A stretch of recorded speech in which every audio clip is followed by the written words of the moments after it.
We have coverage of 2 million users. We launch special project which covers 6 editorial teams and fact checkers from 6 countries, called On the Other Side of Pandemic, where we refute fake and manipulation about coronavirus, because the information around this is more dangerous than the virus itself. Along with Artifact Project, we launched the Other Side of Chernobyl project to refute myths and fakes that still reside in people's psyche. No matter how many lies you repeat the lie, it never becomes truth. So it becomes an illusion. Finally, I can see my slides. I don't take for your word. Unfortunately, my clicker doesn't work. It works now. Good. So this is our website, coronafakes.com. If you want to know more about coronavirus, please check this out, featuring links to the source of information.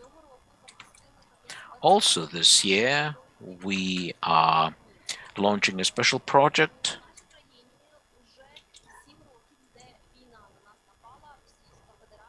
and for 7 years now we have a war going on with the Russian Federation, and Putin posted an article about Crimea, about Ukraine. It's almost like a KGB product.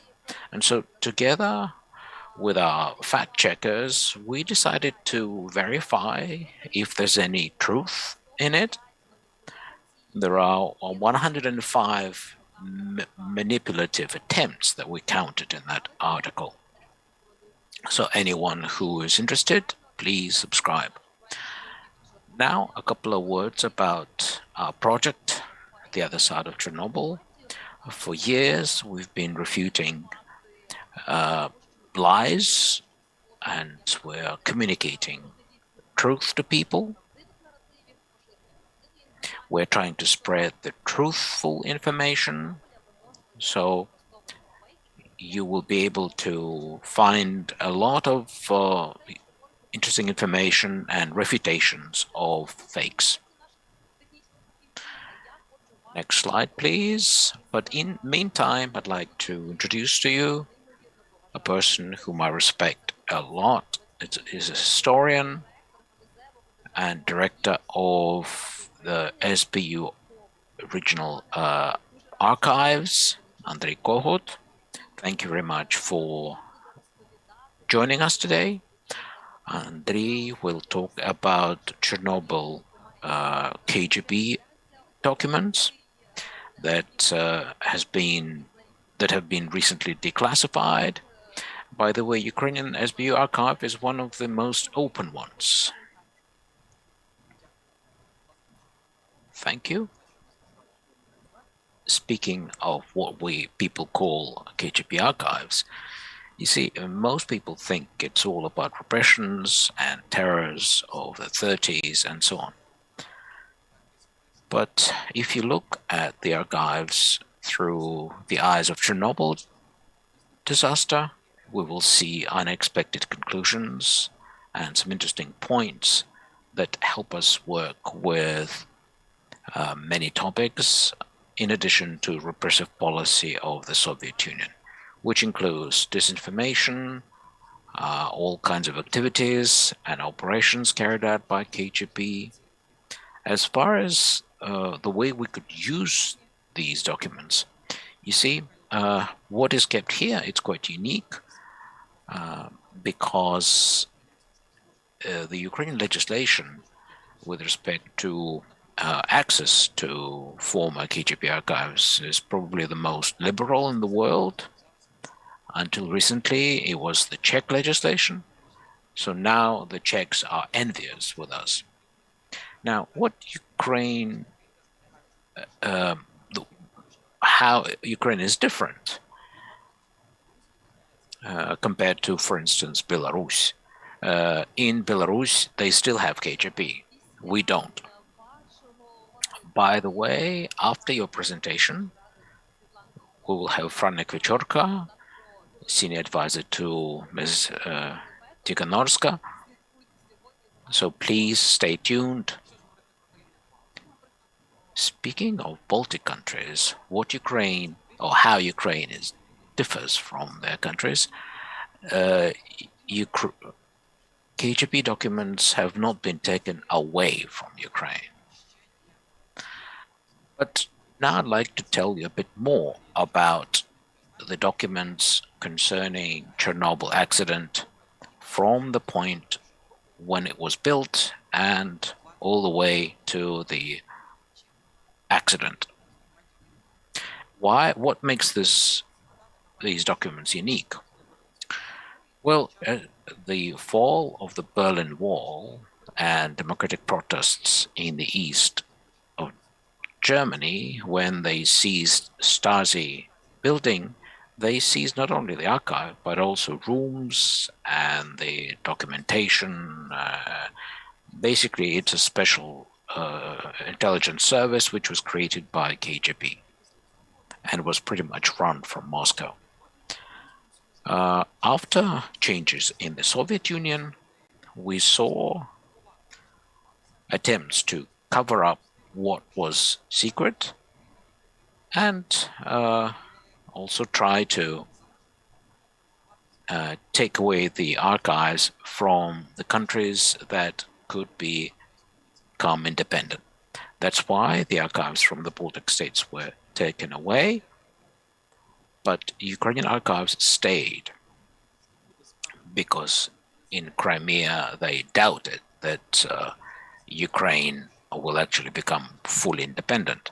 And in fact, the reason why we are now in the state of war with Russia is because Moscow is trying to prevent us from becoming fully independent. So the documents stayed, but speaking of the documents that concern Chernobyl and PP, these are the documents covering the period of 70s and 80s. Now let's look at the slide.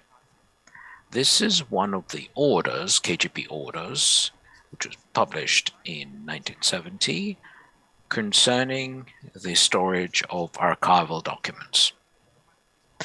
Now, what's interesting is that it mostly deals with the work of agents, but this order basically made it legal to cleanse the archives, and the closer to the modern days we approach, the less documents have been left. How did they cleanse it? Well, they were reviewing the cases, and when they would review a case and they would say it's no longer relevant, we can just destroy it. And that's how invaluable documents would simply be destroyed. So basically covering up the tracks, yes? Yes. But you see, Chernobyl in the 90s was still in the spotlight of attention. And this has led to a large volume of documents related to Chernobyl was not destroyed. And we still have those documents available. So when Chernobyl and PP was built, basically simultaneously with regional KGB office, opened cases which would oversee the construction process of the plant, and then they would oversee the operations, and then of course they would oversee the after effects and the cleanup operations and move evacuation of people and so on. So all of these documents were kept, they were never destroyed, and currently we have up to 10,000 of documents describing everything in detail, starting from construction, operation, pros and cons.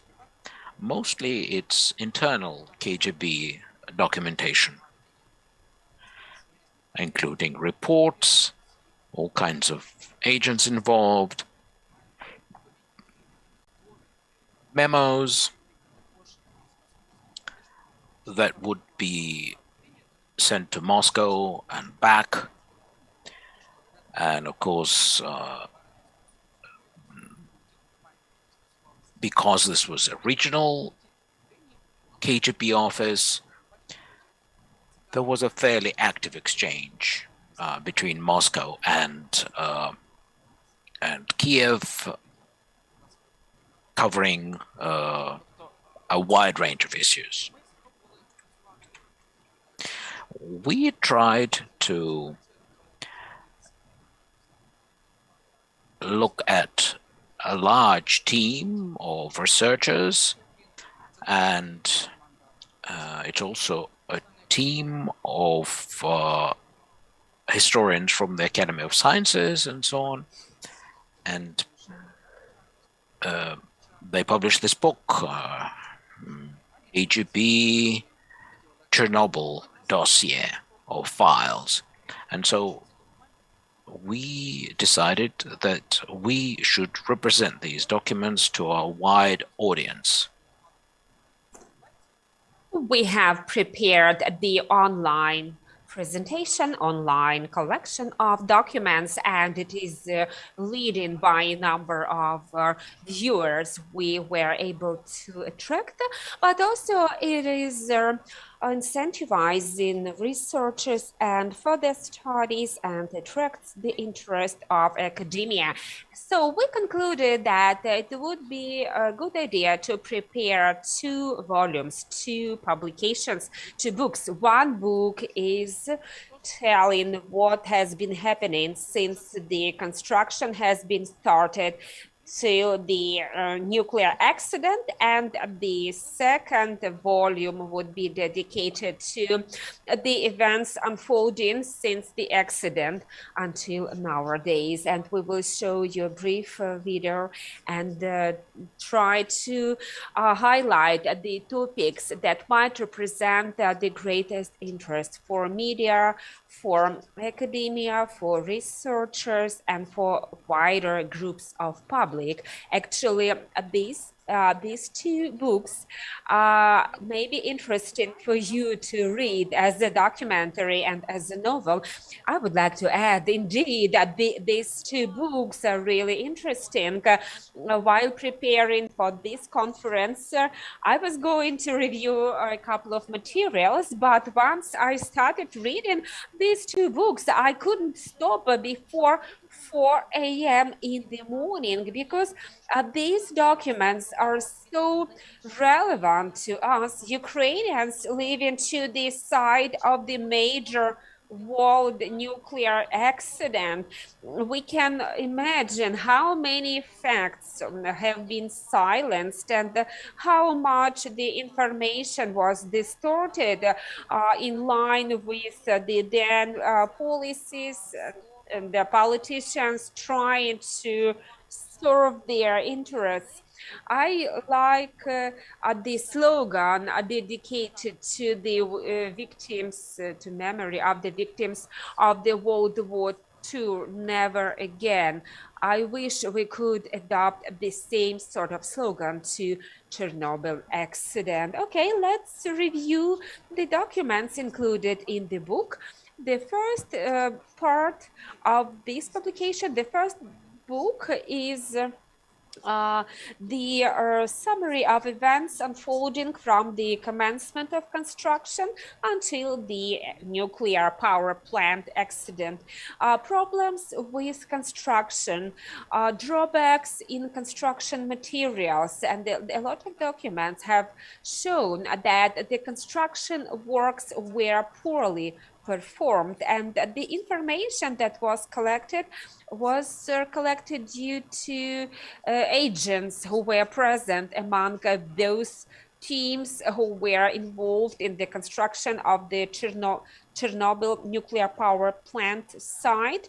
Although the problems may seem minor if you look at them, but cumulatively, taken all together, they could have produced such a major failure, and actually there have been warnings issued that such a failure might occur, and the nuclear power plant accident, this slide is dedicated to it, but I would like to sum up that the accident that took place in 1986 was not the first ever accident that happened in nuclear power plants in the former Soviet Union.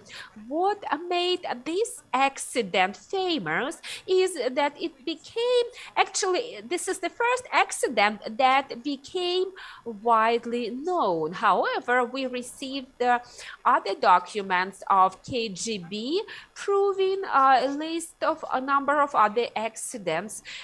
The information on the nuclear power plant established in Chernobyl indicated that Chernobyl, as well as St. Petersburg nuclear power plant, had specific equipment that in case of failures might lead to major accidents. The information was restricted, and only investigating teams could get access to such information. There were evidences of prior accidents in Chernobyl too, leading to leakages of radiation. However, the scale of those accidents was minor, and it was possible to prevent the information from leaking onto the wider groups of public, and that's how it was kept secret, so that nobody found out about it in Ukraine. Okay, they could prevent the spread of information, but they could not stop the spread of radiation, and once foreign sources started reporting on the extremely big increase or hike in radiation emission, Ukrainian or former Soviet media started publishing that information as well. The first messages that appeared early in the morning on the accident, they are shown on this slide. What impressed me in terms of the information presented as of morning on the 26th of April, Bruhanov had written that one person became victim of this accident, but this person is unknown, remains unknown. But how can it be possible? Nuclear energy is such a high profile industry, and with so many layers of security, anybody who can get to the nuclear power plant undergoes security checkups. How can you not know the name of the person who fell victim of the power plant accident? Russian propaganda and information that is being spread around, like portraying it like the act committed by foreign sources. It's basically, it's ridiculous that it's unknown who actually fell victim of the nuclear power plant. Basically, Russian propaganda thrives on such presentation of facts, one-sided presentation of facts. Once the accident took place, KGB representatives rushed to the site, and they prepared several versions what might have happened. And one of the versions that it is a hostile action taken by foreign enemies, this version was discarded immediately. In general, this book may make you think deeper about the essence of this nuclear power plant accident. While reading this book, you may find the answer for yourself. What this book has shown, it has shown that both political party elites, Communist Party elites, and KGB try to keep the illusion of normality in the territory of Ukraine. Once the accident happened, immediately tourists staying in the territory of Ukraine and former Soviet Union were informed of that, and they were trying to escape, trying to flee the Kiev, Ukraine, Soviet Ukraine, whereas the actions of the KGB agents were aimed at making sure all seems to be normal, sense of normality is brought back, not only among Kiev city residents, but among residents of Ukraine.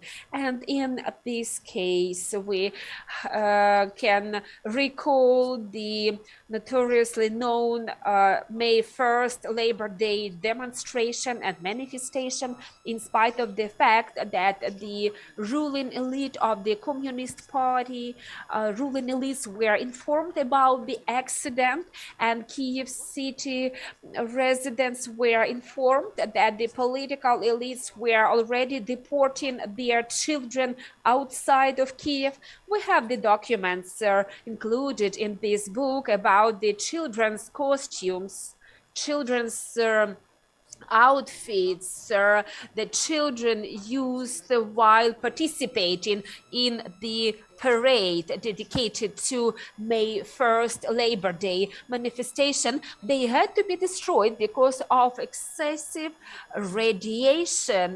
Normally, they would have to be returned to the storage, but they had to be destroyed, and such facts, such events are clearly illustrating what had been happening in spring 1986, and that is related to both people participating in the liquidation of the accident as well as ordinary citizens.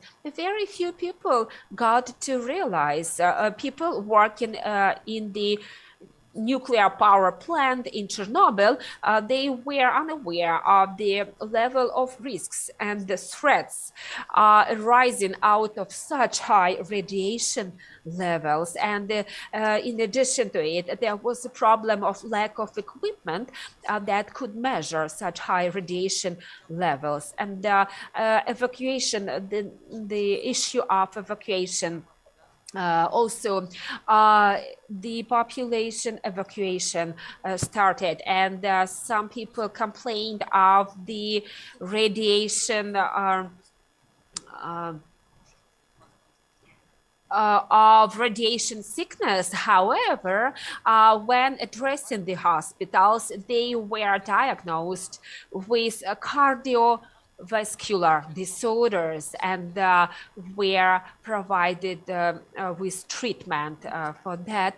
If we ask the question, how many people actually fell victims of the nuclear power plant accident, we can calculate the number of employees of the nuclear power plant and the number of patients, but this question remains unanswered.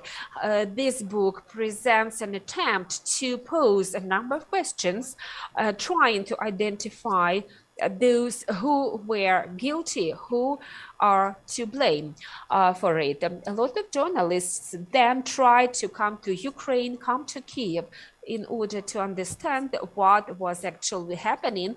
Many of them attempted to visit Chernobyl, trying to take samples of the soil or sample of anything they could get, trying to establish the degree of radioactive contamination. Some of the KGB agents managed to swap or to replace the soil samples collected by one French journalist who was working in the newspaper funded by the Soviet Union. Actually, this is a brilliant illustration. Journalists could not imagine such things could be happening, but life provides us sometimes with more vivid, more brilliant illustrations, cases of such absurd things that were happening. This slide is dedicated to the response from the population or reaction of the population on the Chernobyl nuclear power plant accident. And this is a segue to the second book in this publication, the reaction of the population. It sounds like a cliche. There was no opinion polling. However, through the KGB agents, through the postal correspondence, KGB collected and gathered information on the reaction of the population. Although that information may not be considered reliable and representative in the sense of the present-day opinion polling, however, to a certain degree, it allows us to be able to judge what the population of Ukraine thought of this accident. One nuance picked up by KGB agents is that Ukrainians were comparing that the accident that took place in Chernobyl, comparing that to the famine genocide attempted by Soviet Union leadership back in 1932, 1933.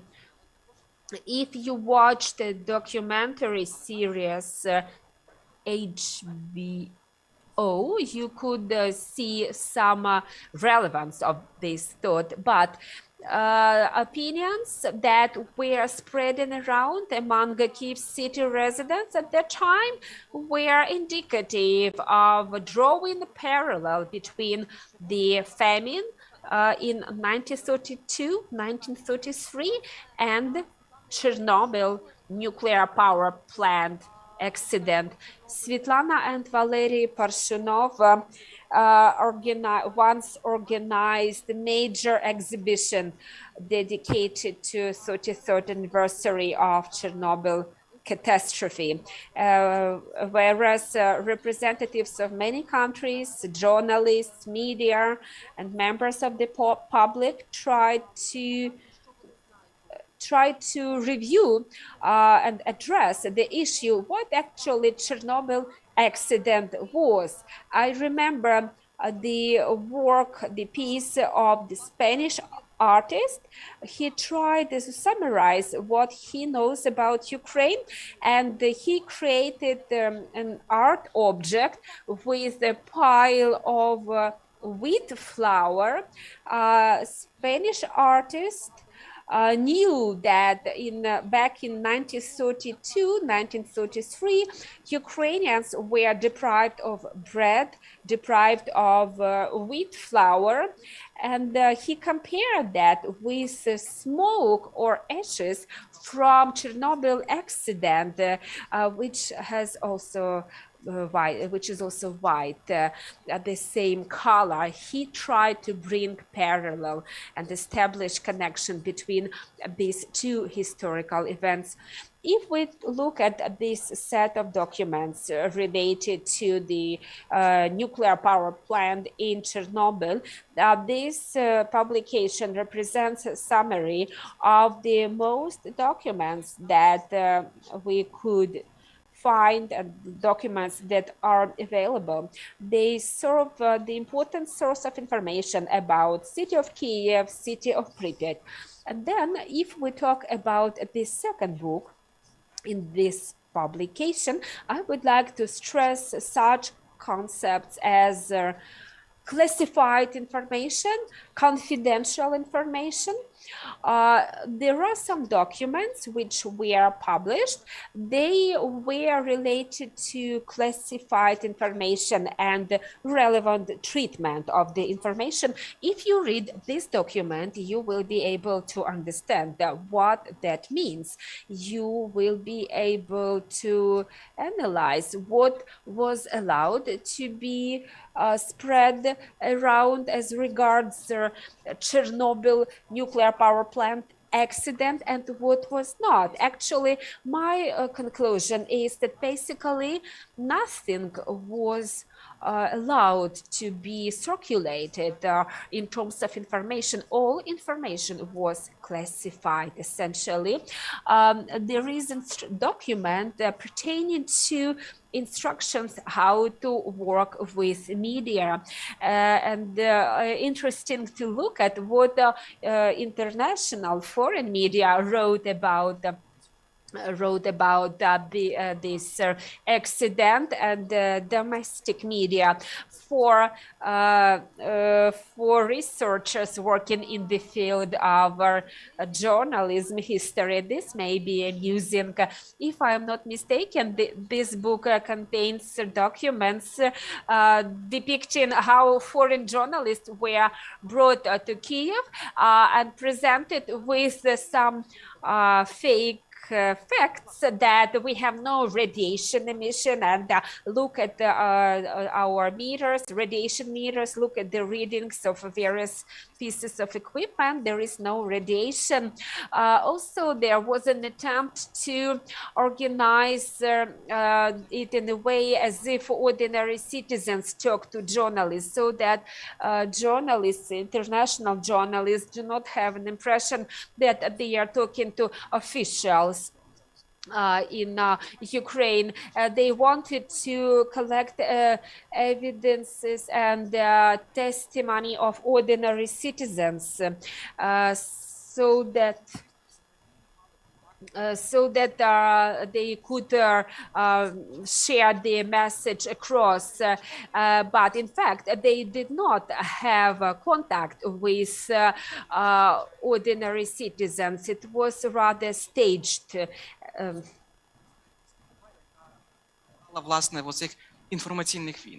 it was all about information wars of KGB. And we can see what FSB is doing. It's sort of like it was handed down from generation to generation, so to speak. Now, the next point that is important: what was allowed to say? And that was the official position, which was published in the book, and these documents were circulated to everyone so that everyone was aware of the official version, what was allowed to say. And for instance, the reason for the accident was simply a human factor, human error, not the technology. And in conclusion of the book, they are covering the court, and not as such, but how the population perceived the court and how they believed and trusted the courts. I can see that practically it shows that for collective irresponsibility, specific people had to carry responsibility. Well, that was the system at the time, you see. So this is everything I wanted to say about our two books. It covers a lot of documents. The books are available online. The only thing I wanted to explain is that these two books represent the view of KGB around everything that concerned Chernobyl. And the documents were prepared by KGB officers, and they might trigger some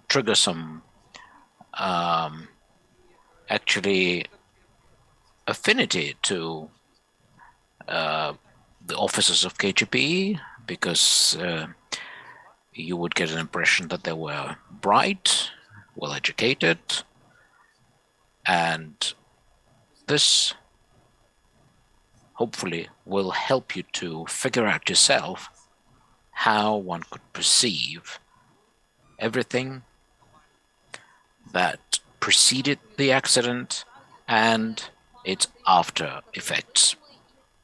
Thank you very much. Now, I would like to ask one question. How many documents concerning Chernobyl are available in KGB archives in Russia? And do you think there are something interesting there? And is there any likelihood they could be destroyed? No, I hope they won't be destroyed, because as an archivist, I hope this will not happen. But do they have documents there? Of course, yes, because after the accident, several commissions were formed, and both at regional and national level. And so those commissions would have generated quite a lot of documents. There are also court cases, court files there for individuals who were convicted. And the overwhelming majority of documents were created in several copies. And of course, the original copy would be sent to Moscow. So they do have a lot. However, what we have shows that most of the documents concerning Chernobyl, it is available in Ukraine. And so we encourage everyone to get familiar with these documents and work with them. Thank you very much. Unfortunately, our time is limited and we have to wrap up our conversation. I recommend that you read these books if you want to learn about this accident straight from the horse's mouth, so to speak, relying on documents and not on hearsay. Thank you, Andriy. We will take the next speaker now. The next speaker, as I can see, is already online. Is Franak Viacorka. He is the senior advisor to Svitlana Tsikhanouskaya. He is a journalist, former creative director of Belarus Office of Radio Liberty, who analyzes a huge amount of information. Hello, Franak. Can you hear me well? Yes, I can. Franak Viacorka will tell us about propaganda in Belarus in 2021. And by the way, before you joined in, Andriy Kohut was here with us, representing KGB archives. So it is my pleasure now to pass over to you. Thank you, Alona. It is my pleasure to be with you. Of course, Belarus is the only country where KGB is still called KGB and works as KGB. It's an extended structure to follow opponents, generate fear in the society, and just like any totalitarian intelligence service works through informers and people who coordinate their work. And unfortunately, this system was actively used over the past year and a half when our peaceful revolution started. I don't have a separate presentation, but I can show you how Lukashenko uses methods of the 30s in 21st century. I'd like to show you some pictures.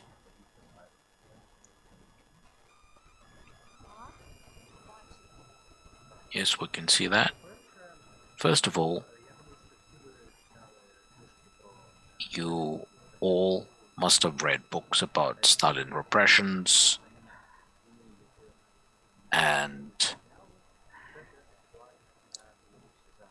what happened then still happens in Belarus, and every day news bulletins either start or finish by confirming that they are guilty, that they worked for foreign secret services, that they were preparing terrorist attacks in Belarus.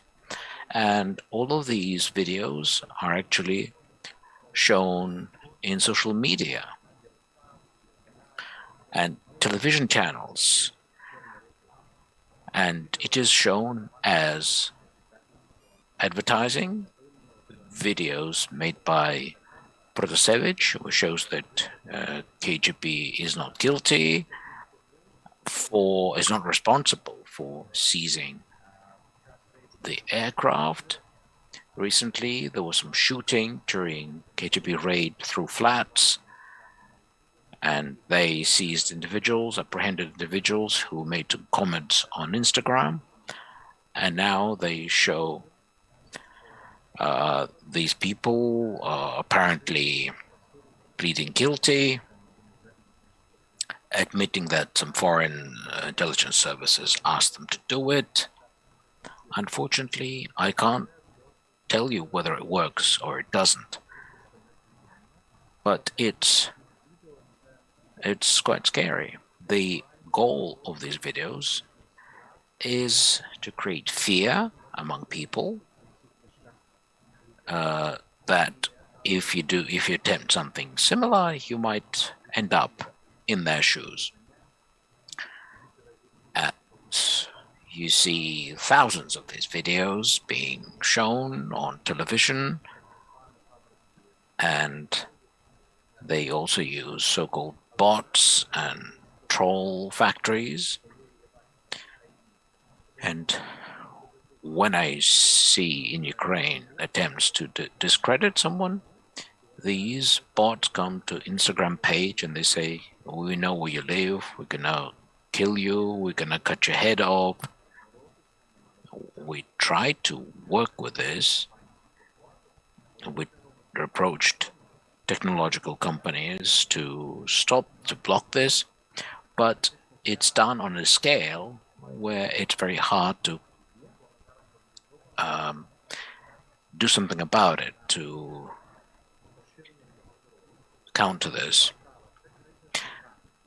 Another topic is the crisis with migrants. I know you've been following this. Unfortunately, this topic was artificially created, where thousands of innocent people arrive by planes from Iraq, Syria, and they are dumped on the border with Poland, and often these people die. Unfortunately, this information is also shown on the news, and that's what they tell us. Another person died, and so on. And originally, this expected to trigger indignation, but in fact, it frightens people, and we failed to find a way of stopping this. And of course, these people are not Belarusians, and Lukashenko's government does not expect any protests.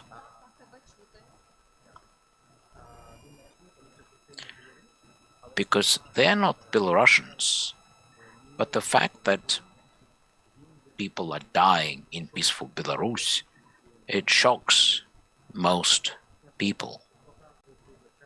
Another thing they often show as a propaganda stunt is a video of arrests. This is the arrest of a blogger, a micro-blogger. A group of special agents come, they apprehend him, and then he says that he's guilty. And they call these people terrorists. Even for comments on Telegram, and even if you're subscribed to Telegram, they could be arrested and locked up in prison. These people are accused of being spies and so on. They are accused of trying to militarize schools.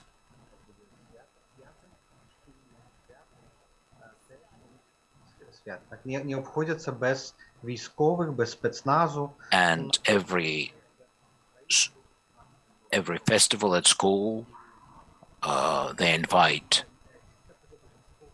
riot police and they show these military shows. They become a normal occurrence so that people are used to the presence of KGB agents, the military, and so on. They also encourage people to help the police find and apprehend enemies of the people. Of course, this is very reminiscent of Soviet propaganda when they were trying to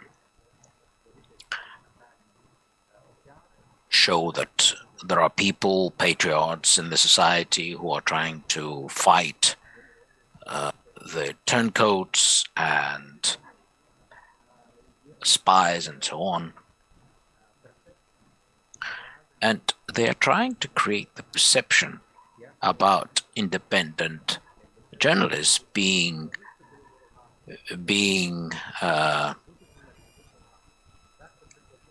traitors. It is currently, this is how the police comes to the office of Radio Liberty in Minsk. They break down the door and then confiscate all their equipment. When the elections happened on the 9th of September, before that, there were some hopes that Lukashenko might step down, even if people take to the streets, and then they will topple him.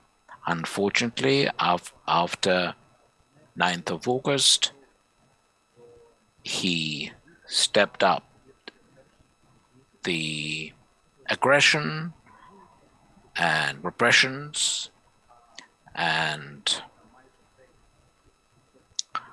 about 30% of the staff of television joined the people.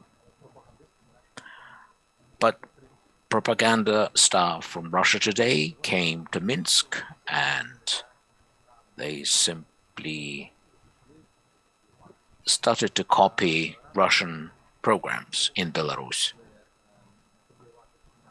At the same time, they started to also block websites and Telegram channels.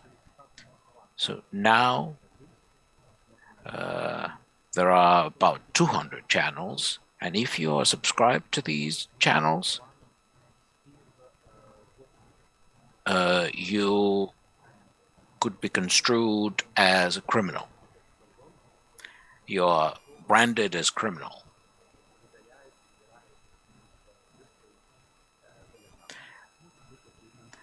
They also search your equipment, your computers, and if they find that you liked some of the posts, you become the enemy of the people. Now, this gentleman says, moderator gives you a final task to solve the human question. We need to resist this. Why OMON and interior troops were fighting, and why civil servants really work so hard? But we live in a nasty world, and the main enemy is the West. Well, this is awful indeed. I wish we couldn't hear this. Well, this happens twice a day. These are the key propagandists. This guy, Alyona, is already second generation because his father put the president Lukashenko in the office of the president. Now his son is continuing these shows.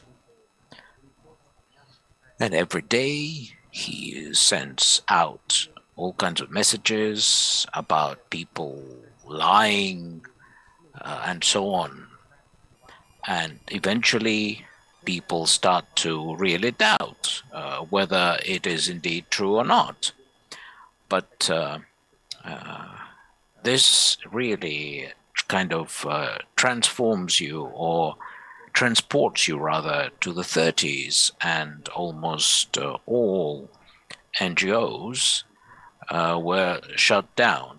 Even the Union of Writers was shut down.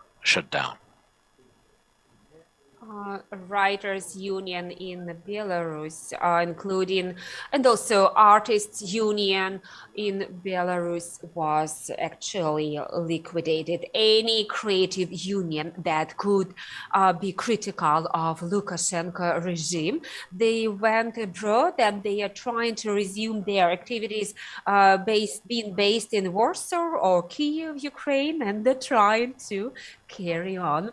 Alona, it's a great pleasure to be in contact with you. We are looking at your presentation and we are listening to your comments, and we just cannot believe that today, in the 21st century, in the middle of Europe, something like that can be happening. In Ukraine, we've got our own problems with disinformation. However, once something blatant like this is happening in Belarus, we are all shocked. And the recent shock was due to the murder of IT specialist who didn't want to open the door to some hostile people. When some people pose the question, what are you doing? What are you checking? How you are able to verify the video? What's the problem with that? But I show to these people that once there is a video spread around, a number of trolls or bots is created, which say that if it is a true video, it is presented in a way to portray Belarus authorities in a negative light, that this is actually fake. Earlier, prior to the revolution events in Belarus, citizens of Ukraine had quite a positive attitude to Lukashenko. A new generation has actually forgotten methods which Lukashenko used to fight with his opponents 20 years ago. I have a question, if I may. How do people in Belarus actually live nowadays? You cannot subscribe to Telegram channels. You can only receive the information from the officially authorized channels. Does it mean that there is no resistance? No, it's not true. Resistance is actually present. It's impossible to use such forms and methods of expressing your opinion as going in the street, onto the street to protest. The price of the protest has become very, very expensive, and the safest way to protest nowadays is to join one of the groups of so-called cyber guerrillas or cyber insurgents, which actually if some information is spread around in the media, cyber insurgents, they can challenge some of the information that is being spread around, and this is type of activities that may be quite safe and quite efficient. Software was developed called Kramer, which shows what goods that produced are owned or belong to companies owned by Lukashenko and the ruling elite. And this software or this mobile app can show you the source of origin of this product for you to decide if you want to buy the product produced by Lukashenko-owned factory. Also, the production companies may be affected by such trend of people in Belarus to buy or not to buy certain products. Energy and dissatisfaction did not disappear. I think it just went from the streets to the online media, online platforms. A lot of people who were close to Lukashenko trying to basically expropriate public funds and develop their assets, they have lost access to such possibilities. And Lukashenko actually, and his attitude is the only reason why this revolution is continuing. Such cases as airplane being essentially hijacked, demanding stop in Kiev, and other recent incidents, they keep the tension and they keep Belarus on the international agenda, high on the international agenda. I think the revolution has not stopped. It is actually continued, and it's continued in the underground fashion, but once there is an incident that can sparkle the revolution and the protest again, a new wave might hit the country. Some media representatives, some journalists are undergoing trials or have been already imprisoned. So some activists were taken out of the picture, but still other activists are trying to develop leadership. People may have a feeling that everything is stolen, but that is not true. That is not the case. Frank, can you tell us about what is happening abroad? We know that you are a member of Svitlana Tsikhanouskaya team. Can you please tell us what you're doing and how you can be sure that your actions are really effective and serving the purpose. Ukrainians, by the way, do not believe so much in that Belarusian people are able to change anything. When protests were unfolding, we saw that some people were taking off their shoes before stepping on the benches. And Ukrainian colleagues of mine have commented that if you really want to conduct a revolution or change things dramatically, you won't care about taking off your shoes prior to climbing the bench. I don't think that taking off shoes is a sign of political will. I think it is rather a sign of culture. I think people in Belarus like to have order and cleanliness everywhere. They like to have things and the streets being tidy and in good order. Even following the protests, citizens of Belarus would come to the streets and squares and clean them. I think it's a rather cultural thing. Some cities following events in August were taken over and later on they in order to actually get the cities back from the siege, they had to bring troops from other cities, and in some cases, in some cities, Lukashenko had to defeat and remove military troops, not to escalate the conflict, but in such cases, the peaceful nature of people of Belarus can be manifested. I think it's a rather positive feature. Once the situation changes and the Lukashenko regime ultimately finally falls, this feature will make it easier for our nation to conduct reforms and to be successful, to fight corruption, to steal or to be engaged in embezzlement is not in the nature of the people of Belarus. Okay, tell us please how we Ukrainian media can help you. When we were trying to organize this forum, trying to involve speakers and panelists, I would like to remind you that we are talking today about the information component of Chernobyl nuclear power plant.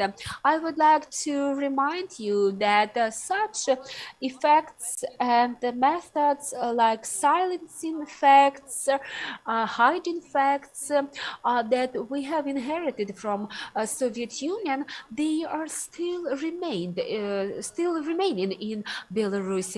It looks to me that you guys in Belarus have been stuck as if you are still staying in Belarus of 1930s. Can you please tell us how we can be helpful for you? You are right, we got stuck as if we are still living in 1930s. We didn't pay off the price for all the lies and information distortion that was happening. Chernobyl has a special significance in the history of Belarus because Chernobyl was at the roots, at the beginning of protests, and we have a custom called Chernobyl Way, which is repeated 32 or 33 years in a row. And the meaning of it is that people go onto the streets to peacefully march with a desire to basically find out the truth about Chernobyl accident. And currently, some people metaphorically compare this Chernobyl way custom with political Chernobyl. There is a greater awareness of the need to bring the truth to the surface. And my idea is, if you ask me how you can help us, keep Belarus at the top of your agenda.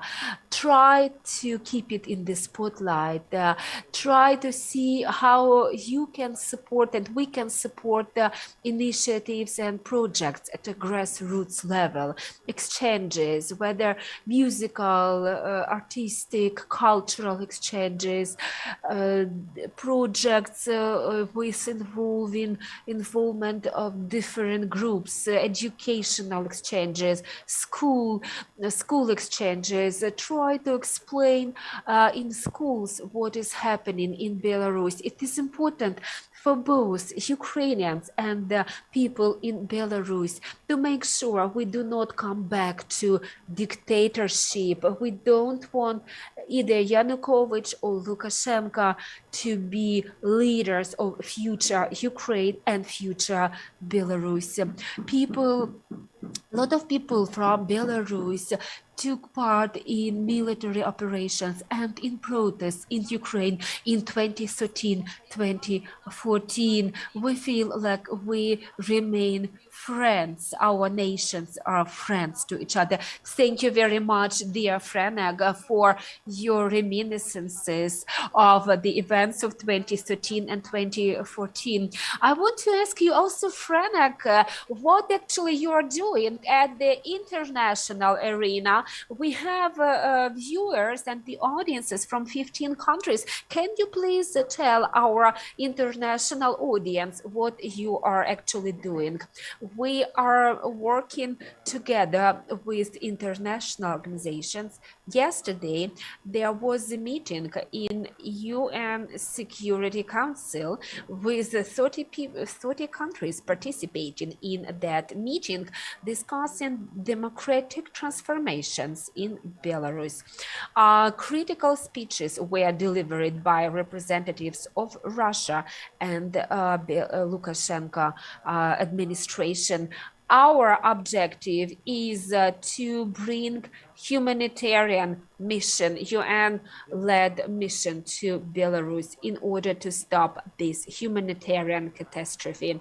There is a major problem at the border. About 10,000 migrants that are stuck at the border in freezing cold. And second problem is tortures that are taking place in prisons in Belarus, and we don't have communication with them. We don't know all the truth. We communicate with administration, with Kuleba and deputies to Kuleba, Mr. Kuleba. We spoke with Ukrainian politicians. Last weekend, I met with Petro Poroshenko in Sweden. We keep contacts with Ukrainian political leadership. Ukraine is taking a very careful stance as regards Belarus. I can understand why, but I call upon Ukrainian politicians to take a more proactive attitude to what is happening in Belarus. I request you to support our fight. And Svitlana Tsikhanouskaya has met Johnson, Merkel, Macron, and Biden. And the effect of such meetings is that we have basically managed to mobilize international support. However, our objective currently is to achieve feasible, tangible outcomes. I know that it may sound as blah, blah, blah. However, but it's very important, and you Ukrainians will understand me, to make international organizations actually do something for you, you need to take a lot of efforts, and we are continuing doing that. Thank you, Franak. I cannot help asking you about this. I know that we have exceeded our time already, but Lukashenko said that he has been discussing with Putin the idea about creation of NATO platforms in Ukraine. It's absurd. Self-proclaimed president of Belarus has accused Ukraine of accommodating US Navy or military troops. But this fake information has been spread around the media. Why do you think Lukashenko creates such fake and spreads such information around? Why you think, what is the purpose of launching this fake? For Lukashenko, it is very important to be able to show that he is still strong, he is still powerful, and he represents a threat, so that people have a fear of him. Lukashenko can come and do something strong, and he wants to show that he should not be a subject of ridicule, and he creates such fake news, such fake information in order to demonstrate the force he no longer enjoys, and he kept on threatening that he will establish stronger border control with Ukraine, or brings military troops from Belarus to Ukraine. He is trying to show his teeth, basically, but he has got no teeth anymore. In addition to it, he is trying to show that he remains loyal to Russia. A small number of people in Belarus are still favorable to Russia, and they like such sort of messages. It also means that Lukashenko basically has got nothing more to offer. Thank you very much, dear Franak. It's time to say goodbye. I would like to say thank you very much on behalf of the audiences of 15 countries. May Belarus live and thrive, and wish you all the best, and best wishes to Miss Svitlana Tsikhanouskaya.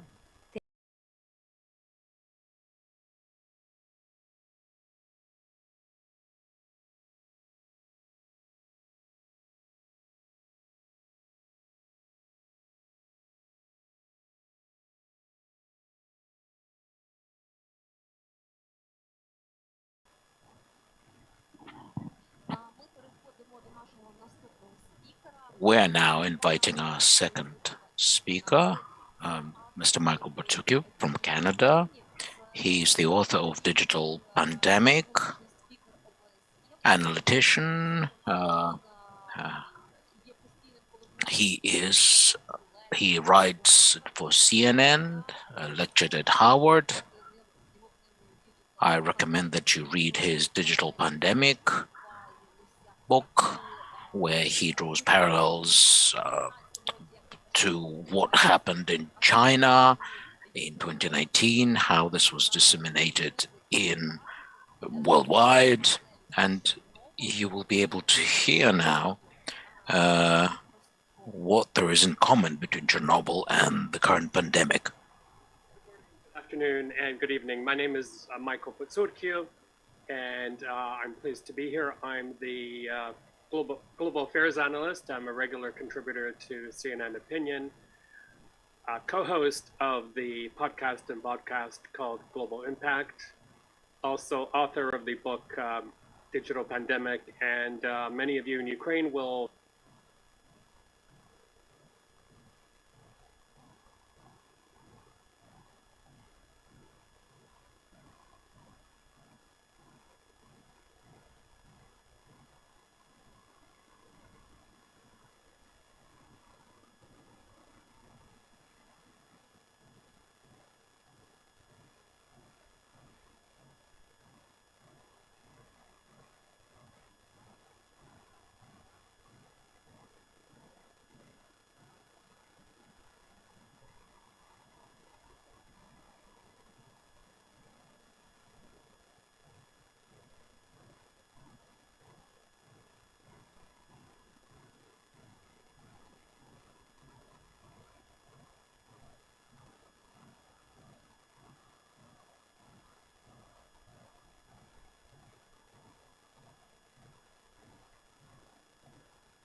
and I'm pleased to be here. I'm the global affairs analyst. I'm a regular contributor to CNN Opinion, co-host of the podcast and podcast called Global Impact, also author of the book Digital Pandemic, and many of you in Ukraine will remember me as the spokesperson back then of the Organization for Security and Cooperation in Europe Special Monitoring Mission to Ukraine. Доброго дня, мене звуть Михайло Поцурків, і я є бувший речник ОБСЄ в Україні, я також письменник. Hello again, I'm the writer and a global analyst. And I also write for CNN Opinion. About Chernobyl, and thank you to the organizers of Chernobyl International Forum for having me. Kind of a last minute addition, but I'm very pleased to talk on this topic. So before I begin, I wanted to say that the topic of Chernobyl came back to me in a big way when the COVID-19 pandemic struck.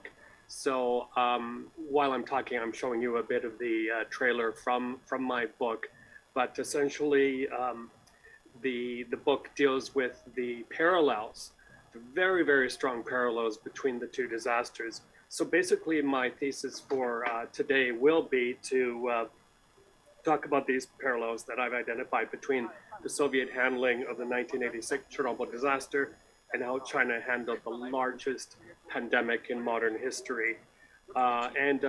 Just a small footnote, as the trailer is playing in the background, a reminder that my work in the book is mostly a live reporting project and not an academic work. However, I do approach my topic with my vast experience covering China and the SARS outbreak in Asia. At the time I was working for the South China Morning Post as a former staff or consultant working for the United Nations, mostly UNICEF and World Health Organization, on preventable disease outbreaks, mostly polio and measles, and that work took me to Ukraine for quite some time. And from day one of the pandemic, I was pretty much accredited to the World Health Organization bi-weekly press conferences where I was able to listen and also pose questions to the WHO leadership. And also I delved very deeply into the pandemic topic for my podcast, Global Impact, and blogged heavily on it. So as many of you know, the year was 1986 when Chernobyl struck. I and a small team of reporters at the Ukrainian weekly, Ukrainsky Tyzhnevik, which was part of Svoboda in Jersey City, New Jersey, heard rumors on April 26th of serious trouble at the Chernobyl nuclear station north of the Ukrainian capital, Kyiv. Now, it's probably hard for many of you younger folks or digital natives to imagine, but back in 1986, we couldn't just jump onto Twitter or Instagram or any other social media platform and find out what's going on. Back then, we very much relied on these old, crackling telephone lines to the then Soviet Union. We relied on sources like relatives to give us information, but it was very difficult to get information out of there. Whereas with COVID-19, we were tipped off almost immediately about what happened. But so Chernobyl struck clearly well before the internet and social media. We were, again, calling our sources, and the rumors at that time sounded very bad. We had no idea at that time that Chernobyl would later become the world's worst nuclear disaster and one of the biggest, by far, breaking news events of our time, of our careers. And the trickling details that were coming out of Ukraine at that time were very dire indeed. An explosion and then a fire had apparently triggered the release of deadly radioactivity, energy rather, into the heavens at a plant near the border with the then Belarusian SSR. And no surprise, a confused and embarrassed Kremlin hastily set up a news blackout to stop any more information from escaping. But 2 days after the accident, abnormally high levels of radioactivity were detected more than 1,000 kilometers away in Sweden. Soviet authorities were then, of course, forced to admit what had happened, what really happened. And by that time, our Ukrainian weekly newsroom, we were already receiving reports of children in Poland receiving iodine to combat the effects of radiation. Yet, confusingly, the May Day parade was still going ahead in Kharkiv, and I believe in Kyiv as well, even as the airborne radiation levels were very, very high. So imagine you had radiation in the air, and the Soviet authorities at that time in Ukraine allowed that big May Day parade to go ahead in Kharkiv. And by the way, when I read the historical reports recently about that parade, I was reminded that in the reviewing stands, there were no senior officials to be seen. So the public is asking themselves, why are we here? Why are they not there? Well, obviously they knew what was going on. It was dangerous. So they did not want to be outdoors. It goes to show you the mentality at that time. As a small newspaper with very limited resources, we did our best to fill the information void by reporting the estimates from sources on both sides of the Iron Curtain. And we reported that as many as 15,000 people could already be dead from the accident. This was in the first few days of the disaster. But the reality was that we couldn't verify anything for sure. Now, decades later, it is suggested that about 300,000 people were ultimately impacted by the disaster, but no one will really know the full impact of Chernobyl. And all the way up until the end of the Cold War, the official Soviet numbers placed the death toll at the absurdly low number of 31. 31.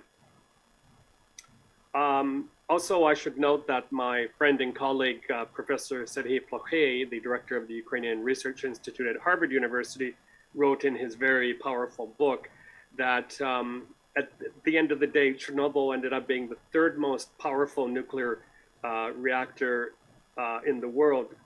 And at the time of the accident, it released 50 million curies of radiation. Now, that may not mean anything to most of you, but that is the equivalent of 500 Hiroshima bombs, 500 Hiroshima bombs. And as Professor Plokhy writes in his book, it had the capacity to make most of Ukraine, most of Europe uninhabitable, and even the entire planet if the fire and the explosions had continued on to the other units. But of course, the damage done will last for centuries to come. I should also point out that I've been to Chernobyl twice. First, before the breakup of the Soviet Union, as a reporter for the South China Morning Post. And I recall at the time, when I was close to the site of the nuclear reactor, seeing a very strange thing that they were showing me. You had pine trees there, and the needles of the pines were like this, you know, they were kind of in a weird shape. They weren't straight. And I was told that's the effect of nuclear radiation on these trees, and that there was a similarity of the effect on the human body as well. Also, looking around the site at the time, it was completely deserted. You know, we found, for example, old discarded copies of Pravda newspaper from the date of the disaster. Recalling those tragic events, the former deputy director of the plant, who is still alive, Serhiy Parashin, said, it is, quote, hard for the younger generation to imagine that we lived at a time when information was restricted. We didn't have many truths, but this truth was a lie.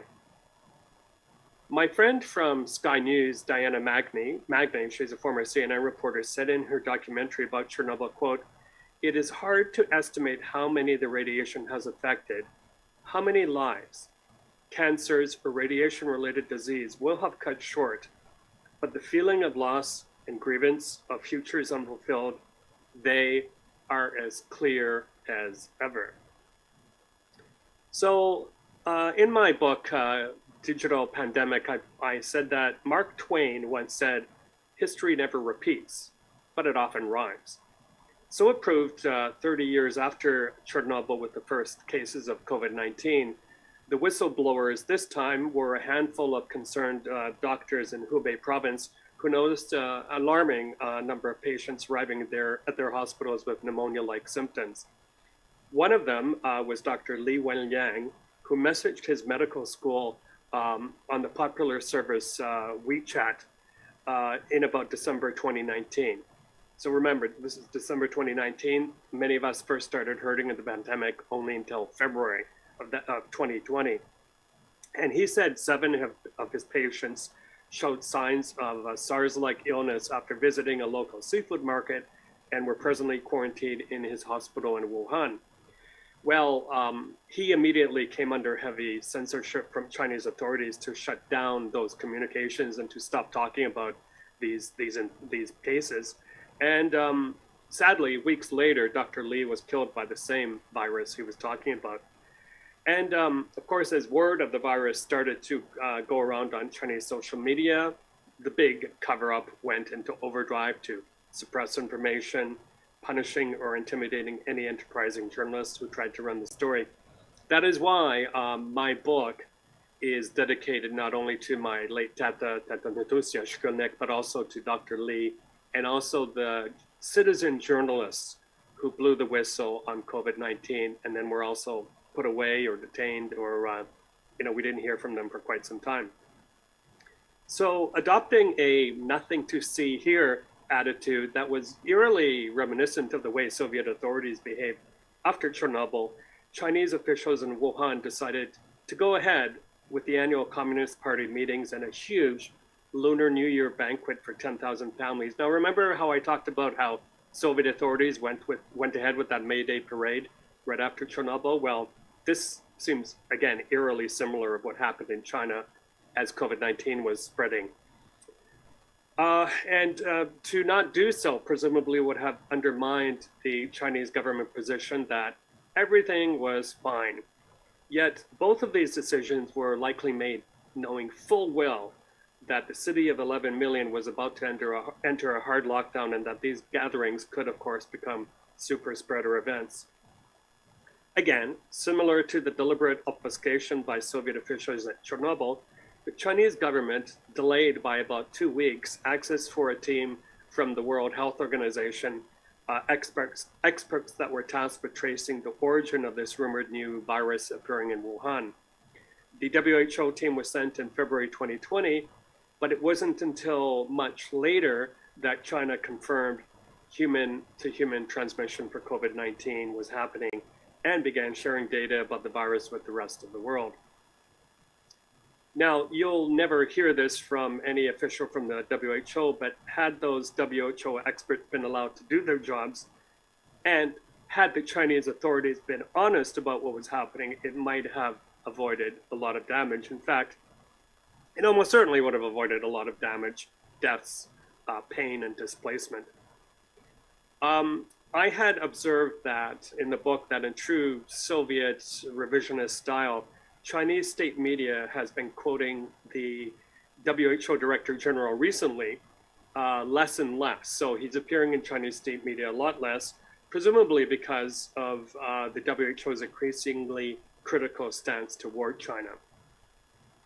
And remember how it was when Sweden first picked up large readings of radiation, and as Professor Boucher documents, it was unable to get anyone to pick up the phone in Moscow, little less admit to the accident.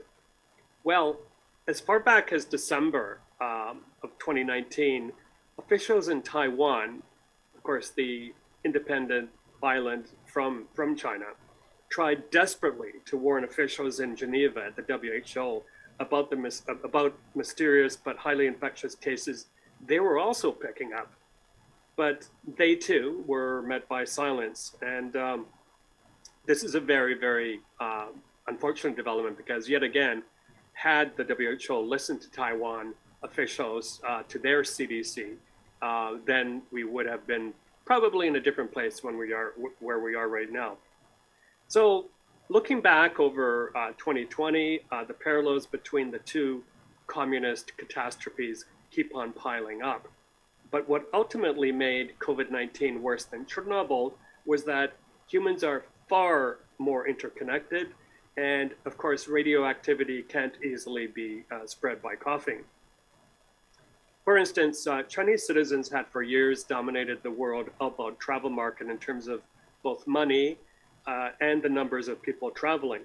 So they tend to spend more than any other group in places like Singapore, Hong Kong, and so on. So this made Chinese tourists the perfect kind of vector for spreading the novel virus. Yet, Beijing's delays and obfuscations resulted in the virus rocketing around the globe at lightning speed. While COVID-19 reminded me of Chernobyl, it also prompted a sense of déjà vu in many of us. I will remember while working as a journalist in Southeast Asia, in 2003, the entire region looked on helplessly as the SARS virus infected more than 8,000 people and eventually killing almost 800. But as SARS ravaged the region, I also remember the Chinese Communist Party trying to cover up the news about the pandemic. They lied about it, and I mean they lied about it. So I ask myself now, when news of COVID-19 started to emerge, will the Chinese Communist Party be playing the same trick this time? Indeed, with the passing of almost 2 decades, none of the Communist Party of China's obsessive and controlling actions since 2003 had changed my mind about what it might do in the event of another pandemic. If anything, the Chinese government is probably much better at hiding the truth today. My immediate feeling was China would soon lead the world into darker times with COVID-19. So where are we today with COVID? Well, as of today, COVID-19 has sickened over 1 billion people, killed more than 35 million, and caused untold economic damage. Of course, as many of you know, the virus has now evolved into various variants, including the Delta variant, and it's becoming very stubborn, and it really not manipulates, but it takes advantage of any gap or any kind of areas where the governments have not addressed the virus. So for example, if you don't have closed borders in some areas of the world, that virus will easily come in. I have to say as well, on kind of a personal note, is what really struck me about COVID-19 is that it killed a lot of older people at the beginning, especially people who had survived famine, who had survived, for example, the brutality of the Khmer Rouge in Indochina, people who had escaped as boat people from Asia and came here, people who had escaped violence and persecution in places like Venezuela. They had come to North America many years ago, living quiet, productive, often many times incredible lives, and yet in their kind of golden or olden years, they were struck down by COVID-19. So even though I have labeled the virus outbreak as China's Chernobyl moment in the book, unlike in the diplomatic and public sentiment blowback for the Soviet Union after its disaster, the consequences to China of COVID-19 may ironically not be as bad. In the short term, the early bungling was a major setback for Chinese President Xi Jinping's strategy to paint China as a responsible member of the international community. And perhaps over the long time, Chinese Communist Party leaders may even toast to some specific gains from the global disaster. After all, the pandemic offered China a chance to strengthen its ties to friendly nations or make new friends by shipping scarce protective gear to their struggling hospitals and life-saving vaccines. And of course, China has given Ukraine millions of doses of that vaccine, either for free at a very discounted price. And when Ukraine recently protested in a UN document about China's treatment of the Muslim minority in northwest China, China threatened Ukraine by saying we may cut off the supply of vaccines or we may make trade ties difficult. So that is the Chinese way of operating. They will either blackmail you or they will force you into a corner so you act their way. So there is a price. Ukrainian officials have to realize this to accepting anything from China. So just like Soviet leaders tried to conceal Chernobyl, the Chinese Communist Party attempted to carry on with its business as usual. It got rid of crucial evidence. It detained or imprisoned journalists and citizen journalists. It scrubbed social media clean, silenced local officials, and engaged in vicious, and I mean vicious, accusatory diplomacy whenever a foreign officials dared criticize China in public, like I use the Ukraine example right now. The tactic of lumping the blame on everyone else to avoid any awkward questions about what really was happening was taken straight from the Soviet playbook. In March 2020, for example, the foreign ministry spokesperson Zhao Lijian even tried to blame US servicemen for spreading the virus. And the misinformation campaign was almost laughable. So it made me wonder how today's Russian leadership might react to a new crisis on the magnitude of Chernobyl, God forbid, if it could be transported back in time. Well, we can make an informed guess by how Russian President Vladimir Putin treated lawyer and opposition political leader Alexei Navalny attempts to expose government corruption. Or, for example, how the Kremlin got rid of the journalist Politkovskaya, whose anniversary we just observed yesterday, the anniversary of her death. Or perhaps in the way the Kremlin tried to hide the sinking of the nuclear-powered submarine Kursk, which exploded, of course, in 2000, killing all 119 personnel aboard. If Chernobyl happened at a time with today's computer technology, the Kremlin would have reacted just like the Chinese by arresting prominent opponents, closing down or slowing down social media, and relying on loyal state media outlets to help suppress the truth. In fact, because this is an area that I cover, increasingly we see China and Russia following the same playbook, especially when it comes to ignoring the roles of the rules-based international system, spreading disinformation or misinformation, especially through social media channels like Facebook, like YouTube, suppressing dissent, weaponizing technology, and supporting murderous authoritarian regimes. For example, China supporting coup leaders in Myanmar, and Russia supporting authoritarian leaders in places like Belarus and Syria.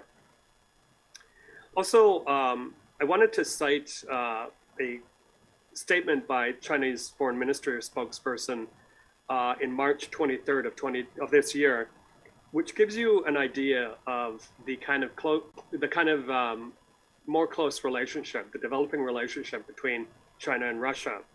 Spokesperson Hua Chunying said, quote, "The more unstable the world is, the more China and Russia need to advance our cooperation." Imagine. And by the way, Russia maintains regular official high-level contacts with China. And this is an interesting little factoid. Russia was reportedly the most visited country by high-level Chinese delegations in 2020, despite the global pandemic. And also in the book, I say that geopolitical analyst Michael Vatikiotis told me in an interview that the instinctive reflex among the Chinese communist regime is always to hide information, while always trying to appear as a responsible member of the international community. He pointed, for example, to Chinese work on creating a COVID-19 vaccine and its desire to share the drug widely, even during angry questions about why it covered up the origins of COVID-19. Still, he pointed out that it is precisely this type of authoritarian state centralization which allowed China to quickly bring the virus under control within its own borders. What other country, for example, could have forced 59 million people into a lengthy lockdown without any sort of protest whatsoever? And it was the very technology Beijing has set up across the country before the pandemic that it has used to suppress dissent and lawbreakers, using surveillance cameras, monitoring software deep in the operating systems of mobile phones, which helped the state to manage its lockdown so effectively. And it was funny almost to see, but China even used the low-tech method of relying on party loyal cadres and neighborhood leaders to help telltale on anybody who broke the lockdowns in China. And Then also of huge help then and now, China has an incredible network of CCTV cameras dotted across its cities. Some estimates suggest at least 567 million cameras watch Chinese citizens every day, including cameras in front of people's front doors and sometimes even inside their homes. These electronic eyes add up to 7 times more surveillance cameras than are operating in the United States, and are a crucial part of a national database which assigns social credit scores to people based on their conduct and every little interaction with the system. And disloyal citizens who are caught can end up on a national blacklist for infractions such as littering, having a messy yard, gossiping, or jaywalking. But these sort of surveillance capabilities, and I'm sure the Soviet authorities would have loved to have this during Chernobyl, are a source of pride for the Chinese Communist Party. And now they have begun to export this technology to countries that they like. And also, I should say, kind of to start wrapping up, is that when I still look back at the behavior of Russian authorities today under Vladimir Putin, many of the same techniques to cover up the truth about the COVID-19 virus are still being used. Many of these techniques were still in use during the Chernobyl disasters and the other disasters that I mentioned that came afterwards. So I'm very glad that it's very, very important that, like the Ukraine famine of 32-33, that the world does not forget what happened at Chernobyl, not only all of the people that died or became very, very sick or were displaced never to come back to their homes, but also how the truth was suppressed. Today, we can say that we have an absolute epidemic, and I mean an epidemic of misinformation and disinformation. During COVID-19, it wasn't only China, Russia, and Iran that used disinformation or misinformation to gain the upper hand. It was also the United States as well to spread information. A lot of disinformation was spread to discredit other governments, but also to discredit other vaccines. And indeed, Russia continues to play a huge hand in Ukraine to spread disinformation, misinformation, especially when it comes to making people afraid of vaccination. And this goes back not only now, but at least a decade, if not more.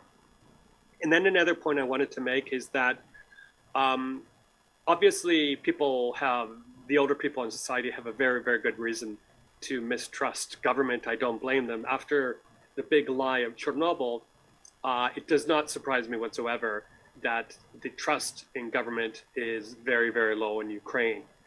And I don't think that the current government is doing themselves a big favor the way they're conducting their handling of the pandemic. They need to play a much, much better, more professional role to get people to vaccinate, to adhere to health protocols, that sort of thing. But we have to remember that a lot of the mistrust that we see right now goes back to Soviet times, and it could take a generation or two for that to play itself out. So I think I'm quickly running out of time. I am sorry that I am not able to take questions due to the time difference, but I am very, very glad that we were able to make this talk happen. It's a topic very, very dear to my heart. And I also should say that whenever I do get a chance, because of my very strong platform, I do try to tell the Ukraine story to a worldwide audience, what is happening there, why we should care about Ukraine, and why I think personally, and a lot of experts I think agree with me, is that Ukraine right now is one of the most strategically important countries in the world because of its position of a buffer, serving as a buffer between Russia and the West and the rest of the world. So it's very, very important that the EU see Ukraine that way, and that it takes appropriate steps.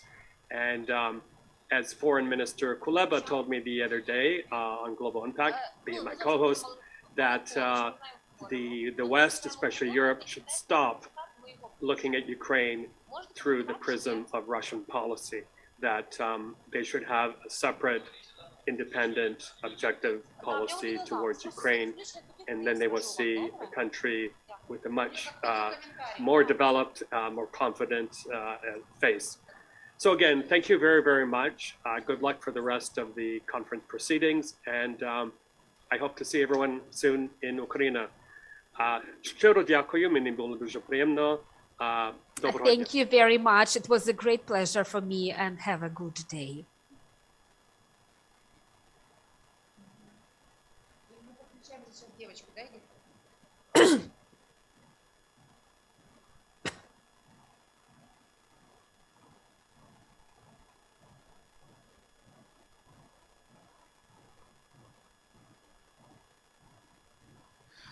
Ми повертаємося.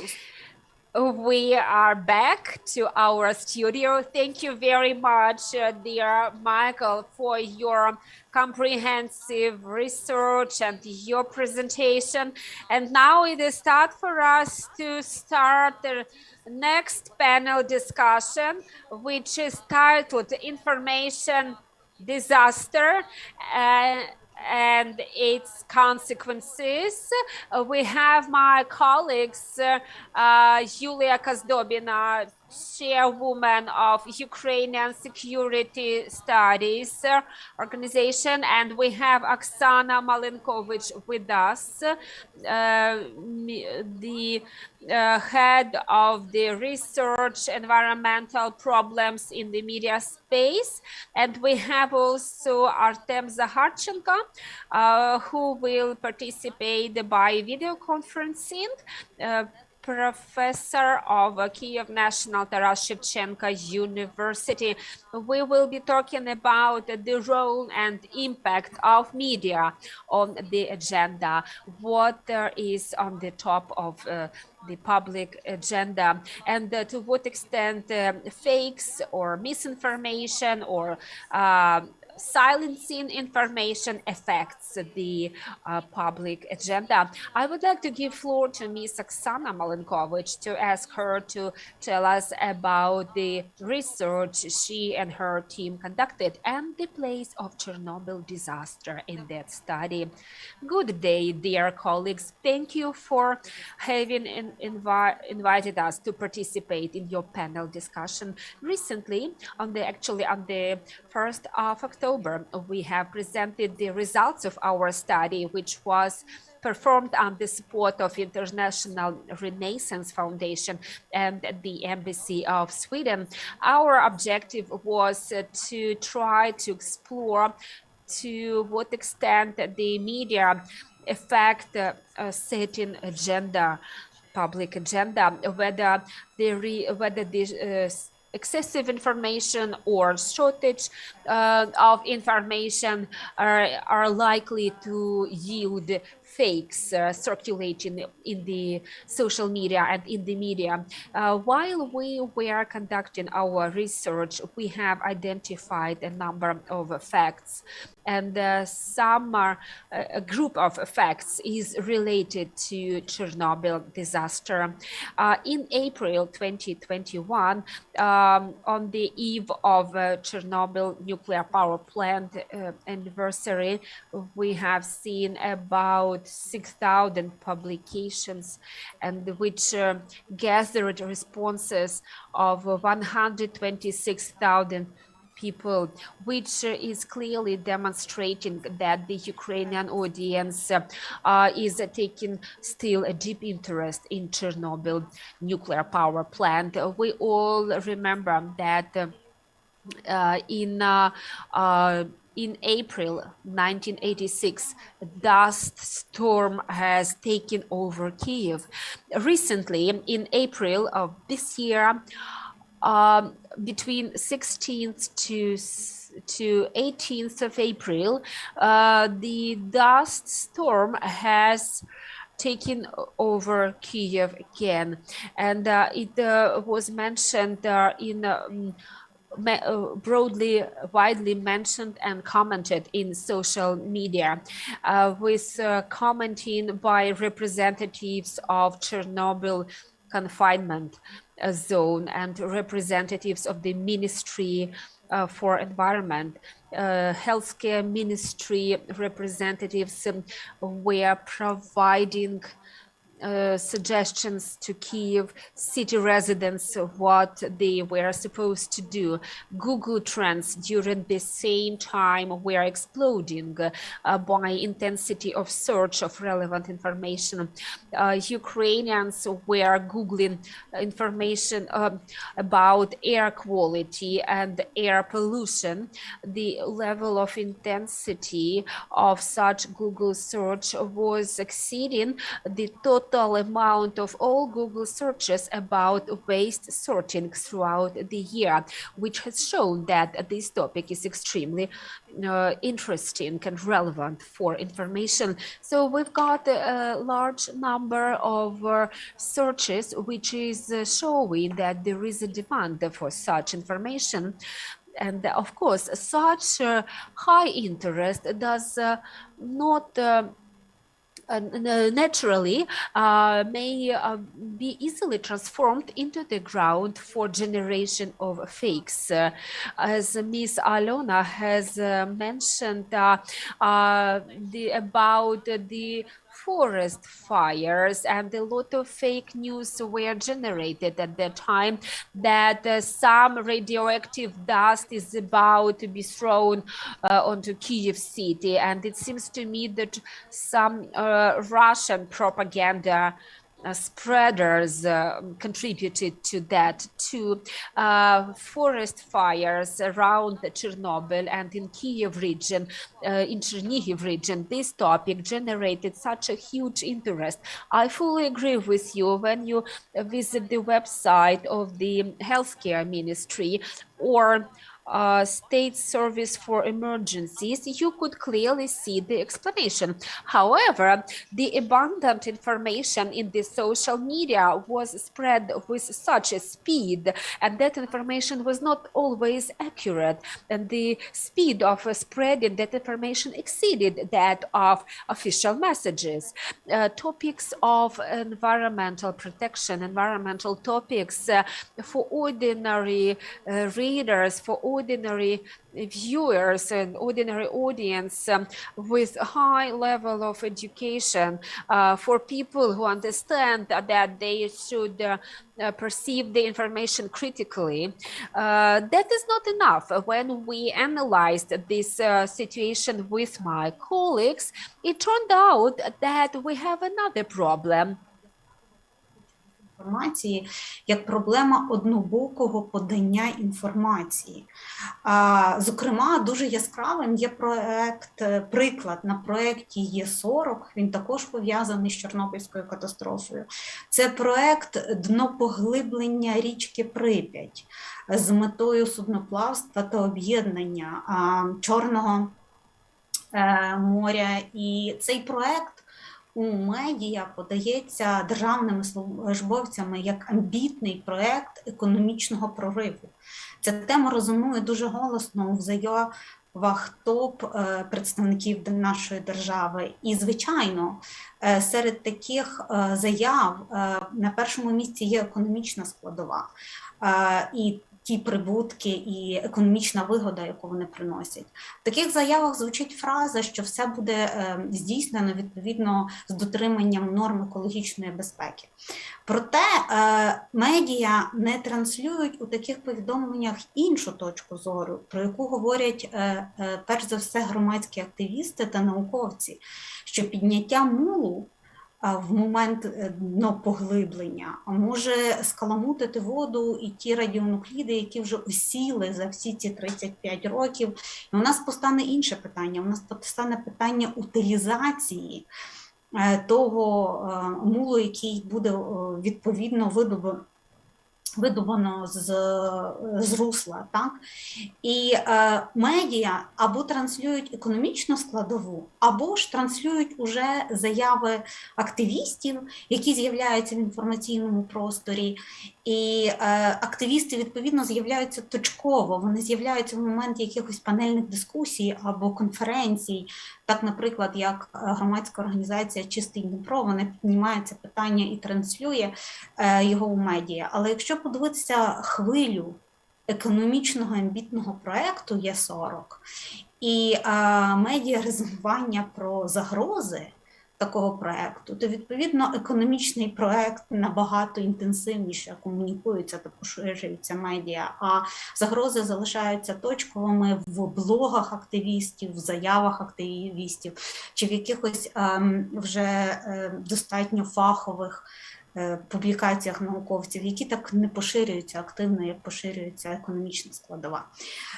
Окрім того всього, в дослідженні ми виявили, що презентація власне економічної складової та презентація багатьох проблем в екології та в довкіллєвій тематиці у нас сьогодні медіа подається з соціальної, економічної, політичної, міжнародної точки зору, будь-якої, тільки не екологічної.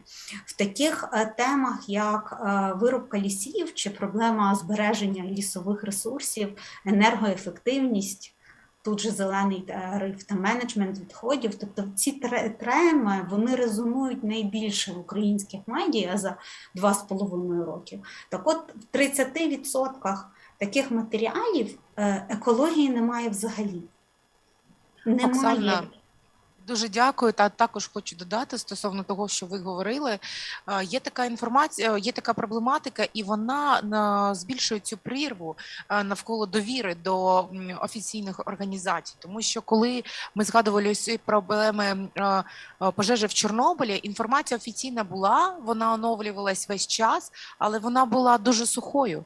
Вона була все під контролем, локалізовано нові возгорання, все під контролем, локалізовано нові возгорання. Тоді як громадські активісти, вони мали змогу і прямих включень, і люди бачили ці пожежі, які йдуть. І, звісно, вони створювали іншу картину зовсім. І коли люди у соціальних мережах бачили з іншого все під контролем, і тут же бачили прямі трансляції, які люди показують, і наскільки ці пожежі масштабні, то в цьому виникала проблема довіри. Тобто ніхто не довіряв. І ось з цим прикладом, з поглибленням річки, ситуація майже та ж сама.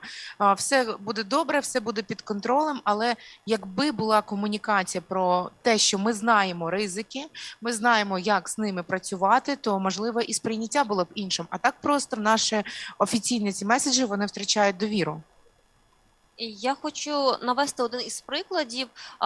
Весною, якщо я не помиляюся, в зоні відчуження робили повірку датчиків радіації. І справа у тому, що зазвичай ми не слідкуємо за тим, який рівень радіації у Чорнобилі. Ну, тобто ми живемо поряд із Чорнобилем, ми живемо там 100-150 кілометрів, якщо говорити про Київську область. І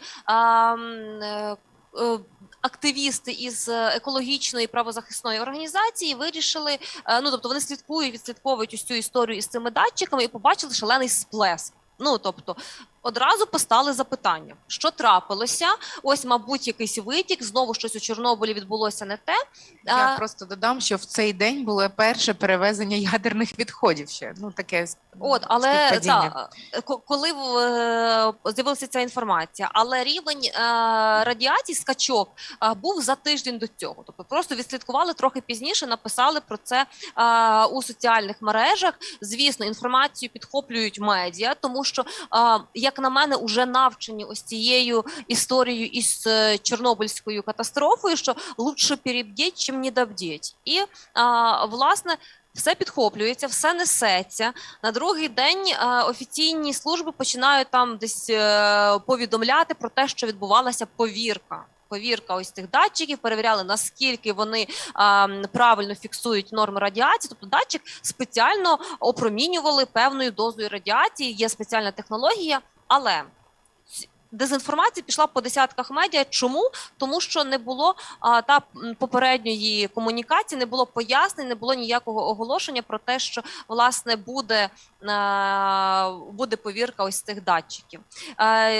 Пані Оксано, залишайтеся, будь ласка, з нами на зв'язку. Ще будуть питання, і нам буде цікаво почути вашу думку. А я хочу передати слово Юлії Каздобіній. Ми якраз перед початком цієї дискусії говорили про те, що інформаційна катастрофа, Юлії не дуже подобається загалом це визначення. Ось, і варто говорити про те, що є наразі, і не називати там це катастрофою якоюсь, бо ще до катастрофи нам ще є куди йти. Дякую, Альона. Насправді, так, мені не подобається, коли починають говорити якимись такими дуже емоційними епітетами, да, катастрофа, жах, там все таке інше, тому що це, в принципі, в дусі того, що відбувається сьогодні в нашому інформаційному полі. А для того, щоб з тими явищами, які відбуваються, щоб з ними якимось чином боротися, все ж таки треба підходити до них, мені здається, більш раціонально, вивчати ті процеси, які відбуваються, і намагатися зрозуміти, які причини, да, які наслідки, і що змінилося, да, в першу чергу. Тому що ми зараз говоримо про медіа, але медіа такі, якими вони були там ще 20 років тому, зараз вони абсолютно інші, абсолютно інша роль журналістів у порівнянні з соціальними мережами, да, тобто і кожен з нас за великим рахунком став медіа, так, тобто ми можемо стати, якщо ми дуже того хочемо, да, можемо розвивати свій бренд, можемо стати інфлюенсерами, да, або тобто, і власне мені здається, що якщо ми хочемо якимось чином протистояти тій ситуації, яка є, треба її розкласти по поличках і треба зрозуміти, що не так. Ось той приклад, що не було попередньої комунікації. Насправді наша держава багато в чому залишається радянською, да, тобто особливо в тому, що стосується комунікації, в тому, що стосується підготовки, розробки рішень, пояснення цих рішень, залучення громадян до розробки рішень. Да? Тобто воно багато в чому лишається радянською, і тому, власне, ми і ту недовіру бачимо, про яку ви говорили. Тому що громадяни вже трошки змінилися, да? А держава ще ні. І нам моя улюблена фраза «завалені комунікації» пояснює практично кожну таку проблему. У мене питання, Юль, а як ти вважаєш, яка роль взагалі журналістів ось в подібних історіях, так? Тому що ми бачимо з одного боку дослідження, і дійсно значна частина матеріалів, вони якісні, от в конкретному аспекті, так, тобто 45% матеріалів вони отримали дуже хорошу оцінку. Матеріалів багато, але в той же момент є ті, в яких кульгавить баланс думок, ті, в яких там однобокість, ті, в яких там інформація надана там з якимось... What is the role of journalists in disseminating, in spreading the information and creating a hype over topical issues? Well, you see, when we speak about social media, they are expected to play the similar role as media, but they have to meet certain standards and points of view. But when we talk about changes that occurred, we can say that these changes are no longer gatekeepers, and they no longer moderate the information space, because in the past, before they published any information, they would verify the sources and so on. And it's very hard for them to compete with social media, where no one checks anything, plus it is presented in a different way, and often it's more of a psychological impact, because the information is presented in a way where it affects us psychologically. Each of us have read this several times, and our brain perceive this in the wrong way.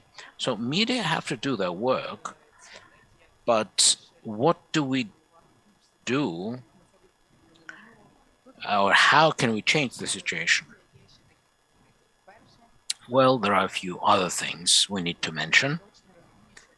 First of all, there is this understanding that all media are lying, and this cliche is spreading violently, and not just in Ukraine. People say that they are lying because they are dependent on the owners, but in the Soviet Union, media was trusted. It was saying that we are the best and so on.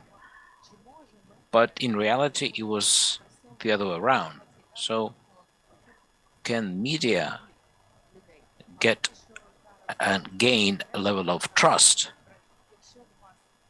of people? And if you see a news that triggers a powerful emotion, it's probably a fake. When people saw a dust storm outside and official channels were saying that it was fine, and everyone, but in the media they were saying, no, we're all gonna die. But social media are also distorting information, because if you look at state bodies, they have information, they collect information and see the holistic picture.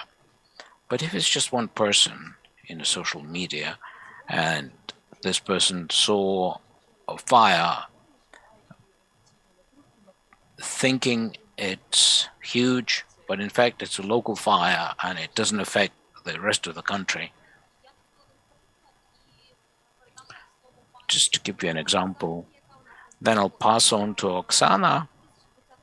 In 2020, on Facebook, one lady uploads a photo showing a field full of dead cranes. And then the inscription below is, what did they do to this field that cranes picked some grain from this field and died? Within 2 days, it goes viral, 130,000 reposts, and it becomes the #1 news. The problem is, it's a true photo and it was taken in Serbia in 2014. But journalists took this photo and started to write about this, asking these questions. What manure do they use? What fertilizers are used on Ukrainian fields? Then, so when the person sees some vibrant news, they are shocked. They are spreading this information very quickly. And when something like this happens in Ukraine, people never respond to this like this, because they've gained experience of experiencing fake news. Oksana, how do you monitor information? Because I know that this is not the only research you conduct. How information flows from social media to traditional media, and how it changes the agenda and how journalists present the news.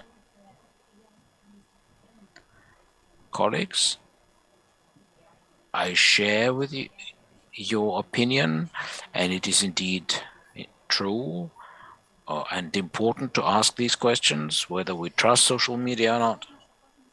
I also agree that each of us is media, and this is a problem, because not everyone is an expert, because media often use opinion of experts, but I'd say dubious experts. But the worst problem is how to separate the opinion of an expert from facts. When one expert uploads some information and Facebook becomes the source of information, the fourth and fifth repost is perceived as fact. No one already remembers by that time that actually it's only an opinion of an expert. That's why circulating such information from traditional media to social media and spreading opinion of one expert and separating this event from facts, this is part of infodemia, just like one-sided presentation of news. We have the problem of deforestation and imports of timber, but we have a major campaign now going on. People are saying it's bad, it's detrimental for Ukraine. And here, media and social media are talking about this in the same way. But 94% of moratorium, forest moratorium, is more economic. When we compared Google Trends and sociology, we saw that deforestation includes in the top 10 issues that people care about. People don't want to lose their forests in Ukraine. But trends affect Ukrainians directly. But there, they don't talk about deforestation in no way. So presenting the economic component of deforestation leads to Ukrainian audience knowing about this, but it doesn't affect the life. It seems to us that this is a really worrisome trend, and this is not about manipulation. This is about one-sided coverage of this information in both media and social media. Yes, indeed, that is the way Ukrainians perceive this problem issue. If we talk about the quality of water, on the other hand, the Kyiv Water Channel Company is considered to be one of the major water polluters. Ukrainians do not quite understand the urgency of such changes and the climate change affecting the health of the present day generation as well as future generations. We would benefit from having constant awareness raising efforts and explanation to the public about the urgency of such issues. I was conducting other researches as well, and I was impressed to find out that over 60% of people consider themselves belonging to the category of poor people. And if you belong to the category of the most vulnerable poor people, you don't want to think about deforestation or any other environmental issues. The matter that concerns you the most is how to get your daily bread. Yes, but the question of security, whether these people understand that if water is contaminated and they won't have water to be available for them to buy. Yes, you are absolutely right. When messages are spread around about problems with water supply, Google Trends respond to that immediately. We have absolute correlation. Інформаційний привід, люди відчувають загрозу, вони йдуть гуглити. У випадку лісу такого немає. When there is drought, the Google Trends show that there is a hike of interest to this topic. But when we talk about forests, it is not perceived by the public as green lungs of the planet. It is interpreted by the public as some business groups trying to benefit from it or create extra profit or excessive profit for themselves.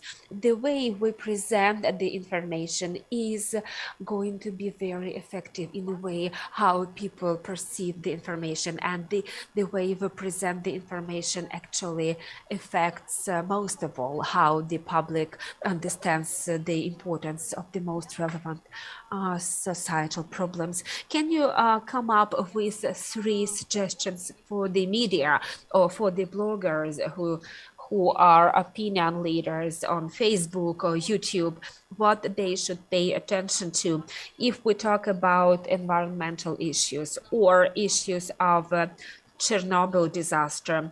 What should be important for them to highlight in a sense that it affects the public health, environment, and the lives of human beings? 3 top recommendations, 3 top 3 advices. May I start by giving my suggestions? The first suggestion is to address to experts in the relevant field in the way of identifying reliable source of information. Today we can find a great deal of experts that may have some relation to the topic, but never actually studied it in depth. If we talk about Chernobyl disaster, not all information that you can find online is true information. That is why it is important to rely on expert opinion of professional biologists, professional researchers. It is very important to critically consume information and verify the sources of information. If we take any news related to Chernobyl disaster, comments that go along with it need to be thoroughly verified in a way to check for possible manipulations. For me, it's very hard for me to give recommendations to bloggers.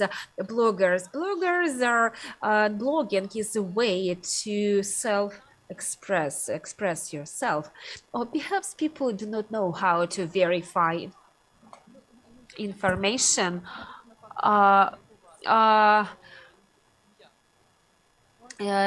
Actually,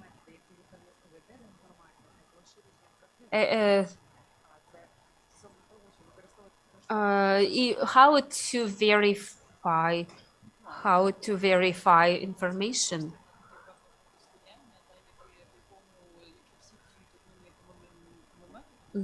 If actually all people use the same methods,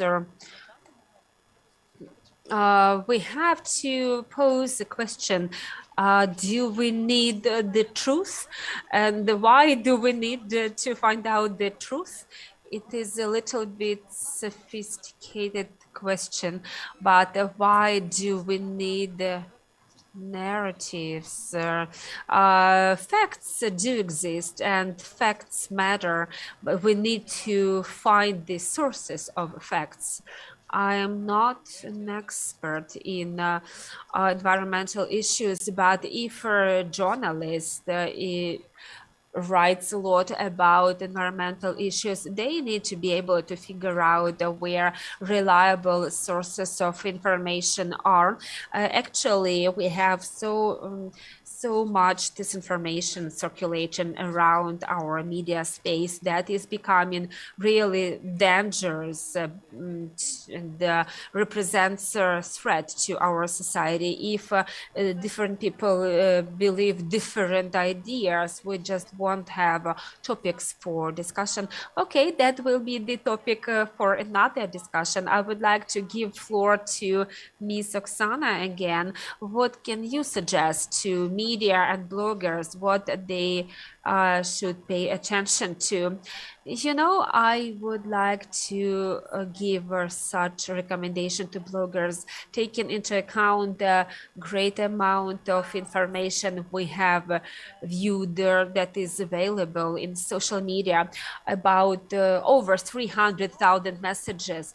If you are a fact checker and if you are investigating a certain issue, when I'm talking about environmental issues in particular, if you want to rely on solid facts, try to present some facts in your video materials, because most of your materials are made in a way that you show a terrible picture and then you attach some comment by a blogger which may not necessarily be relevant to the picture, and the blogger is telling what he or she believes in, and all of that is being spread around the social media.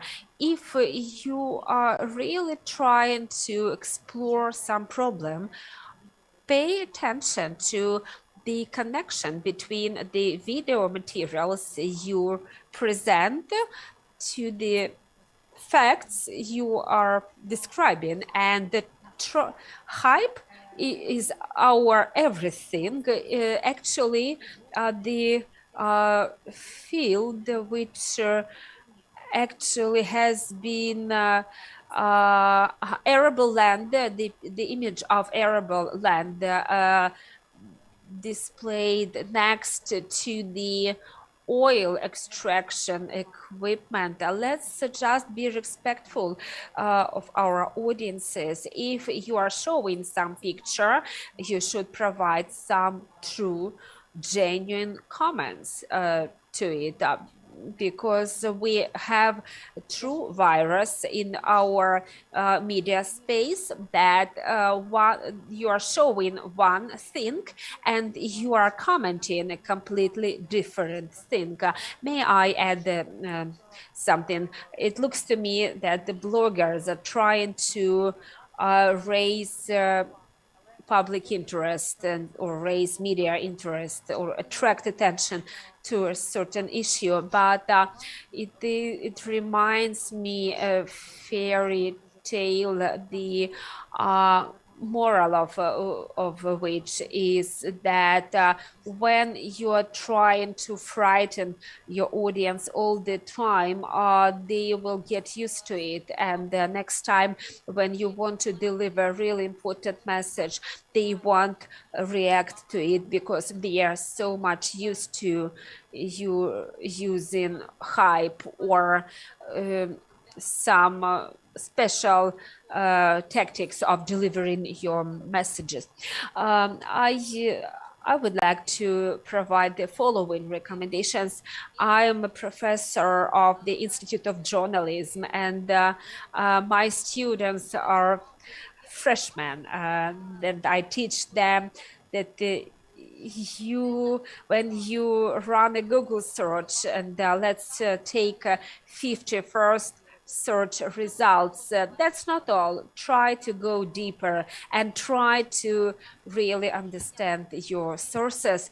At this point, we have to wrap up this panel discussion. It will be followed by the video comment by Artem Zakharchenko.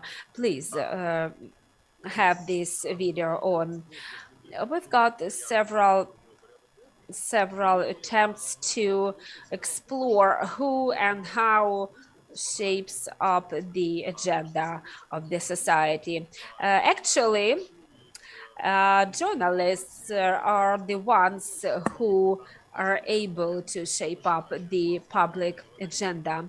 When presenting their news, they don't actually think about it, starting from ordinary news reporters to investigative journalists.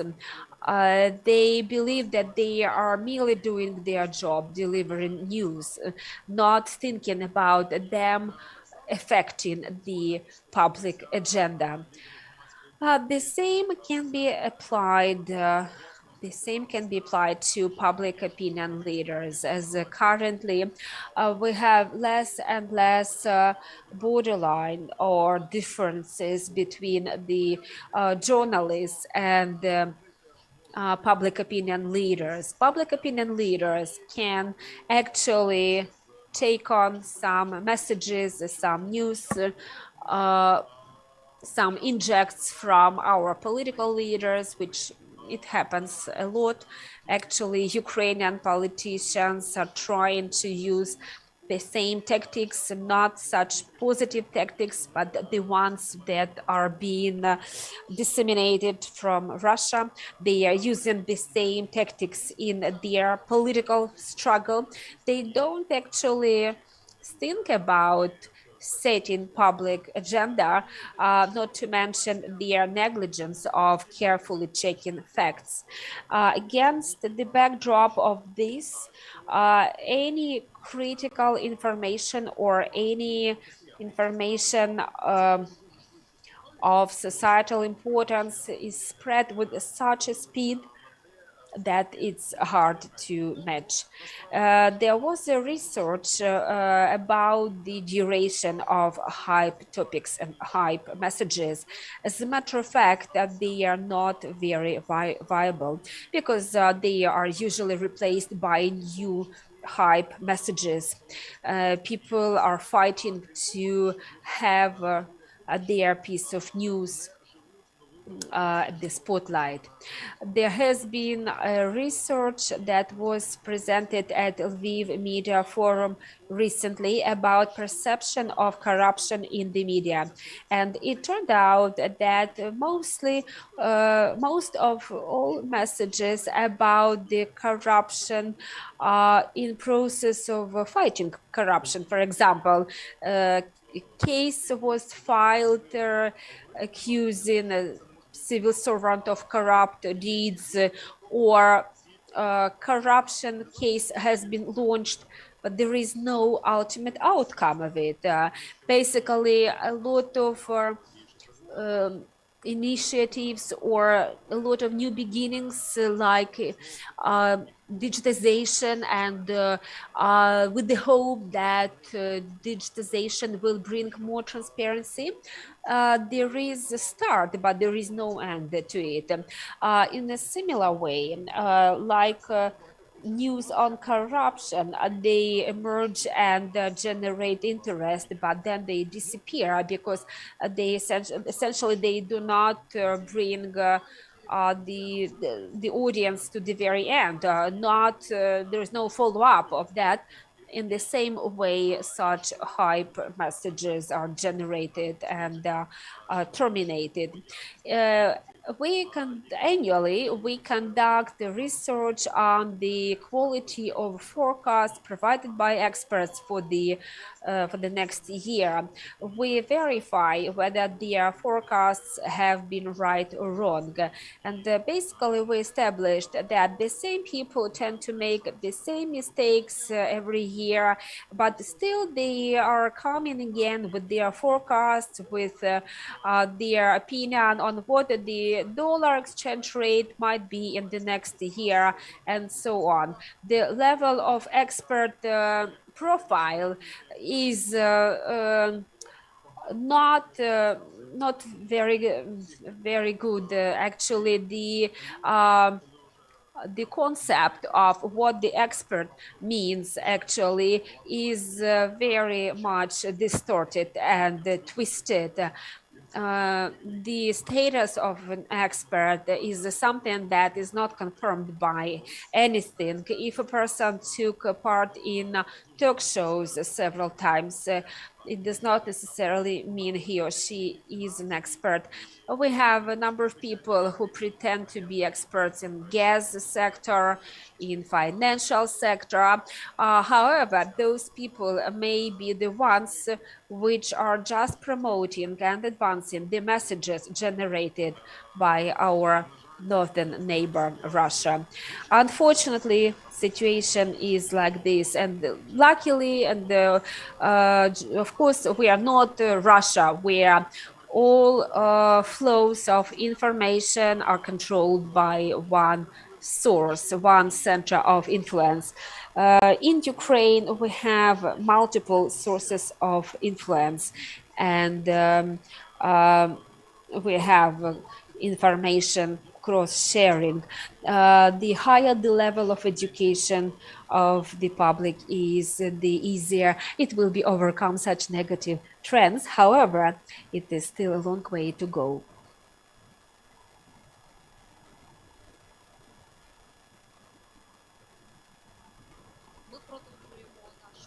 We shall continue our forum, and now we have with us Vitaly Shevchuk, radiology expert, physics professor, and we shall switch from the topics of threats posed by radiation and proceed with discussing the mundane things. Most of us in Ukraine are living in the basically epicenter of a former nuclear power plant accident, but most of us are still unaware what radiation is and how it can be measured.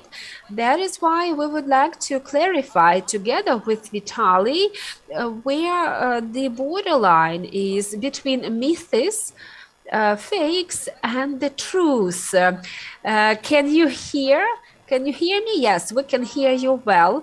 I have the first question for you. Now, a lot of people are talking about different fakes, about some are weird creatures like fishes with two heads, or apples in Chernobyl confinement zone, and various types of mutations that appeared as a result of Chernobyl, like animals with two heads or three heads. Actually, it is we have to separate several issues. Myths. Big fish can grow that big even without any impact of radiation.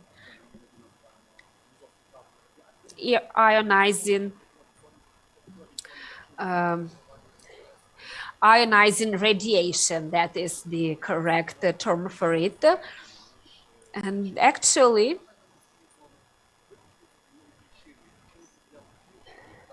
there may be only one reason for animals and fishes grow that big, because there is no fishing there actually, and the fishes can live longer and animals can live longer and grow bigger.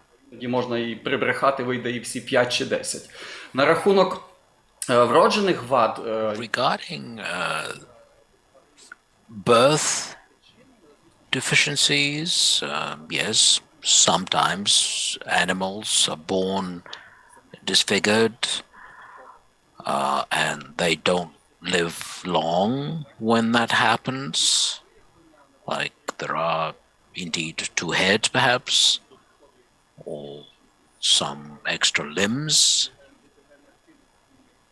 and some other degenerative changes. All of these things are simply to do with DNA deficiencies. DNA could be damaged chemically damaged, for instance. But the key factor of DNA damage that may lead to the birth of such animals, and sometimes even happens with plants too, it's to do with ionizing radiation and its action, its targeted action on our reproductive organs. And when our body carries this to our progeny, it then, of course, is duplicated, replicated in the offspring. But there are indeed myths or distorted understanding to do with insufficient knowledge. They are not really, that they have nothing to do with what is taught at school. But for me, citizen of the country where the world's worst nuclear accident happened, it is important to know these things and be aware of this so that we don't spread fake information. Okay, well, we've got time to analyze the information and to explain to people the fundamental things about radiation. Well, let me ask you the first question. Is radiation always harmful? And the second question, what is the difference between radiation and ionizing radiation? Well, let's start by saying that the audience need to speak the same language, but any language indeed changes as time goes by. Ionizing radiation, it may ionize substance, matter. That's why it's called ionizing. The word radiation is not quite correct. And so visible light, it's also radiation. And it is due to this, we can see this, we study optical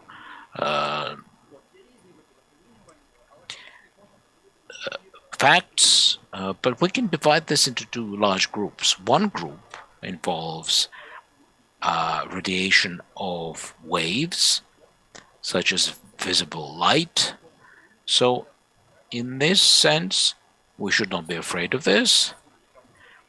Basically, all of this information we receive through eyesight.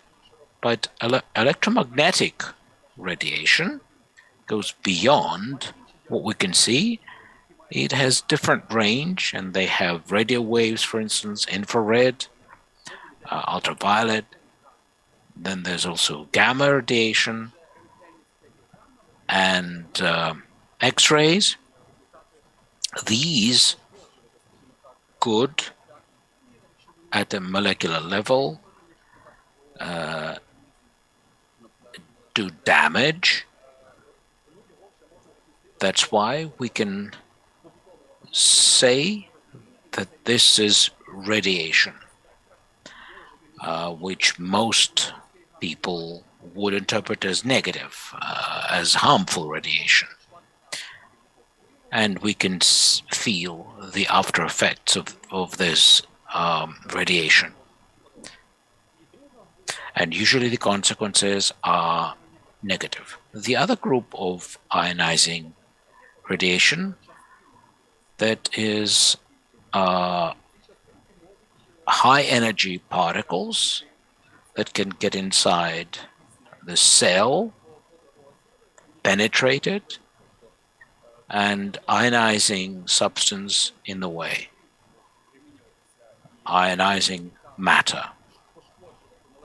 And as a result, they can damage the structure of molecules and whole body.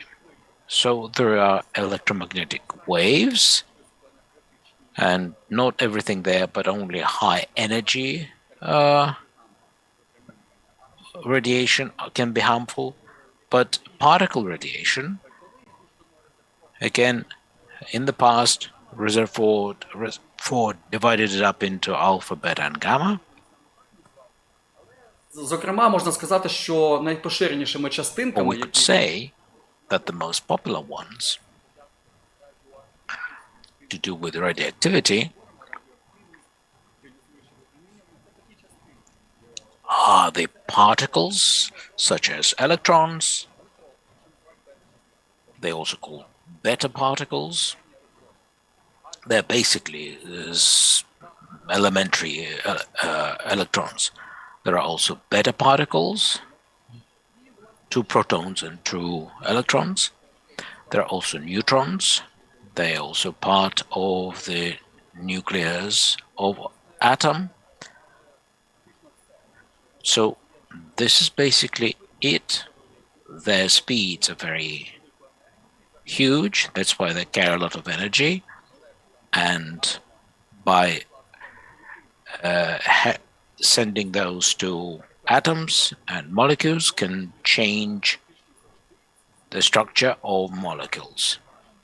And in most cases, these are negative and lead to serious damage and death. So we shouldn't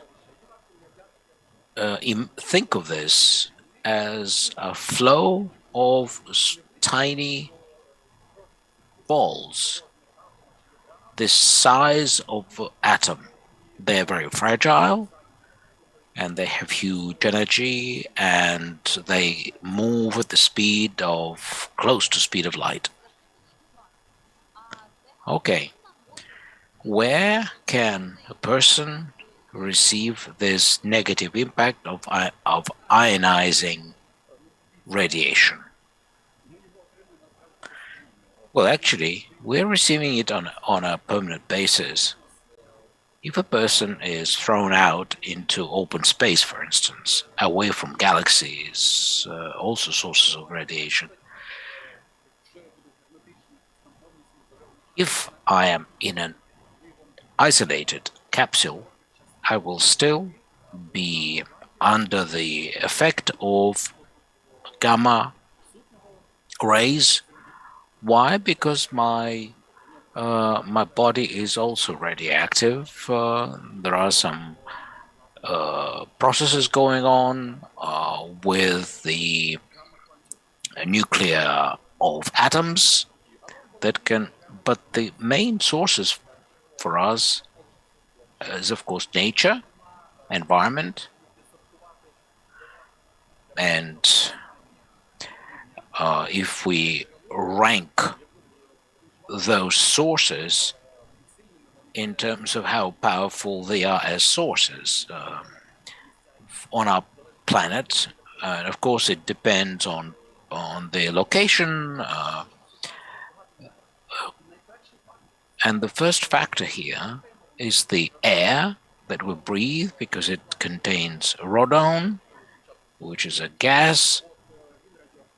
It's radioactive, but we constantly breathe, and this radon radiates us from within, particularly lungs. So this is the key factor of natural radiation. Second source would be the land, the crust of the planet, because it contains radioactive isotopes such as uranium, also construction materials that our buildings are made of. And incidentally, radon comes from land. Land is the source of radon. So, especially if you don't live in a private house, but in a block of flats. So that's why this is one of the reasons why we need to air our flats.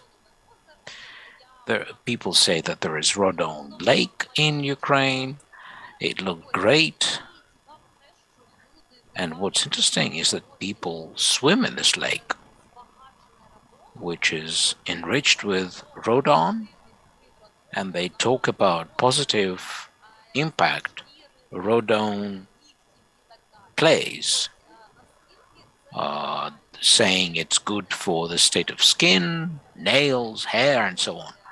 So how true is this? Can you comment on this? Well, it's not just a lake, but remember in the Soviet days, people used to go to sanatoria and they would take radon baths, and they think that if that worked for people, then it should work these days too. But as we understand today, ionizing radiation for our bodies is hazardous. So, of course, swimming in such water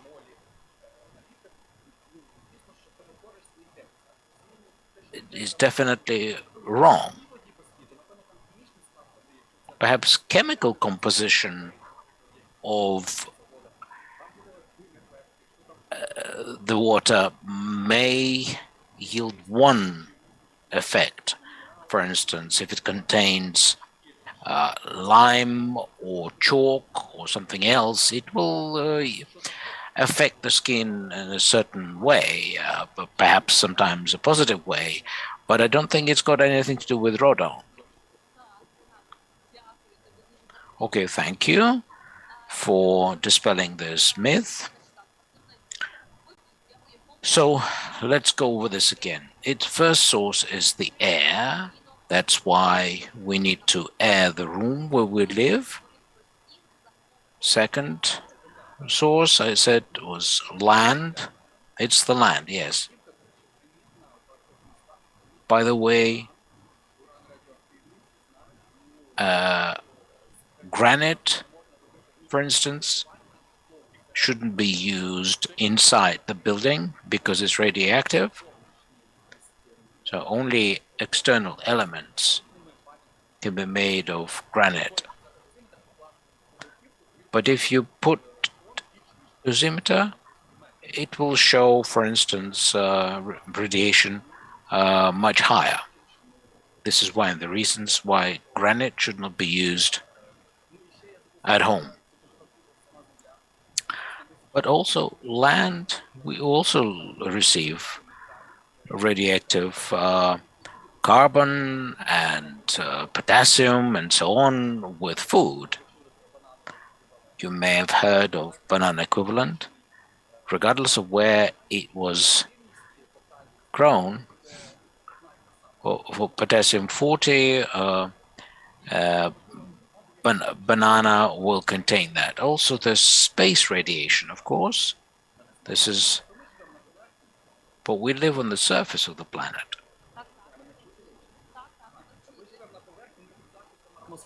We are protected by the atmosphere. So for us, the key sources are not the space, but if you go, say, 8 kilometers above land, there the level of radiation is a lot higher because there's less and less air above you. Plus, our body, of course, it's also radioactive. If you sleep in bed and someone else is sleeping next to you, it could be a higher level of radiation. Now, where within this hierarchy you would place Chernobyl? How dangerous it is for Ukrainians and Belarusians.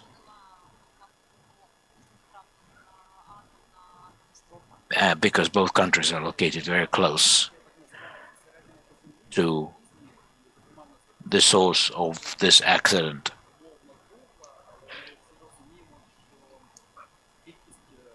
Well, we all understand that the quantity of cesium-137 half-life is 30 years, only half of it has disintegrated. It still stays in the ground, and plants that grow there could contain this cesium, and then it can make its way into mushrooms and perhaps other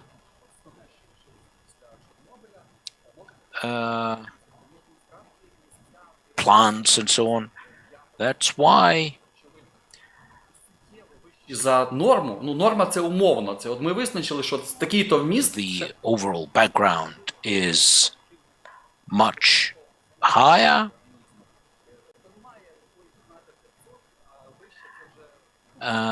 So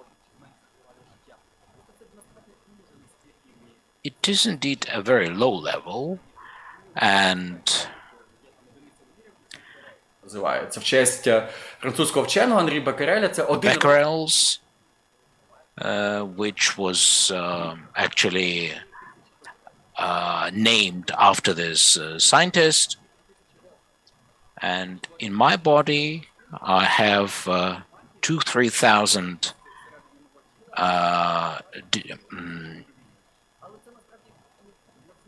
мало, це дуже мало. Але якщо я з'їм чорницю з питомою активністю, very low.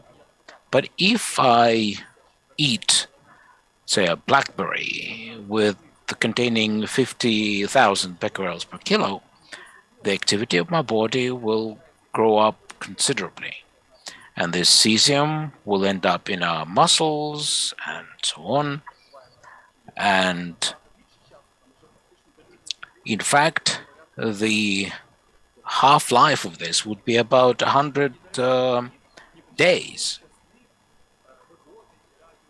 And here's another myth, apparently that alcohol would drain the the radiation out. All of this, of course, is not true. But unless you can calm down without alcohol, well, perhaps that's the solution for you. But it's one of the ways of relaxing yourself. But for people who turned off the sound, I can tell you for sure that alcohol doesn't help. And it cannot do anything about the radionuclides that have built up in our bodies.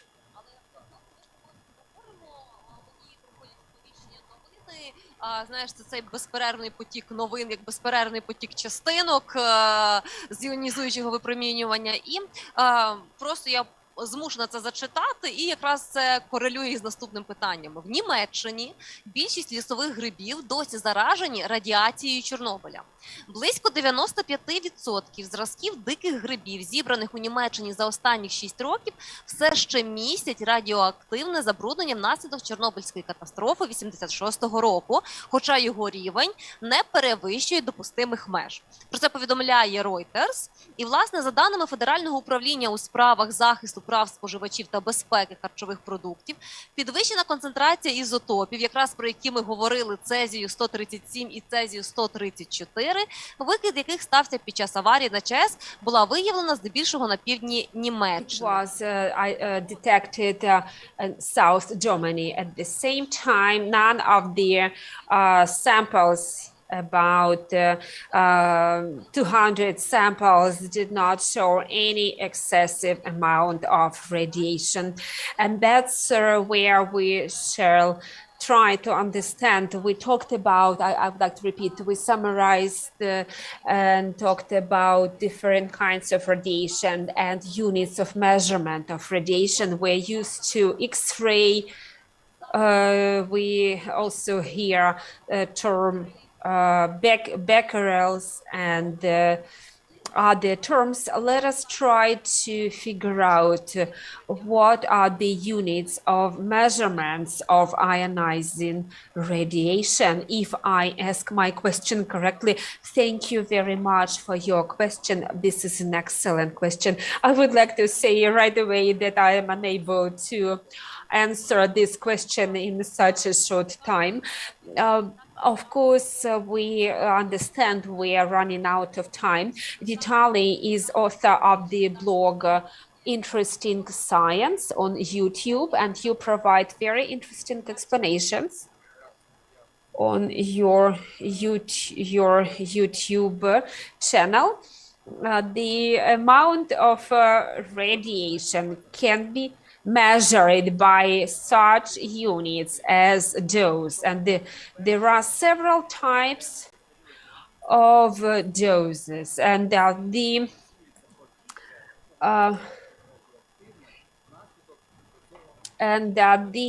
dose that is measured in Röntgen is about measuring the air, radiation in the air using various meters. If something is measured in micro Röntgen per hour, that is quite normal. And for Ukraine, the normal radiation level is between 10 to 30 micro-Röntgen per hour. This is 1 millionth particle of Röntgen per hour. In 24 hours, of course, you have equivalent number multiplied by 24 hours, and then average annual dose can be measured. And I want to stress that this is quite normal level of radiation. What is the annual dose of radiation that is considered to be safe? And how to call it properly? Micro-Röntgen? Röntgen is about the air. However, we are interested in measuring radiation and its effect on human health.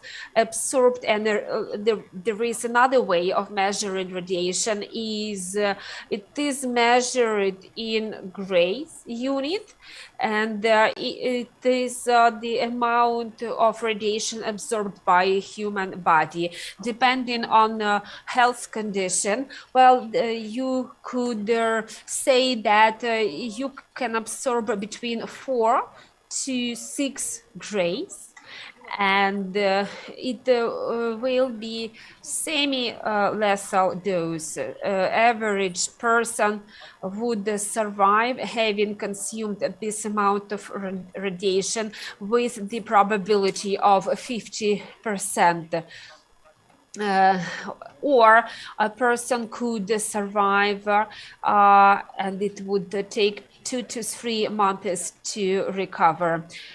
Actually, it is a small amount of energy. If you compare it with heating water, you could heat 1 kilogram of water by 1/1000th of 1 centigrade. It's a very small amount of energy. It's a tiny energy, tiny amount of energy, but it is sufficient to kill the body.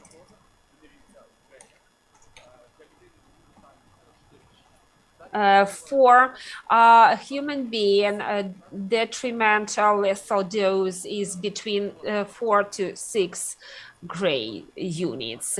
Next way of measuring radiation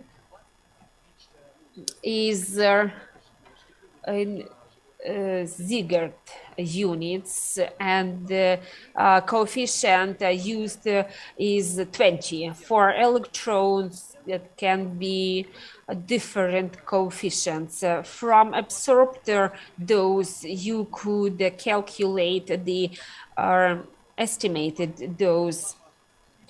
Different parts of their bodies have a different different ability to respond and react to radiation. Also, weight and mass of the body is important too. If we talk about this equivalent dose,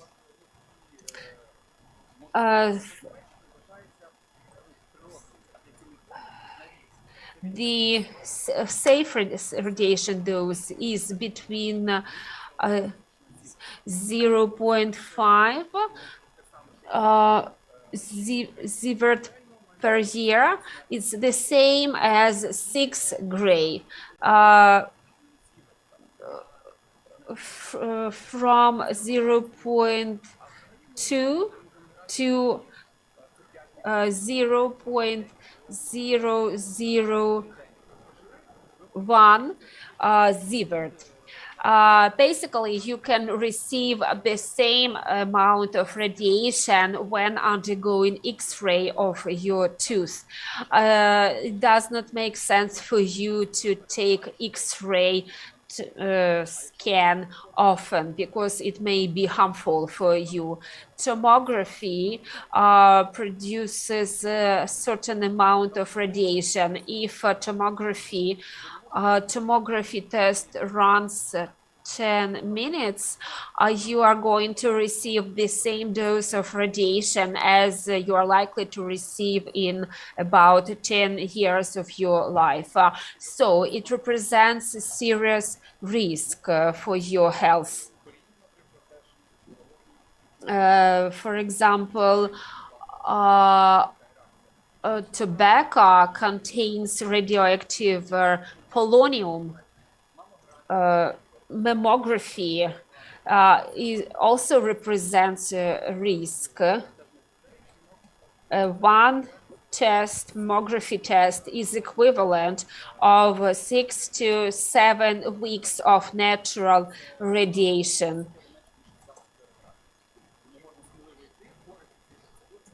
Actually, the usefulness of this procedure definitely exceeds the potential harm for your health. Thank you. This is really cool information in 10 minutes about where to go next if you want to find out more information. Natural radiation that you are likely to receive, it's between 2 to 3 millisievert per units per year. This is our natural radiation. What about absorbed dose? You mentioned this term. It is the energy absorbed by 1 kilogram of our body. It is measured in a gray unit. Each kilogram of our body absorbs between 2 to 3 milligray units of radiation per year. Be mindful that I corrected myself. I talk about milligray units, not about sievert units, because it is going to kill you if you talk about gray. And there is another method of measuring radiation, taking into account its effective dose, taking into account the properties of different tissues in your body, because scientists prefer to use effective dose because it depends on the parts of your body and tissues, various tissues. What is the norm? What is the standard? For ordinary people, it should be between 2 to 3 millisieverts per year, whereas for an employee of a nuclear power plant, it can be higher level. Different levels are established depending on risk and harm for your health, and such people receive extra pay for the danger, being exposed to danger, and they get retirement sooner, which is quite well understood. For pilots, the same conditions apply because they are closer to the sun, to the open space. Okay, thank you. Explain to me about Becquerel units. Becquerel is a French name, and it is important to understand that Becquerel is intensity of radiation. For example, he could put a sample into special radiation meter and close this equipment with a lid cover, and then calculate how much gamma units are likely to be attracted to it. And the higher activity it demonstrates, the longer you have to measure it. If your measuring unit is measuring something for a long time, it depends on the level of intensity. And the Becquerel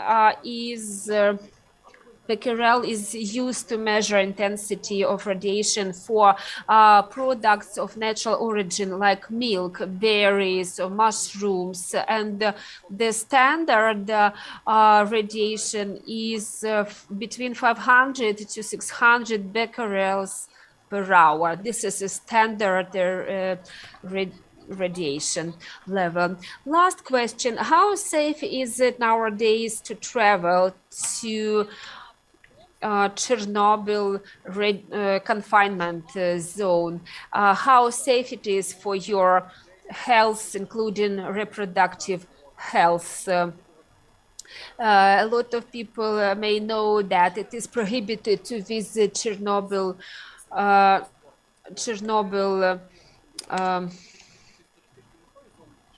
exclusion zone, but it may represent risk for your health and your reproductive health. However, tourists which travel to this area, they are not exposed to risks, especially if they listen to instructions from the tour guide. If you go to Pripyat city and measure the radiation level, it may be not different from what you have in Kiev. Of course, there are some places which are banned for tourists, like where there are personal belongings of liquidators of Chernobyl nuclear power plant accident. It's one of the myths that it was an explosion. It was not an explosion, not at all. Radiation equipment was staying in its place. There was no fire. However, physical processes are going on there, that during 2 weeks the nuclear reactor was emitting radiation uncontrollably for a long period of time, and it was spread around many countries across the European region. So now it is quite safe to go there because the radiation levels have been measured many times.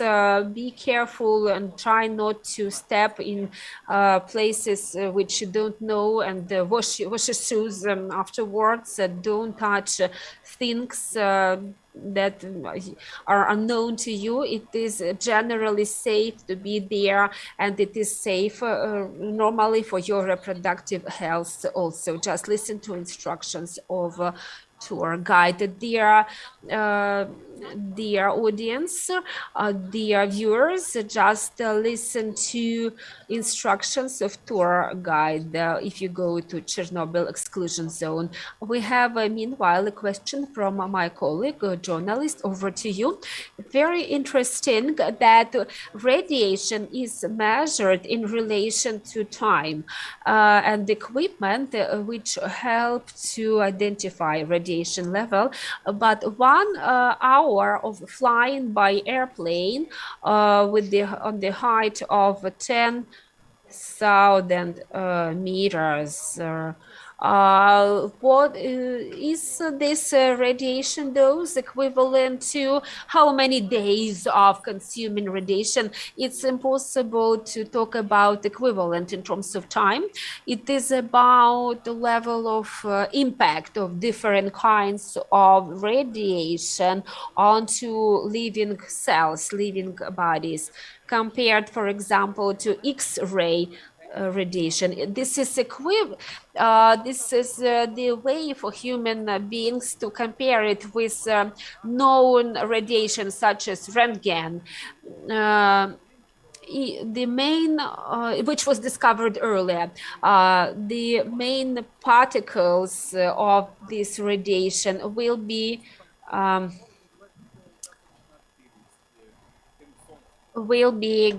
gamma.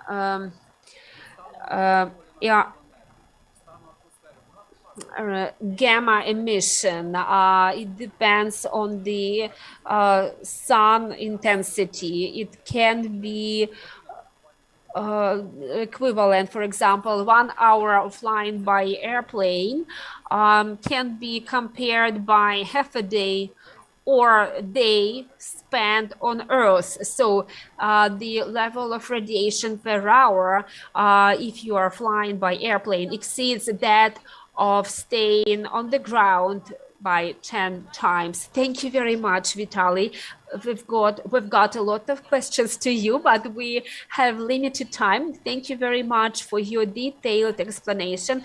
I think we shall prepare the infographics with explanation of all the very useful information provided to us by Mr. Vitaly Shevchuk, radiologist, physics professor, and author of the blog Interesting Science. I promise I will send out to you our information for fact-checking so that we make sure we deliver the information correctly as far as radiation is concerned. Thank you very much, dear Vitaly. Thank you for joining us on Saturday. Wish you a great day. A great weekend. Likewise, I wish you a nice day. Thank you. And we shall carry on, and we've got another interesting speaker from Japan, Hideo Yamazaki, director of organization dealing with environmental issues, a former professor of Kendai University, and he's going to tell us about radiation contamination in Tokyo 5 years post Fukushima accident. Оскільки можна провести паралель і між We can draw comparison between Chernobyl accident and Fukushima nuclear power plant and how they differ. Now, report from Mr. Hideo Yamazaki. そうです。山崎先生、本日のミーティング、このフォーラムに参加していただいてありがとうございます。今、その発表を始めてです。はい。皆さん、こんにちは。日本からこのシンポジウムに参加させていただき、大変光栄に存じます。私は山崎と申します。1980年から日本の大学で重金属汚染と放射能汚染について解析を行ってまいりました。一昨年にリタイアしたところであります。さて、今日のスピーチは、10月1日に録画していますけれども、日本では原発推進派とされている人物が新しい総理大臣に決まったところです。10年前に福島の大惨事を経験したにもかかわらず、日本の政治家、電力会社、そして一部の国民はその教訓を学習することができていません。非常に残念なことですけれども、今日は日本の首都東京の放射能汚染の実態について情報公開の関係と絡ませながらお話しさせていただきます。多くの日本人はチェルノブイリ事故がソ連邦の崩壊を後押ししたと認識していますが、それは世界中の共通認識だと思います。チェルノブイリ事故に関する情報操作がソ連邦の崩壊に寄与したことは間違いありません。同様に福島事故でも多くの事実が実は公開されていません。情報操作による放射能汚染の隠蔽は日本でも行われていると私は強く感じています。特に東京の放射能汚染についてはほとんど公開されておりません。東京は福島第一原発から 230km ほど離れ、そこには4400万人の住民が暮らしています。チェルノブイリ原発から130キロしか離れていないキエフ市の放射能汚染の実態について日本人はあまり知りません。同じように多くの日本人は福島事故による東京の放射能汚染についても実はほとんど知っていません。分かっていません。それは信頼できるデータがほとんど公開されていないからです。あるいはデータそのものが存在していても公開されていないのか、あるいは逆にデータが存在していないのか、それすらも分かっておりません。したがって東京の放射能汚染の実態調査はほとんど行われていないと考えていいと思います。多くの研究機関や研究者は事故を起こした福島原発には興味を持っておりますけれども、東京の放射能汚染についてはあまり関心がありませんでした。ある国立の研究所では東京の放射能汚染に関する測定を上司から禁止されたというような話を私は聞いています。東京が汚染した証拠を残さないようにするためです。日本政府は東日本における地表の放射能汚染マップを毎年作成しています。それは現在も続いています。しかし東京については事故直後に測定されただけで2012年以降東京の汚染マップは作られていません。私は公共機関に所属していなかったので事故直後の福島には自由に入ることができませんでした。そこで東京を中心とした首都圏の放射能汚染、環境放射能汚染のモニタリング調査を行ってきました。今日はその内容を少しご紹介したいと思います。ところで、なぜ日本政府は東京の放射能汚染を隠したのでしょうか。多分2020年のオリンピックを東京に誘致するためであったと考えています。2013年の9月ですけれども、ブエノスアイレスで開催された IOC の総会で、当時の安倍首相は、福島は完全にコントロールできている。東京には全く影響を及ぼしていないと招致演説をしました。皮肉を込めて、日本ではこれを安倍のアンダーコントロール発言と言っています。しかし、安倍首相が演説したこの日に、福島第一原発前の海水1リットルあたりの放射性セシウム濃度は100ベクレルでした。原発前の魚については1キログラムあたり多いものは10万ベクレルを超えていました。20キロ沖の魚でも1000ベクレルを超えていました。では東京ではどうだったかといいますと、東京では東京湾に1日あたりに610メガベクレルの放射性セシウムが河川を通じて流入していました。現在も毎日500メガベクレルの放射性セシウムが流入し続けています。東京湾に流入した放射性セシウムは湾の奥部のちょうどディズニーランドがあるあたりの狭い海域に堆積しています。その量は現在までに2テラベクレルに達しています。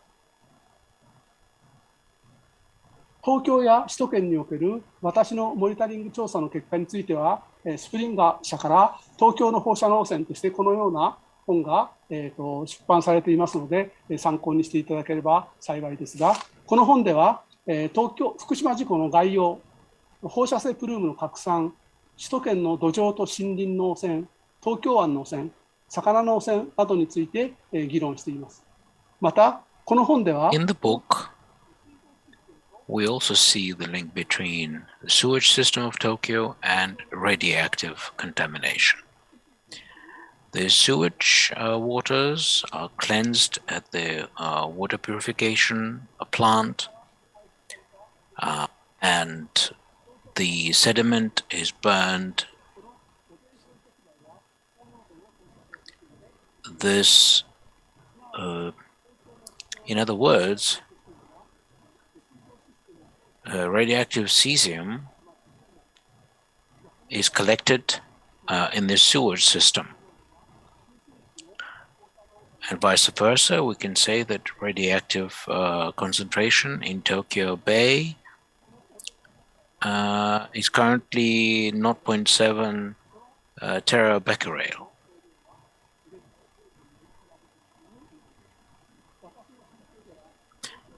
According to my estimation, around 80% of radioactive cesium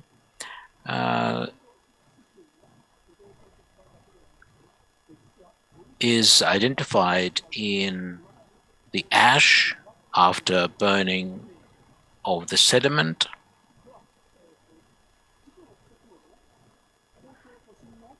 also after the emergency, after the accident.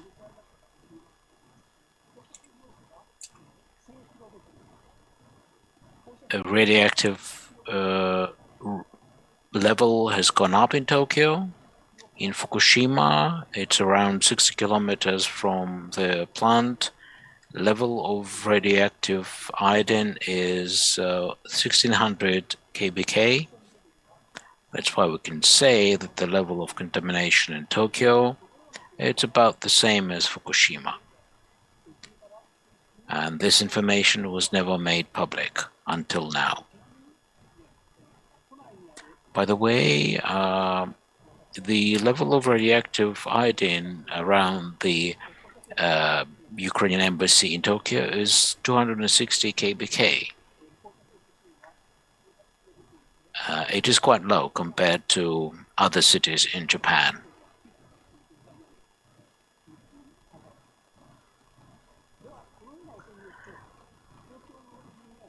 Also, how much Tokyo residents suffered from the accident? IAEA, based on buildup of radioactive iodine and radioactive cesium, established that currently it is 18 levels. It is 18 times higher than over the past 10 years. In the past, there were restrictions. Now they have been relaxed.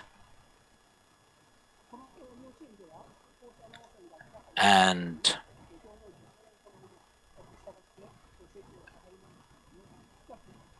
since the information about radioactive contamination of environment is not transmitted in Tokyo, there are still a lot of buildings that are not aware of the soil contamination. Also, particles of uranium with high concentration were found in the filtration system. And the Tokyo population is currently has been living under these conditions for 10 years. Even under the low level of radiation contamination, Tokyo with, because it's a highly densely populated area, has been suffering. At the Fukushima 1, the nuclear waste is being processed, but the work is not completed yet. It was considered that reactor number 2 had ventilation issues, and as a result, people are saying that the work with ventilation chamber was unsuccessful.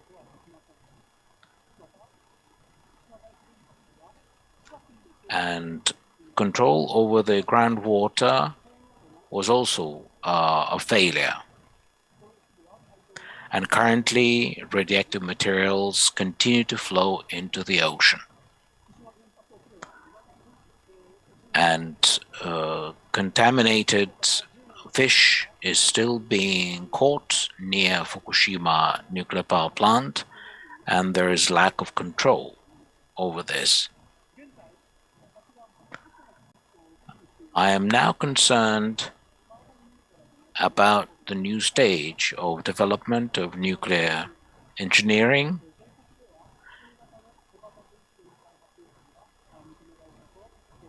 And I am here. I heard that the budget was approved in the US. And the reactor is going to be small. It's a new design. It means that the locals are running the risk of having a new disaster.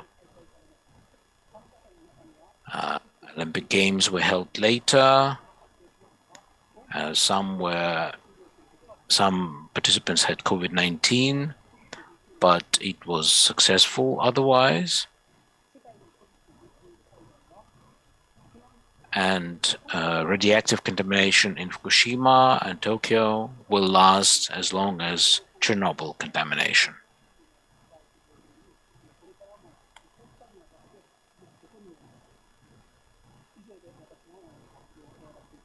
This wraps up my presentation. Thank you very much.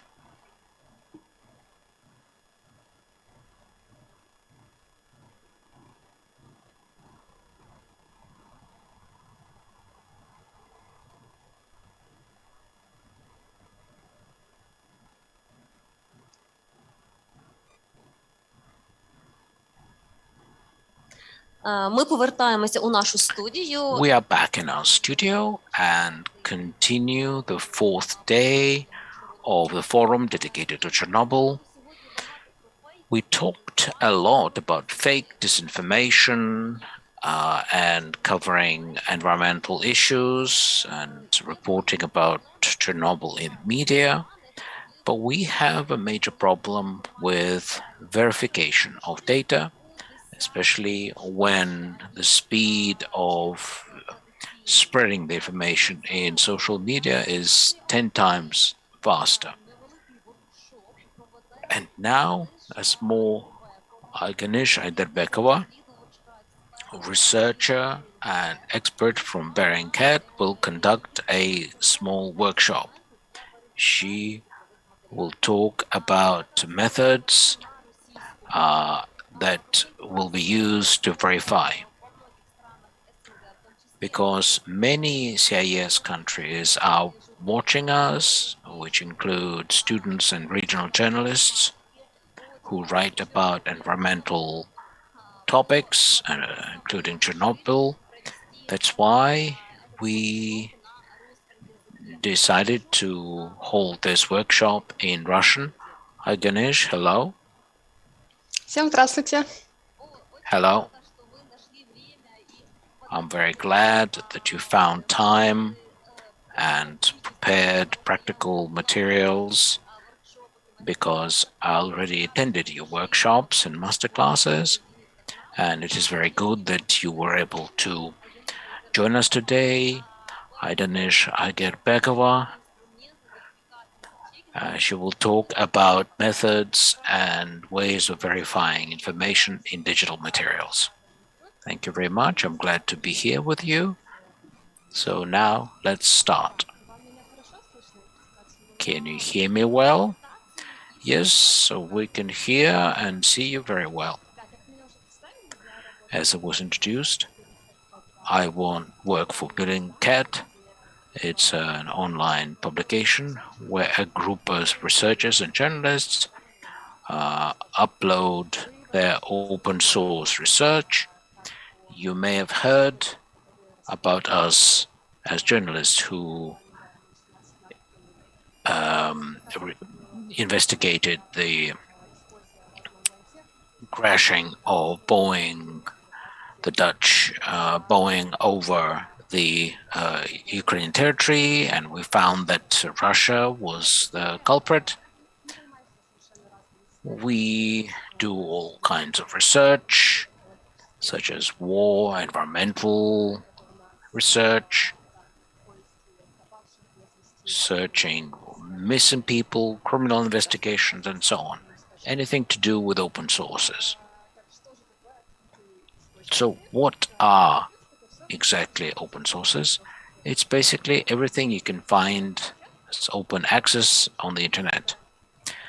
And we try to make sure that the materials that we use for our investigations come from open internet. These are materials such as satellite services, maps, media reports, also user content. In other words, everything that was uploaded on the social media.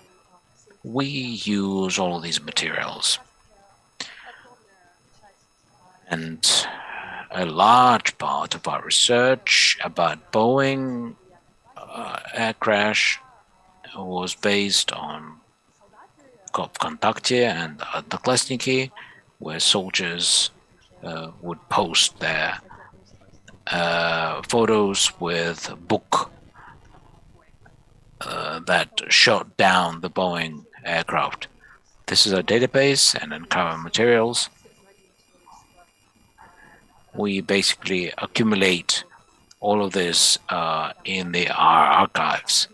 That includes Google eBooks, Companies House, Internet Archive, and so on.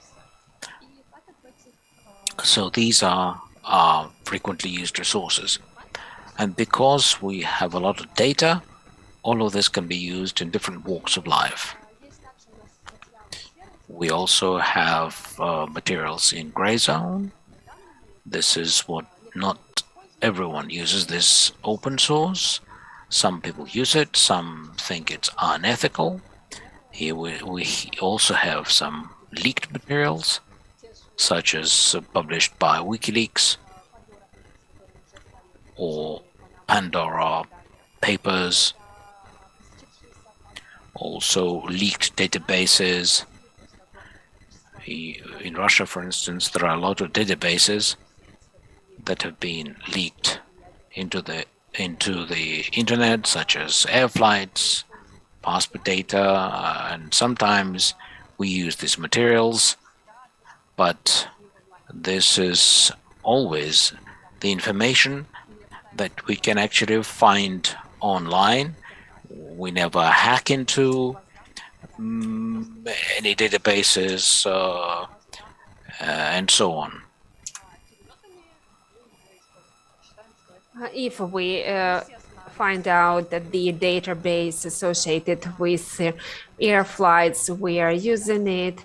Not all companies would agree with us. It depends on the legislation in their particular jurisdiction. And then there are some official contact databases such as GetContact, Truecaller. Also, we use unprotected databases and materials from darknet.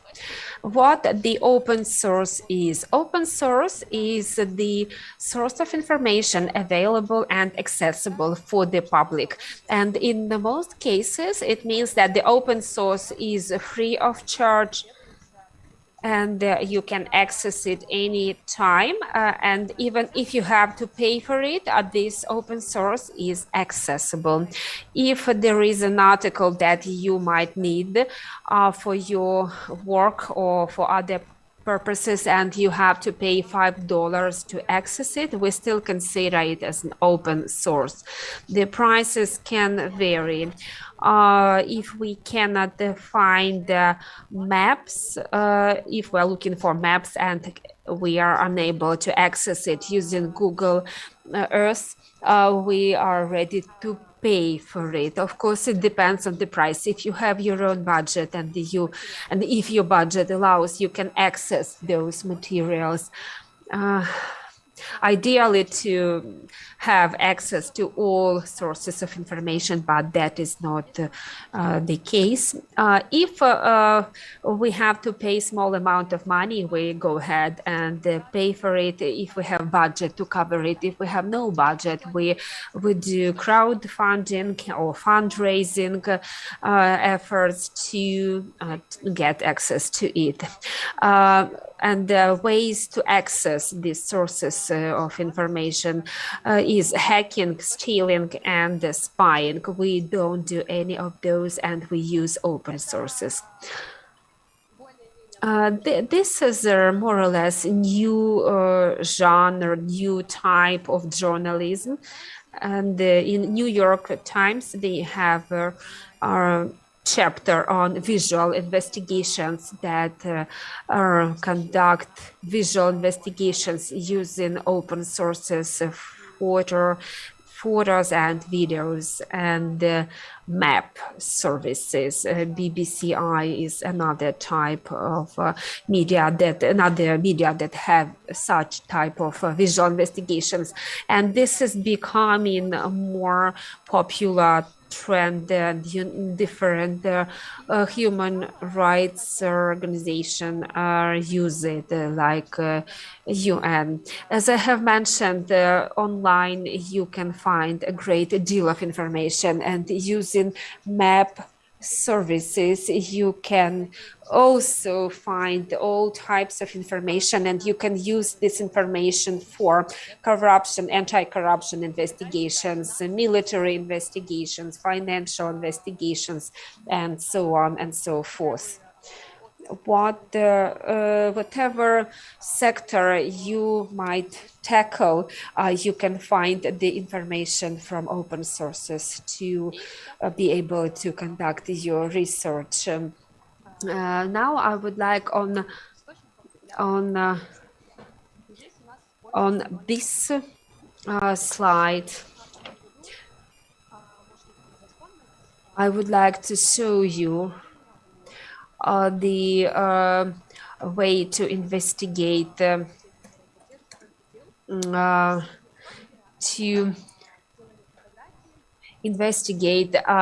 ISIL, and their crimes. And this is one of the examples. The picture was like that, and it used to say that they are not supporters of ISIS, and the picture was taken in Germany. And such background is normally sufficient to show to most viewers that yes, indeed, this is the photo taken in Europe, and it is this photo is taken by supporters of ISIS. This information was spread on Twitter, and in order to verify that this photo was taken in Münster city, we tried to verify the spot where this photo was taken so that law enforcement authorities could use it. And in this case, we usually run the same exercise. As we don't have the interactive presentation, if we had interactive presentation, we would, of course, run it through you. If I would ask you a question, what details you are able to see to identify that this photo is taken in Münster and where exactly in Münster this photo was taken. Just have a look at it and see what you are seeing. Try to look at all details. I can start explaining right away how we identified where this photo was taken. We shall start with the bus. You could see a bus in Münster, how buses in Münster look like. And you could see that in that period of time, buses in Münster looked exactly like this one. And this is the first part of visual investigation that, yes, indeed, it confirms that this is a bus from Münster. Then we look at other details.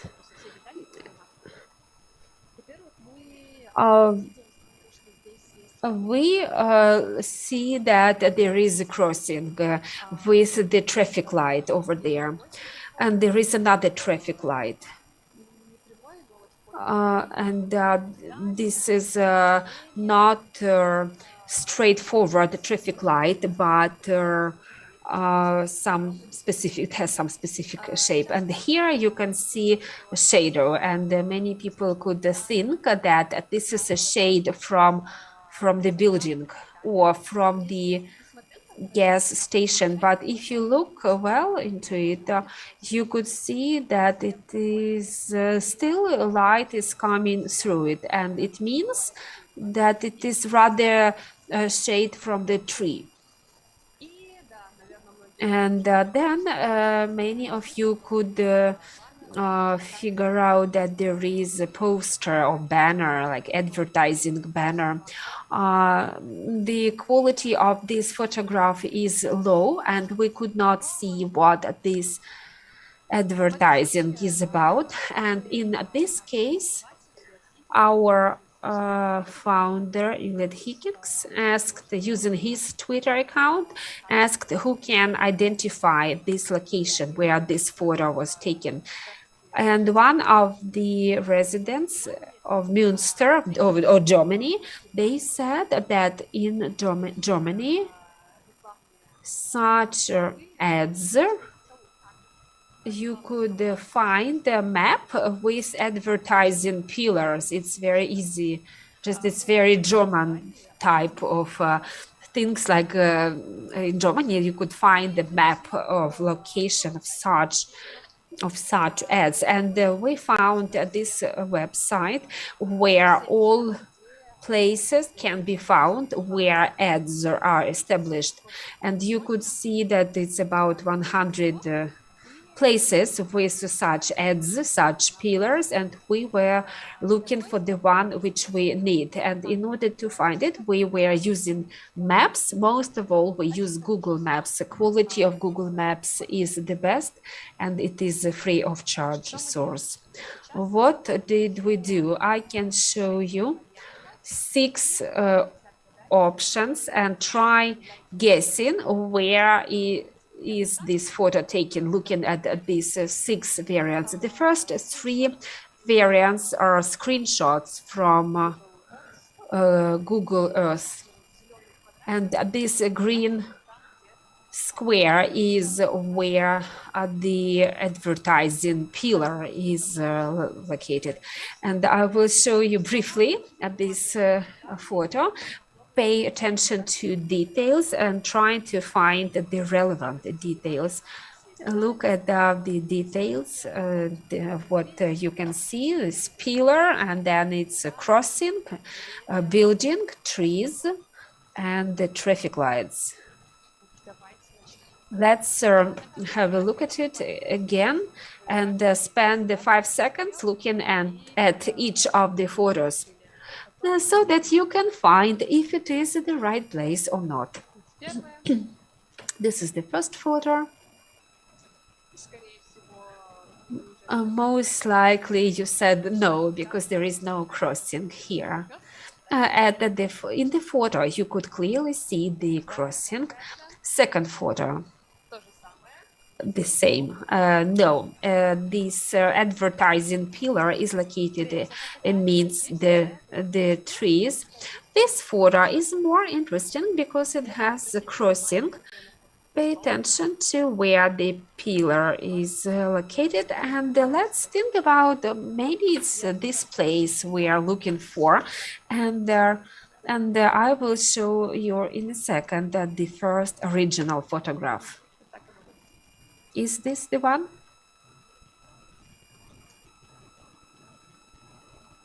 Окей, здесь, наверное, снова подогрев. And you could guess that this is not correct, because correct choice, because the pillar should be located somewhere here. The fourth photograph.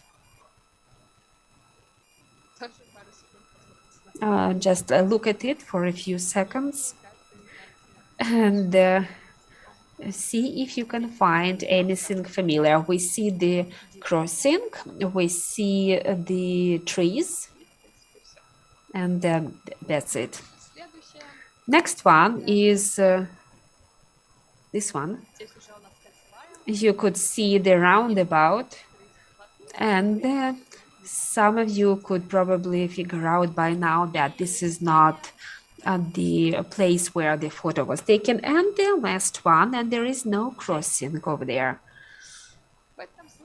In this case, let's have a look at the fourth photograph.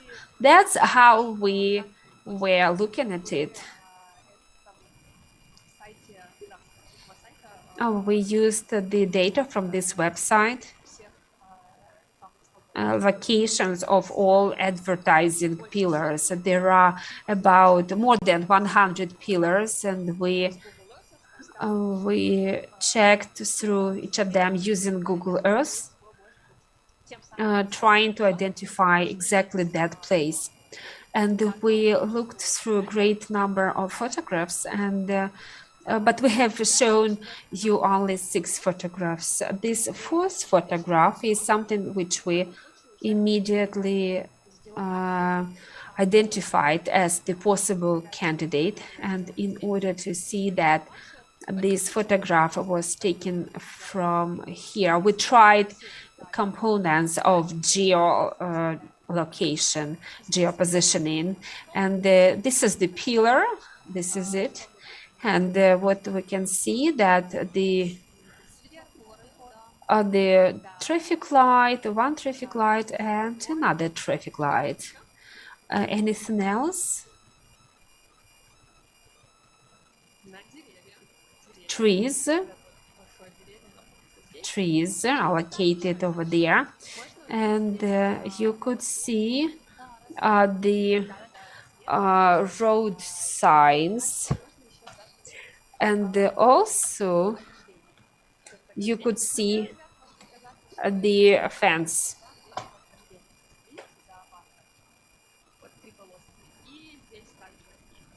Yes, this is the road markings and the fence.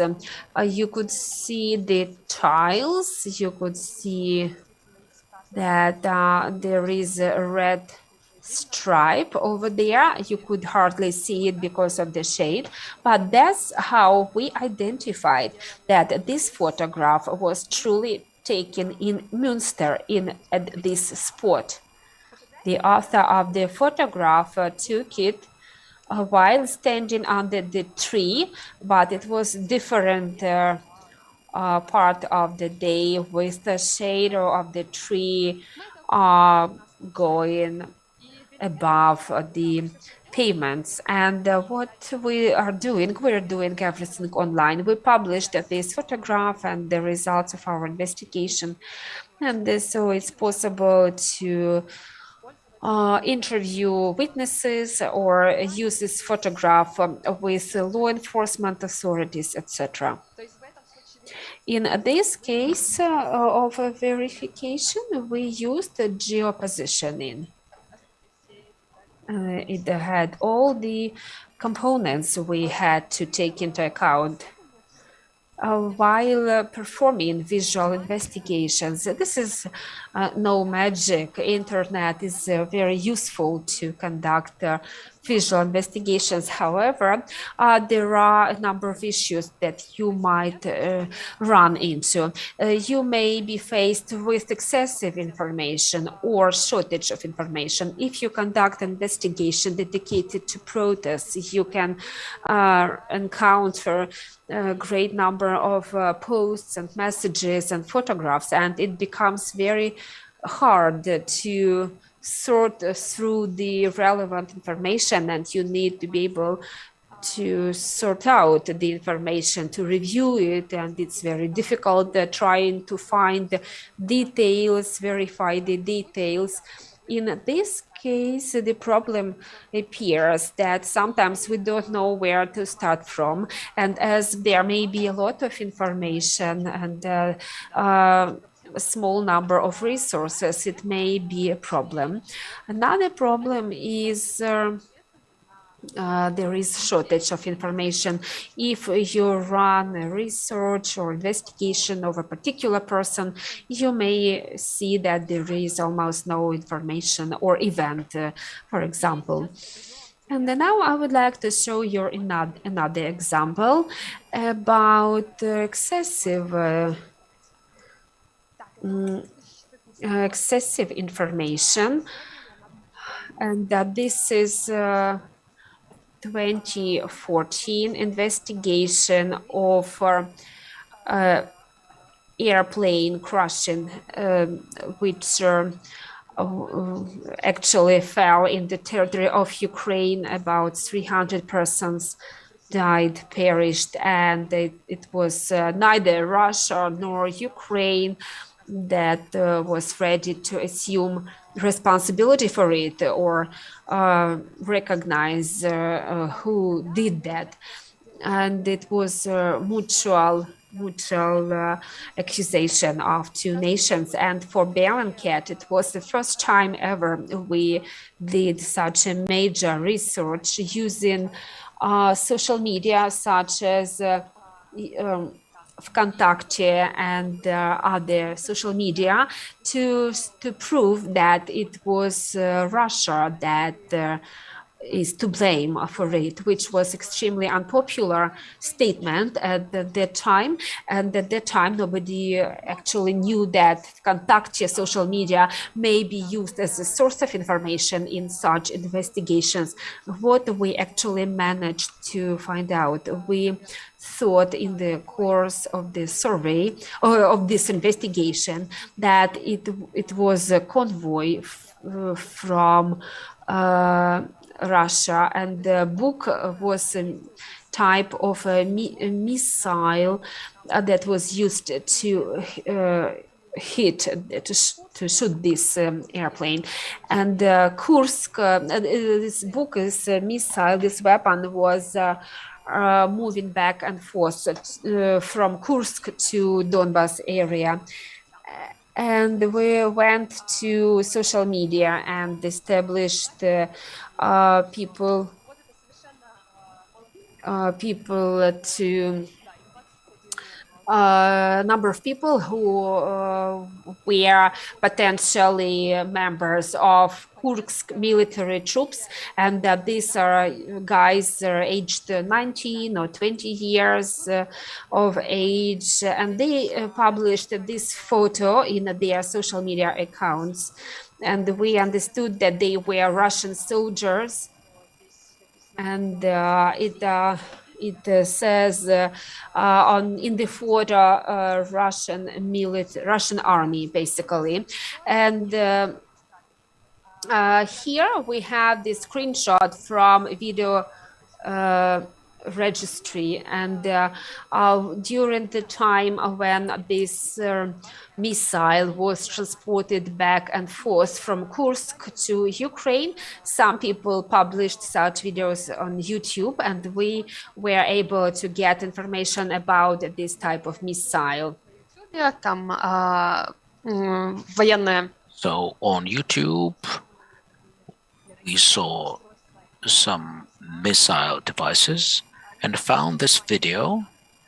No, never mind the date. This is the date of a video registrar. And here we saw a large convoy of the military vehicles. And now compare these two pictures. Look at this photo. And here, and you will see difficulties. First of all, we see that the bus in the rear, there's a convoy of military vehicles, grills, open window,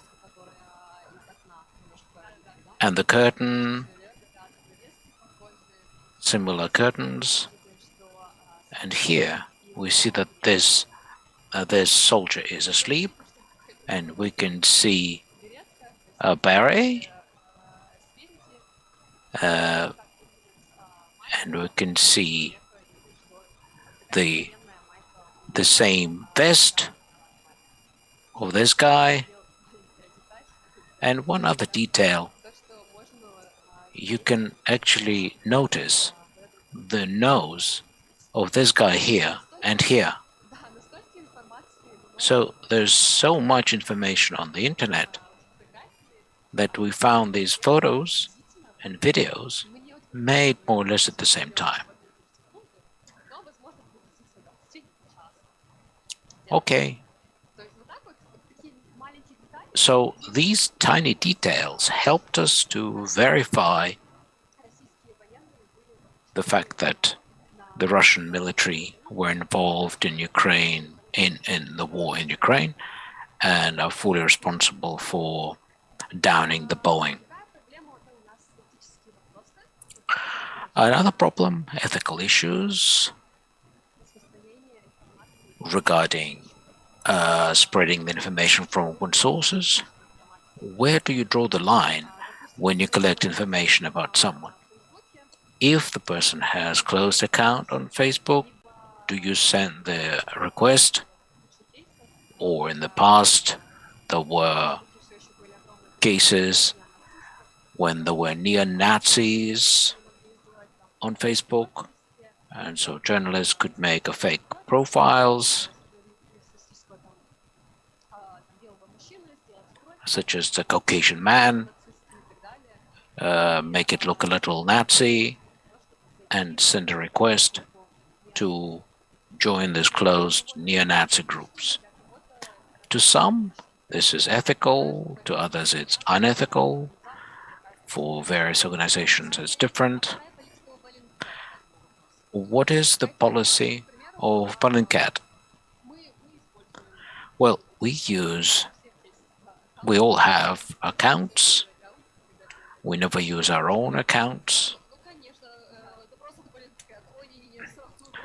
Of course, if it's a request coming from Bellingcat, people would be nervous. Well, we are more flexible. We use leaked materials available on the internet. And we could infiltrate a fake group, for instance, but we would make this known. Well, this is good because otherwise, how do you gather this information? We in Ukraine also have several marketing organizations, and to collect this information, you have to enter this community where you will be trusted. So you have to probably blend in with them, and for instance, the anti-vaccination groups, in order to see their processes, we enter their groups. So, indeed, this is how it works for closed groups.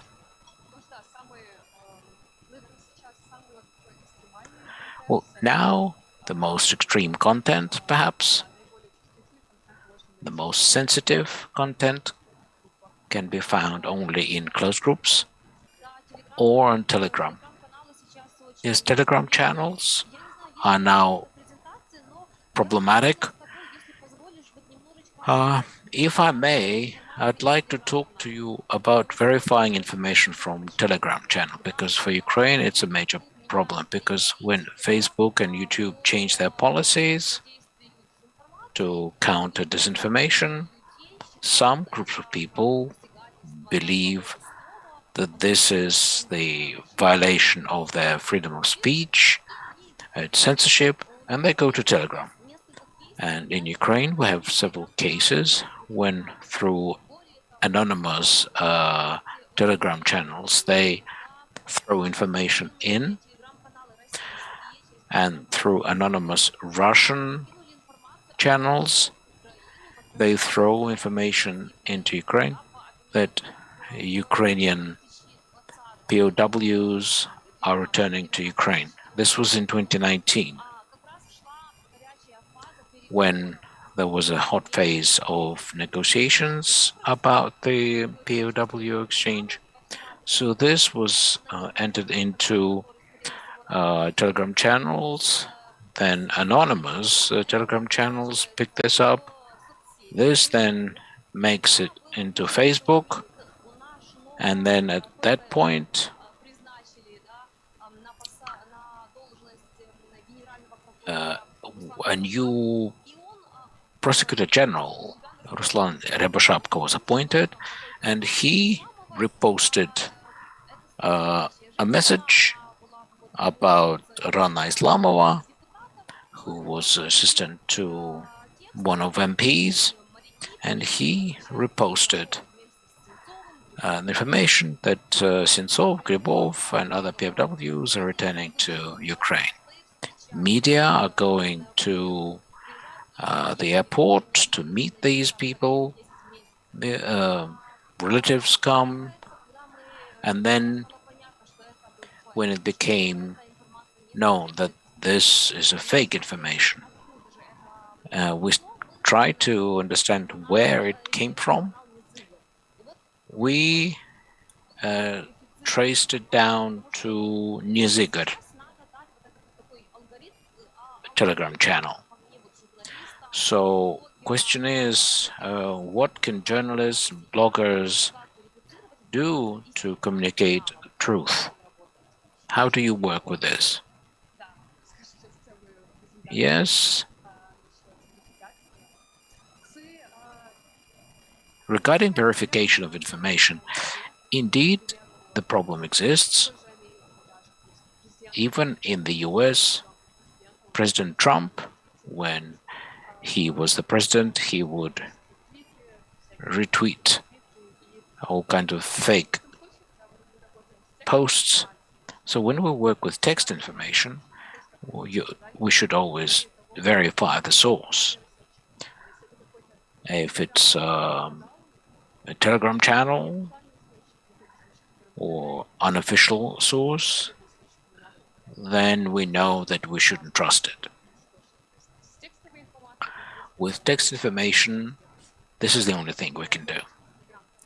If on the Telegram channel or on Facebook, on Twitter,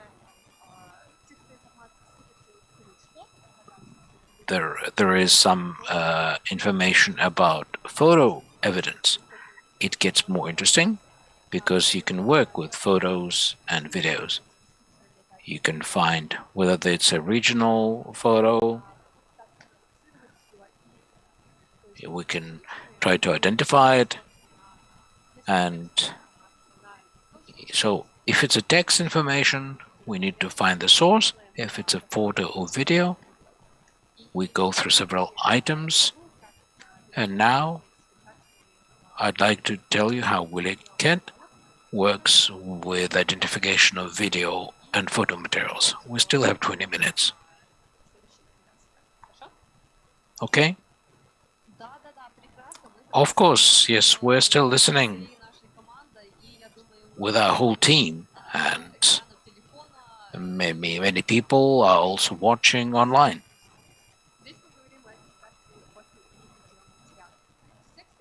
So speaking of verification of video materials, working with text is easy. Это попытаться найти, где впервые такая.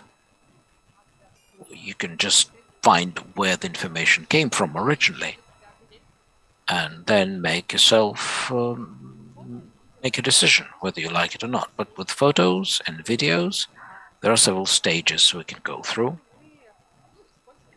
There is a wiki checklist. First of all, whether the material or video is original. For example, on Telegram, a photo was posted and they say, attention, this is going on. So we need to verify whether this is an original new photo, or they downloaded this photo 5 years ago and then they uploaded it as if it's new. This is the easiest. We can do the search for pictures. You use Chrome plugin or Google. What do you prefer? I will give you some more details later. Definitely, I will tell you all about it. So, after the item 1, then we try to find who was the source of this material, who uploaded it. Third point, where material was filmed or photographed. We use geolocation, searching for details, and then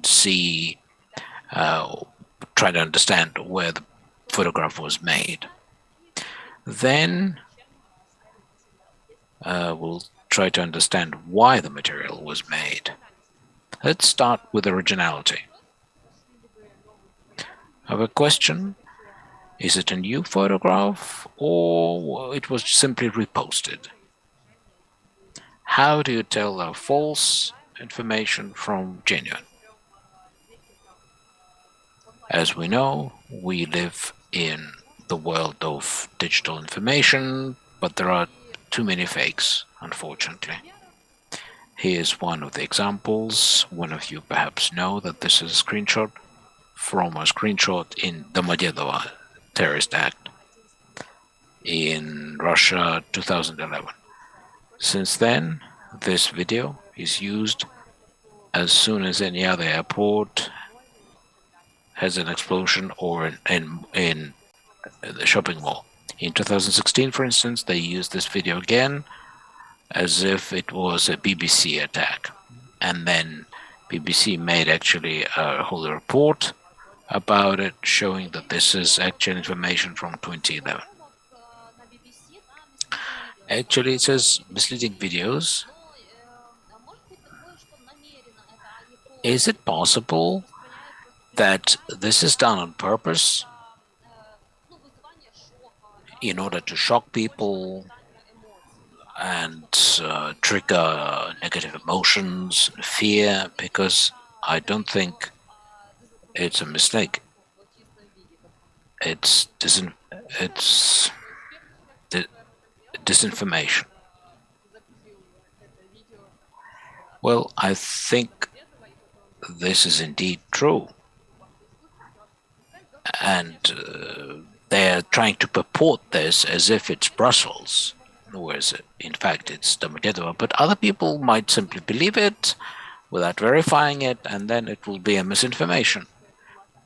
A person might believe that this was an attack in Brussels, download it and share it with their family on WhatsApp or something. And then it snowballs.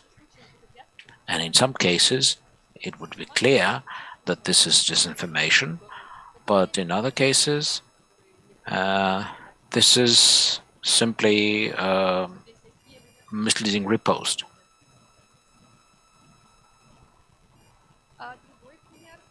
Another example, this is an example of how in 2009 a group of Americans in Utah played airsoft. It's a game that is very similar to paintball. It's an 8-minute video. They start and they go somewhere and then they play and that's it. And here they have all the information, their Facebook channel and so on. This video became very popular among those who make fake videos. They use this video to create fake videos about some other military operations. This same video, for instance, in 2016 was used to show a fight in Karabakh. You can notice that the quality has deteriorated, and also on the left they added frame frequency.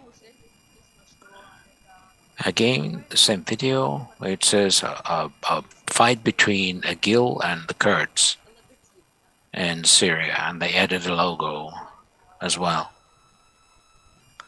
the Kurdistan flag. Another video, this time it's Syria, and first of all they used a black and white filter and they blew it up. It looks different. This is what people change information when they're trying to create fakes. And if you do back search for videos, it's hard to find it. This is Donetsk and Lugansk region, and all of this looks as if it's real. And in 2016, it was actually used on television. And here it says that there was a fight. They show this video, and then they show the victim. At the time, indeed, there was a fight, and he was a real victim. But they used the fake video. Most likely, they simply spread this, perhaps ВКонтакте, and so on.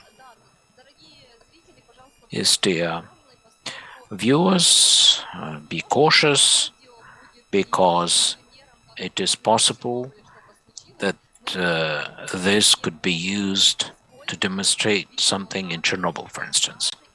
We never know when video footage would be used from video game.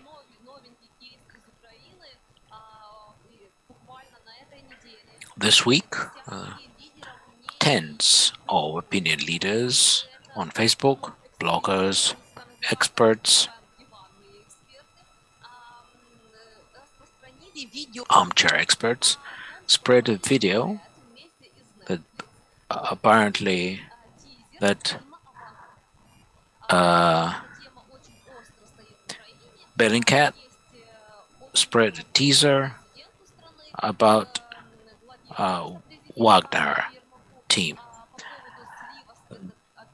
There are issues about the leaking information about the special operation, and we are waiting for Bellingcat investigation. First, they told us there was no special operation. Then there was investigation on CNN with comments from the Ukrainian military, and now there are more answers, questions than questions.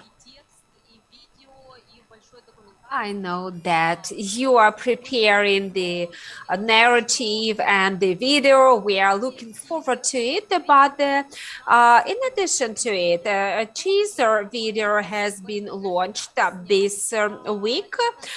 Video duration is 2 minutes 16 seconds, showing that Bellingcat together with Netflix have done video already. I looked at it and I saw that the quality of this video is terrible. It's impossible to imagine that Bellingcat and Netflix could have produced that bad quality video. Then I went to the website of both Netflix and Bellingcat, and I couldn't see any trace of mentioning this video.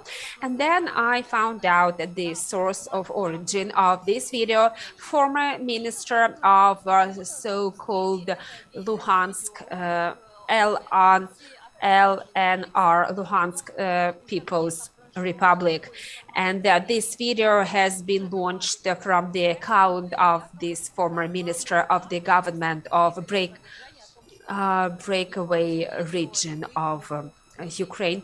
And later on, it was established that you have nothing to do with this video. So even such things could be happening. Yes, actually, it's amazing that this video is collecting so many views and likes and comments. But thank you very much for having responded so promptly. We can go on telling people that this is wrong, this is fake. However, there is such a feature in our brain. People are trying to find confirmation to what they already believe in, and they are ready to believe the truth if it corresponds with what they already believe in. Thank you very much, and I would like give the floor back to you. Okay, thank you. It was a good story, good example. Thank you very much for your comments and your explanation how you traced down this video to its origin. Usually such fake videos is poor quality video and it has no detailed information so that you could confirm if it's the right or wrong source or genuine source or not. Okay, next question. We established if it was original video or not, but I would like to explain you one more time how we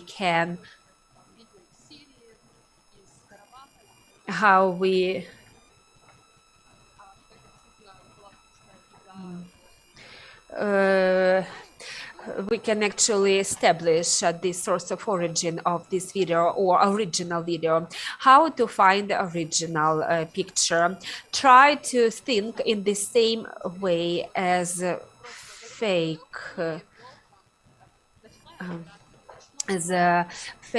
creator. Imagine that you wanted to show night military shooting, night fight, and then if you go to Google and search night fight, you would see a couple of similar videos or shooting, and you could see maybe fifth result of your Google search is this type of video. And you could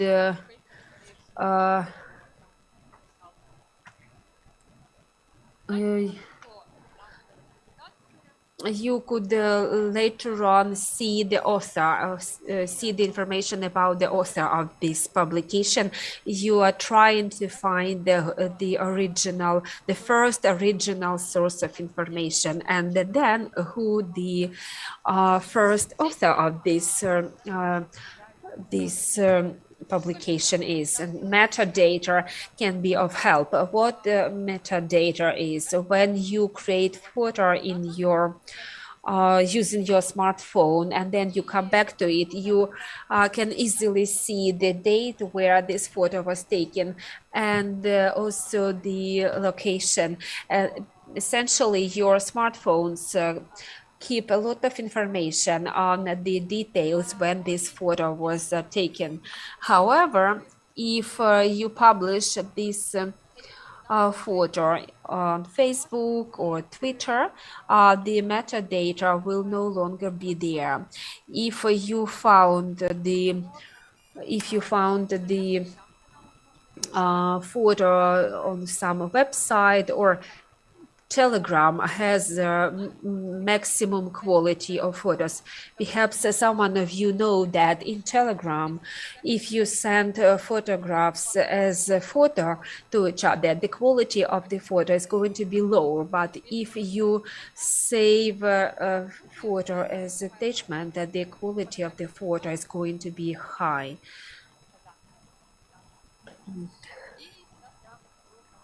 And now I'm going to show you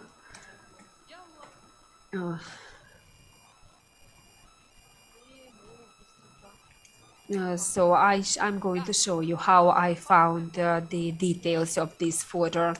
I think that we are running behind the schedule, but can you give me 10 more minutes?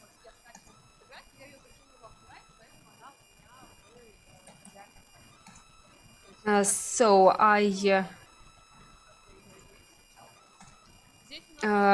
please have a look at the metadata, and it is the soft called Jeffrey's image metadata viewer, and then I add my photo to this software, and this photo is uploaded, and we can see the details of it, that this photo was taken by iPhone 7.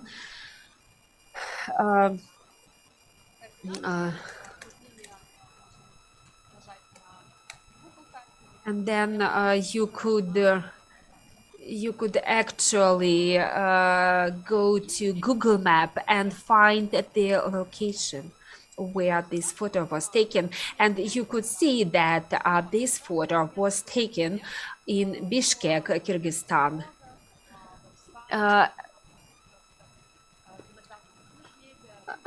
You could find such metadata in different photos posted on the websites, on media websites. Many people do not know that metadata are attached to photos, and then they post photos being unaware of it. We can actually, if we need to have more information on the photo, we can request the user to email this photo to us by email, and in this case the photo would come with all the metadata preserved. Please remember that metadata can be forged. However, if you have many data matching, like location and time when photo was taken, geographic coordinates, there is less chance of metadata being forged. This is manipulation, and the Reuters used this photo to show the explosion in Beirut.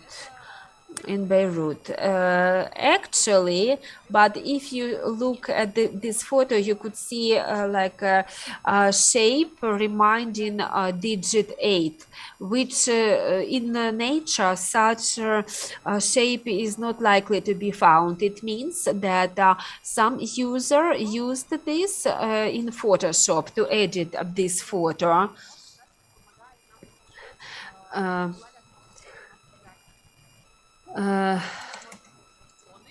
You could see if you can find clones and evidence that this photograph was photoshopped is illustrated by presence of clones, similar clouds, similar shapes, which show that the same photos, the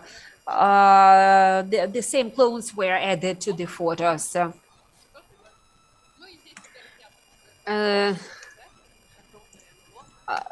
Then you could see that this is like extraterrestrial object attached to this photo. If you go to help you could read more information about how it works. There is a noise analysis and air level analysis.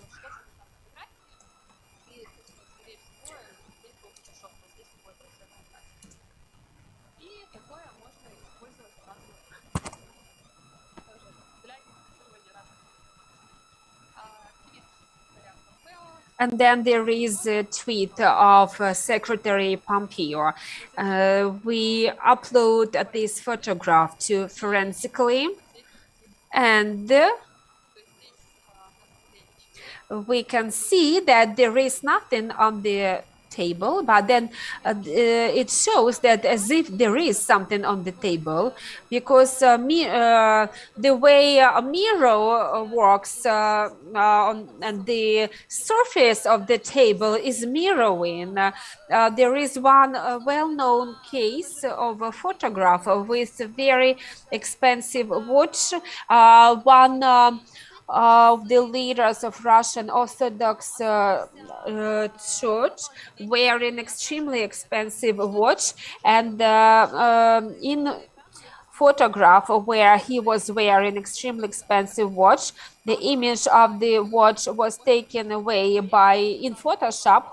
However, the mirrored reflection of it was not taken away. If you look at it carefully, you could see that something was photoshopped. Was erased. It looks like there was a notebook or a piece of paper or document. That's why he has a pen, because he was showing this document, but perhaps there was some sensitive information and somebody decided to erase it from the photo. But you could also look at it and see the way the table surface is mirroring, like the case you mentioned about a church leader wearing a very expensive watch. This is a really cool tool, but it depends on the level of proficiency of Photoshop user. This photo was poorly done in Photoshop. It took 3 minutes to perform this manipulation because it's really bad quality. However, if he or she were a professional who would spend 2 hours on it, then it would be almost impossible to find evidence of this photo being photoshopped. It depends on the skills of the Photoshop user, on the photo editor. And now I would like to tell you briefly about the back search of images. There are several services like Yandex Image, Google Images, and Bing Images. They all work differently. If you cannot find anything using Google, actually, Yandex is blocked in Ukraine, like several other Russian sources, but Yandex would yield completely different results compared to Google. VPN or Tor to find Google, to find pictures using Yandex. I suggest using VPN and use Yandex Images. How does it work? You could go to yandex.com images or Google Images. If you go to Google, and there is no sign, no icon of our camera, but if you say Google Images, then if you upload the image and then, or you could attach the link to this photograph or upload the file. For example, I can do it from my computer, and in this On this page, Google is trying to find the similar pictures. However, in the end of this search results of search, you could find the website called the Priceline, and it shows that this photograph is taken in Budapest. Our colleague from the US wanted to find an apartment for herself in Amsterdam, but she was surprised the price was too low, and she wanted to verify if this photo is really from Amsterdam, and she established that this photo was taken in Budapest. Okay, and Yandex sometimes is able to find the picture, sometimes not. The same is with the Google. They are different, and they can have different functionality, and you could use all of them. And the same can be done with other pictures. If you research a profile over an individual, you could do the same. This is a screenshot from YouTube video of our former colleague. We go to Google, and Google is unable to identify who this person is. Bing is unable to identify. However, Yandex can identify this person. Yandex is able to identify similar photos of this person, and they established our colleague, identity of our colleague. Yandex is very good by looking through photographs of people in Vkontakte social media. I don't know about what has been happening lately, but several months ago, we were able to verify bots and trolls using photographs of people from Vkontakte social media,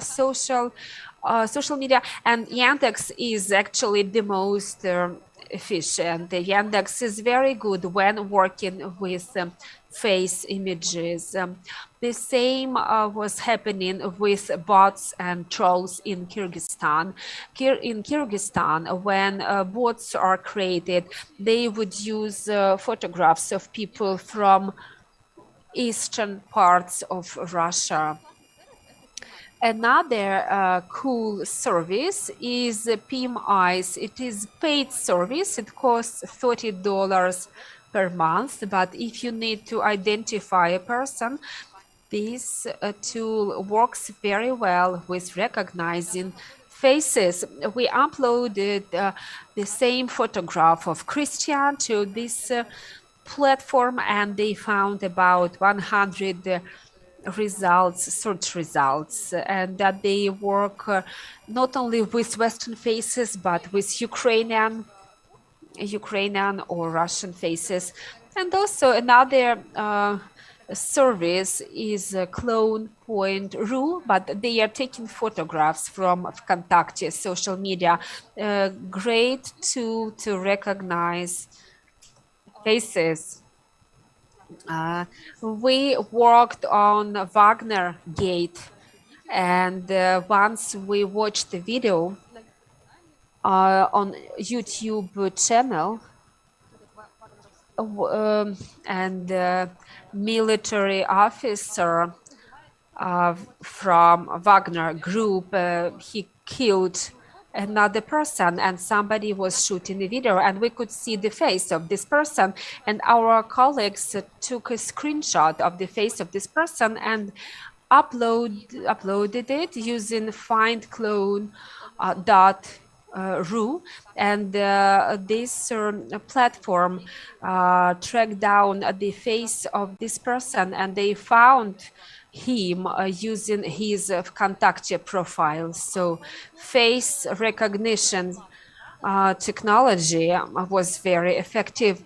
Findclone.ru is free of charge. First month it is free of charge, and then it costs 100 rubles per month. It's not as expensive as PMI. It's actually the first month you are using it, it is free of charge. You could keep on registering there from using different accounts.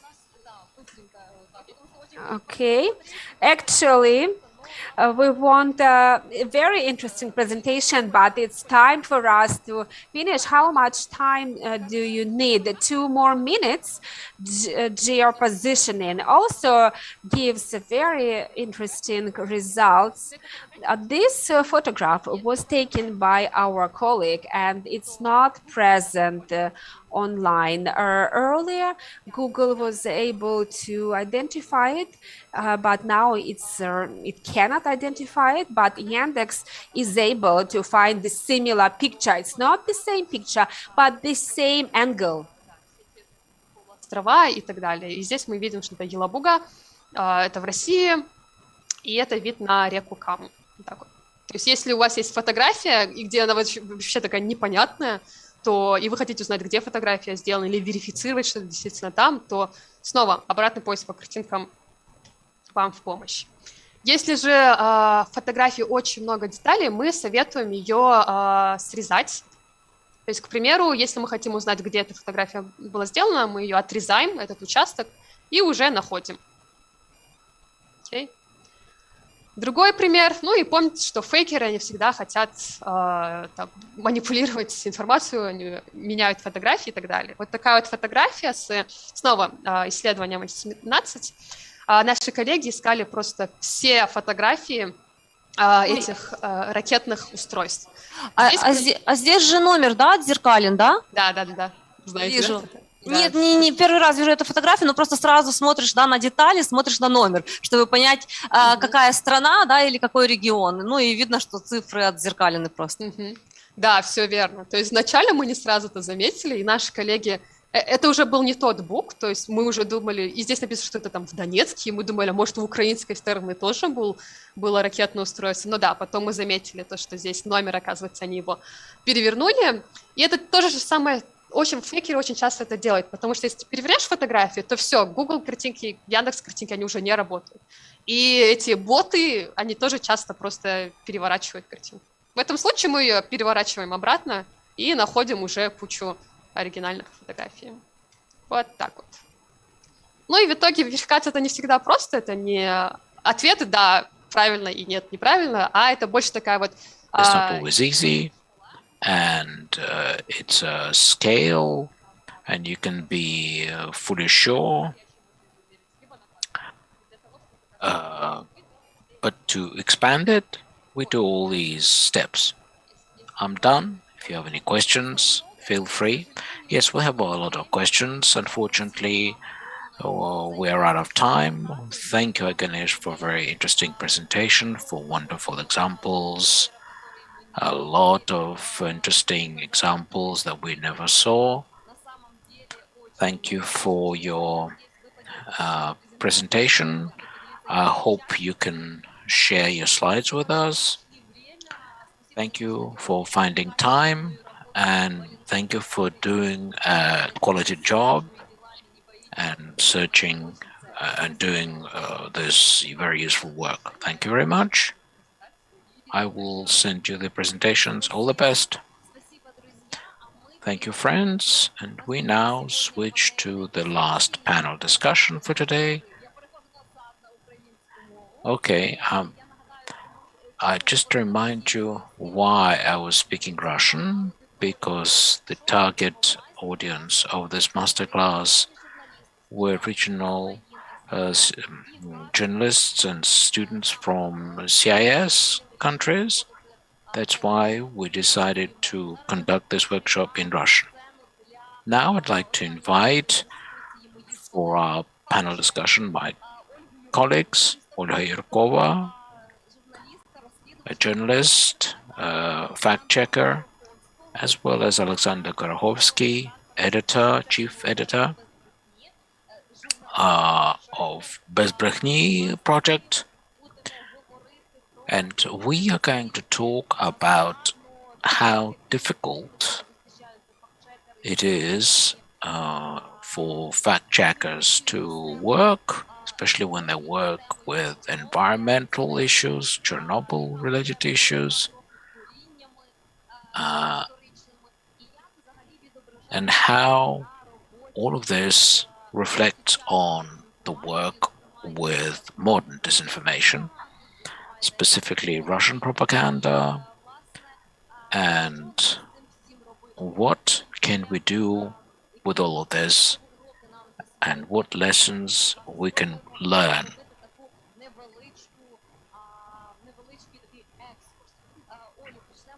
Olha, let's start with you. Could you please tell us about what fake news and materials regarding Chernobyl have you encountered? Because I know that Russia uses this constantly, involving lots of so-called experts. Could you please tell us what you've encountered?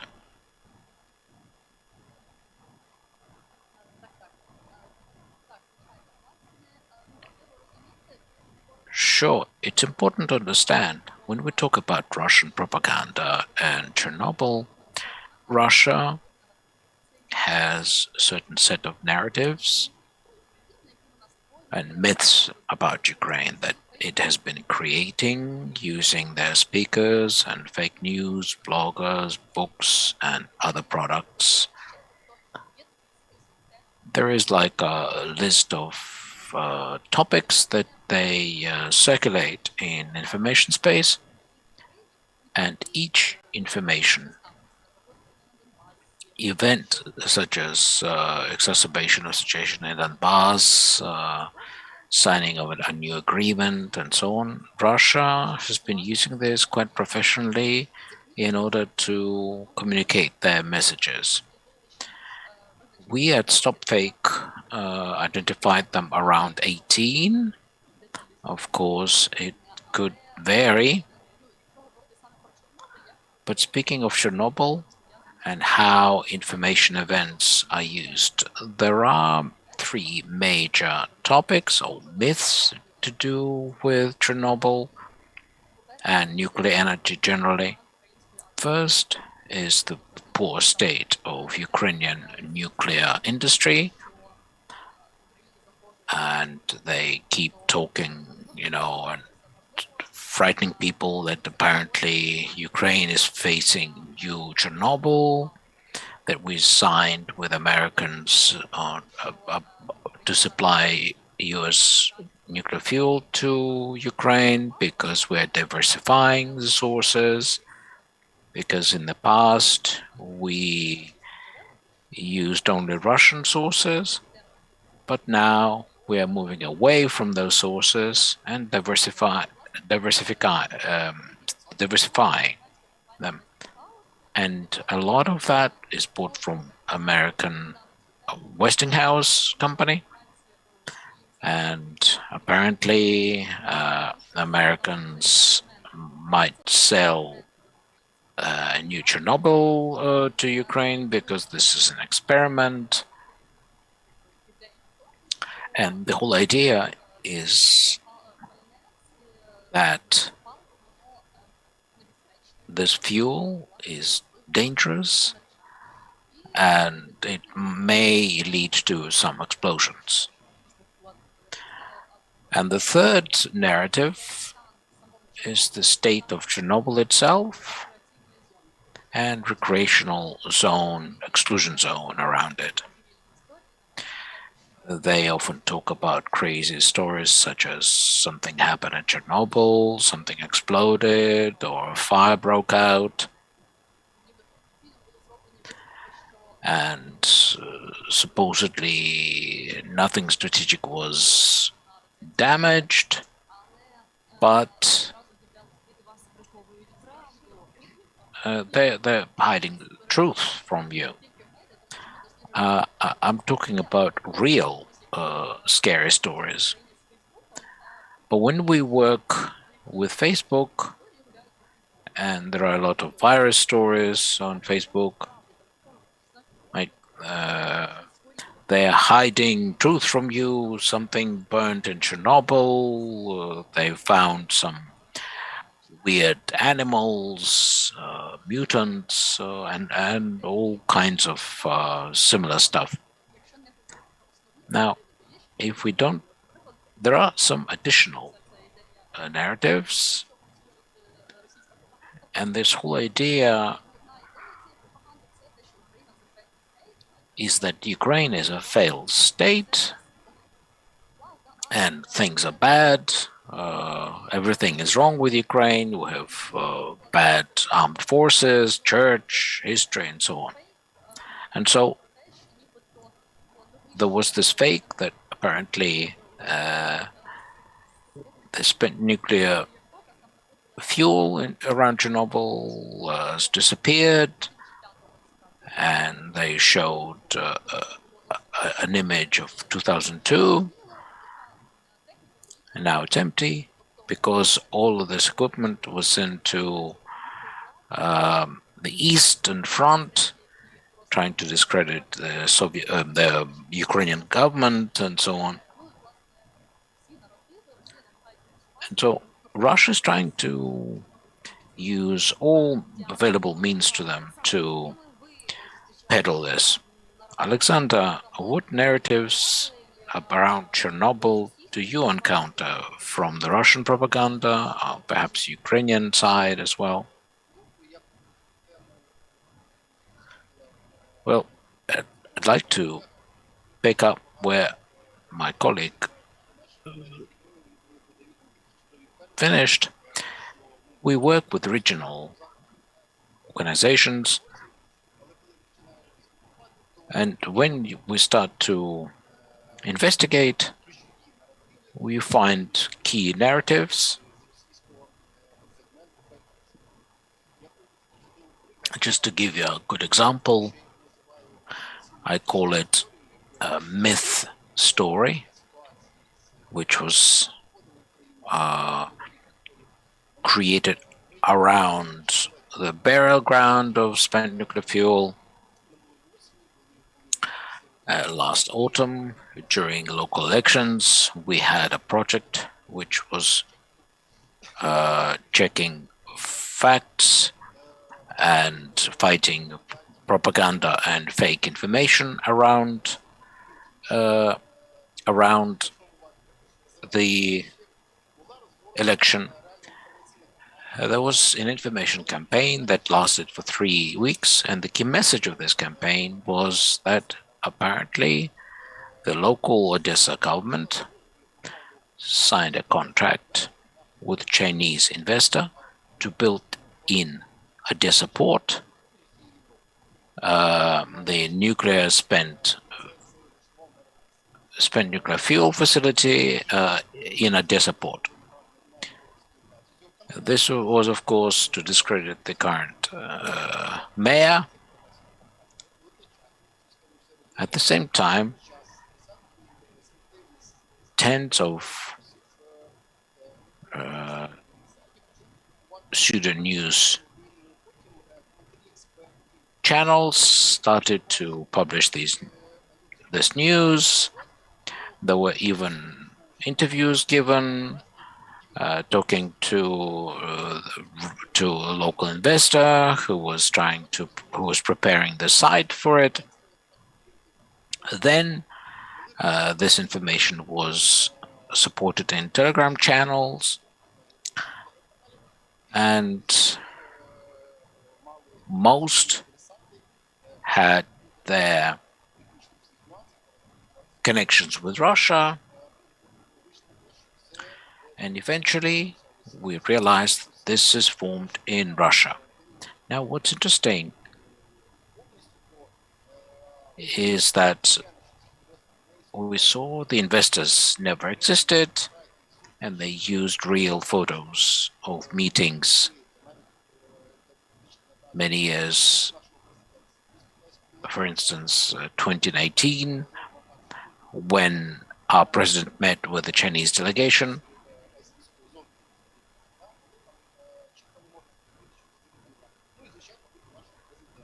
and our president is featured there. But the other members of the delegation are not clearly seen, although you could tell that they could be Chinese. So, to summarize, the key narratives from the Russian propaganda channel about Chernobyl could be used in various directions, various areas, and at different sites. Thank you.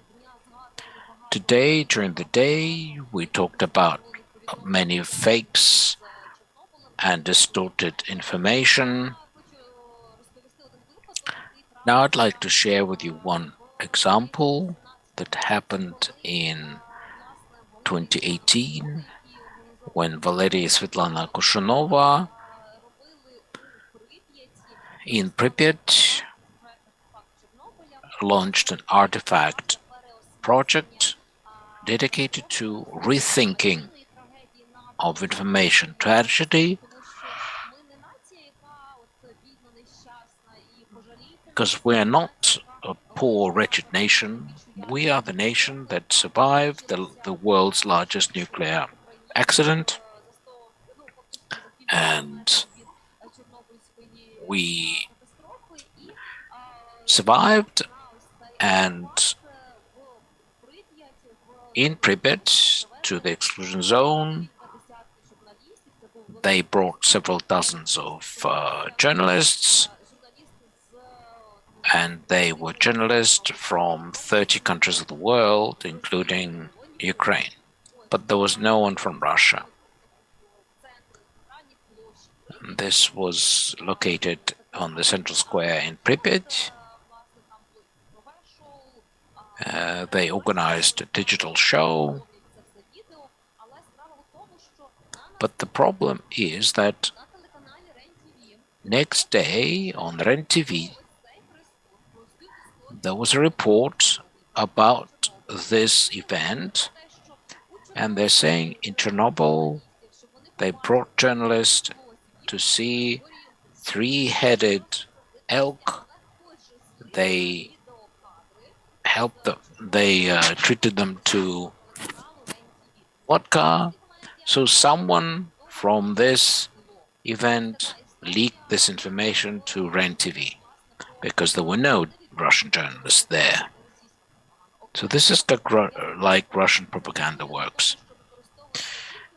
So what I'm trying to say is that not only media, but social media are popularizing these fakes, these products, and they keep talking about failed state and Western enemies. Apparently Americans were behind this, trying to dethrone Putin and so on.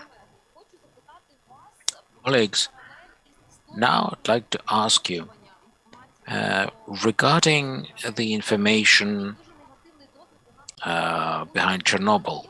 See, we never trust the government, and there are reasons. There are steps, there are representatives during various periods of Ukrainian independence. But last year,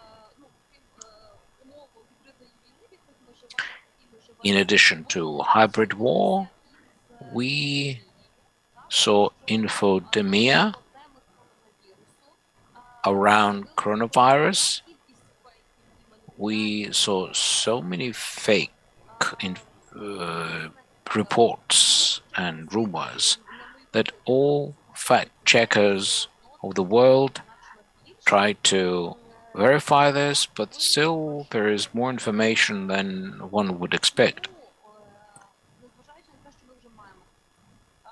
Despite the fact that we have this experience and the disinformation from Russia, why can't we learn? And why do we believe these fake reports?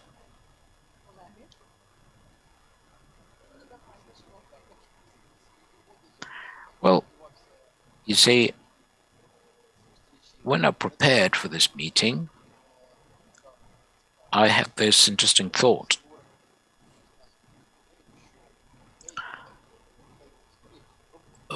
Many fake stories use the same technology. It helps us to uncover this, but it doesn't help the viewer to tell a lie from truth. So when we draw parallels between Chernobyl events and today,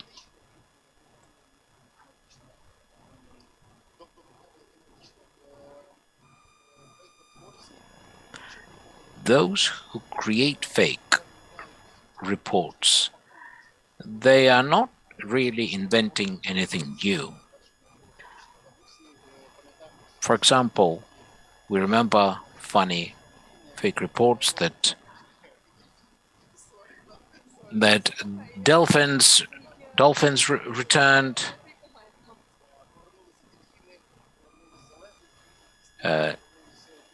to the Baltic Sea because it's very clean. But if we think of myths about Chernobyl, people say that there was a tragedy indeed, but people have lived. But now nature is renewing, flora and fauna is improving.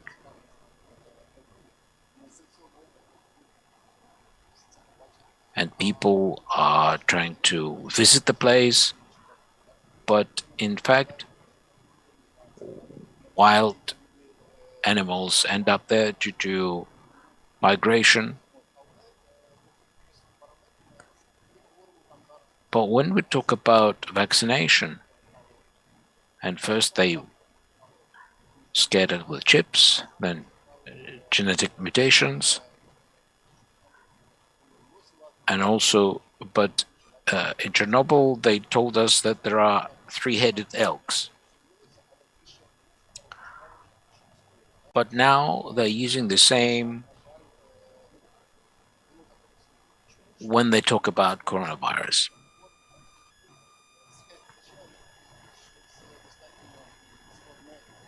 It's really a complex issue.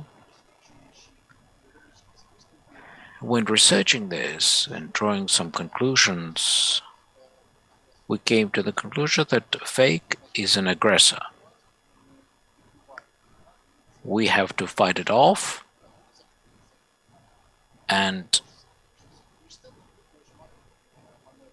when you play chess, you have to seize the central part of the chessboard. That's what the fake report does. It seizes the center of the information space, and then to refute it is very hard.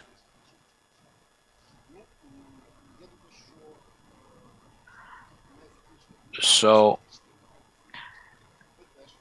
we are also smart, and we also come up with new methods of how to fight it off. Olga, what do you think? I agree with my colleague, and indeed, I'd like to first draw some analogies. Social psychologist conducted research last century, and they tried to understand why fake news spread so fast. And they devised this formula. The ratio of, or the speed of spread depends on two variables. First, importance of information for people. The more information, the more valuable it is, the more important, the quicker the speed is, such as radiation, for instance, or drinking water, for instance. This spreads very quickly. Or a new virus that nobody knows how it spreads, and so on. And the other variable is the lack of truthful information, reliable information. Sometimes the information is true, but people don't believe it. And so here, speaking of Chernobyl, there simply was no Chernobyl, there was no information. But today, when the COVID-19 pandemic started, again, there was no information because this virus was not researched. And information about it was quite scant. But this affected infodemic, and in Ukraine we also lacked communications. And it's good that you mentioned this, because at the time when infodemic started in the Ministry of Healthcare, they were reshuffling the ministry officials. That's why the government wasn't talking much to the public. A head of the village found out that apparently some Chinese people were coming to their village, and so the problem is that it's important to seize the brain of the viewer. And that's how Russian propaganda works. They communicate the same message using different means. And if some information is not really, stands out, for instance, it's what they call a cognitive dissonance. And we are being lied to, we're being brainwashed. Bill Gates wants to insert chips in our brains and control us, manipulate us. When this happens, it's very hard to work with this. But I don't want to finish on this pessimistic topic, but we need to be systemic about this. But fact checkers work. We refute the fake reports, but we can't change the position of people that has already formed. But we can communicate this information to those who make decisions. And this is probably the fastest way versus changing people's opinion so slowly.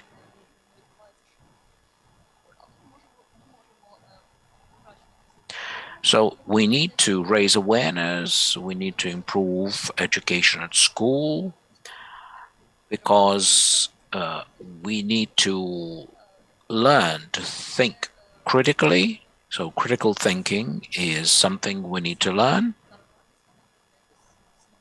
because it's not enough just to say that the Russian propaganda is just a pack of lies. You know, this reminds me of a story. In Ukraine, every year, we do research how Ukrainians consume media content, where they get information from, how they perceive it. Kiev Institute of Sociology very actively has been carrying out research. In 2018, when I started a project on the other side of news, I found some figures showing that 48% of Ukrainians could tell a lie from truth. I was very surprised. I was for 10 years working in crisis communication, and I couldn't really tell the difference immediately. I had to verify it. But when I looked at the methodology, I saw that it's not as easy as that. For instance, Ukrainians were asked, do you know that misinformation exists? can you tell the difference and so on? And every second person who was polled said that they can. But sociology, of course, is a separate topic, and we should raise this during the next forum, and we can look at this deeper. And you know what's interesting? Last year, a renewed version of this research was made public, and Ukrainians were given a test. Ukrainians were suggested to take a test to read the news and try to differentiate fake news from authentic news. If this is the research which I think they conducted this research or this test twice. First time, 11% of people who took it were able to differentiate fake news from authentic news, whereas when they ran it for the second time, it was only 7% who were able to identify fact news. Dear colleagues, we can talk a lot about it, but let's summarize main challenges that fact checkers nowadays encounter when trying to differentiate fake news from authentic news. What are the major challenges which we are faced with as the main fact checkers? Okay, I shall start by, while you are still thinking about it, I would like to say that the challenge number one is the great amount of information and at the speed the information is spread around. When somebody expresses an opinion that is of interest for the public, then it is spread around in geometric progression, and to find an authentic, original source of information becomes a very difficult task. Yes, I mean about topics that are likely to yield posts that will be prone to viral transmission are topics related to your health, safety, your life, and the organizations or entities that are likely to throw such information in the social media, they use such features and such patterns. And then if you wake up in the morning and you see posts being shared and multiplied hundreds, thousands times, this problem is becoming extremely aggravated. We are also able to observe how the fake information is being adapted to new reality. And I ask people sometimes what your hobbies are. Different people have different hobbies, and the fake news likewise, they work depending on people's interests, people's hobbies. Some people are likely to believe in conspiracy theory, some people are likely to believe in other specific features. However, we've got to develop a consolidated algorithm how to try to overcome multiple types of fake messages. It is quite difficult to develop such a pattern, such rules to refute any of the fake statements. Actually, as colleagues have mentioned, sometimes we are unable to track it down to the original source. Some fake stories may have multiple details so that they can hit the target originally planned for it. Although it may sound quite simple, but to generate fake messages, sometimes it costs a lot of money. Yes, sometimes fake news are created in a very simple way, in a very poor, like really poorly done. You say that when somebody creates a fake news, he or she is in pursuit of a specific target, but a great number of poorly done fake messages show that perhaps there is a target, but people just neglect it, and it gives us evidences how to trace down fake news. At the beginning, when fake news started to appear and nobody tended to believe in them, but later on, if people are constantly being fed fake news, ultimately people start believing in it, like fakes from Russia about people being crucified on crosses. At first, the Ukrainians were very surprised to receive such fake messages, but later on, some of the Ukrainians started believing in them. Currently, we are basically living in social media, and social media are designed in a way that the more of specific content we consume, the more we are likely to receive the same type of content. So if we have got specific beliefs, we are likely to receive a lot of messages and the feed that confirm the same beliefs. That is one feature of the social media. Another feature of the social media is the aggressive environment. The world is not ideal, and a lot of players earn their living by spreading manipulation, disinformation, waste, information trash. And some of the bloggers that get their audience fooled by spreading such specific messages. In order to figure out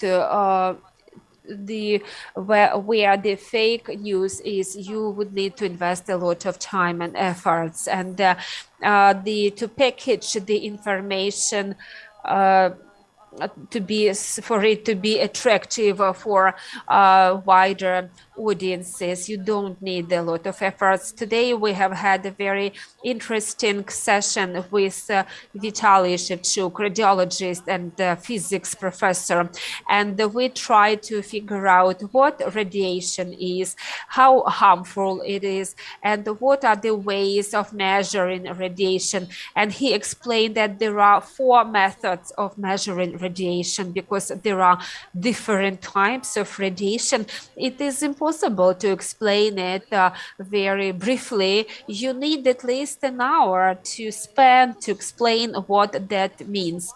People are eager to have quick answers, and this is what I saw during the pandemic. The same situation was observed around the Chernobyl nuclear power plant. We discussed it today with Andriy Kohut also. I'm reminding of these panel discussions to our audience so that our audience can view them later on. What is it doing? If there is an interest, where fake news are likely to be spread around is if there is a topic of high interest, but there is no reliable source of information. There is a sort of information vacuum, and people are always likely to fill in this vacuum by all kinds of information, by couch potatoes or sofa experts, people who believe themselves to be experts. Now I would like to tell you that I believe that attempts to disprove fake messages is the worst way of fighting them.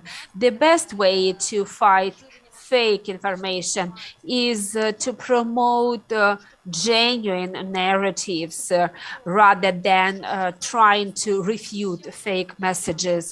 What are the options we have got to refute and to combat misinformation, in particular misinformation related to Chernobyl?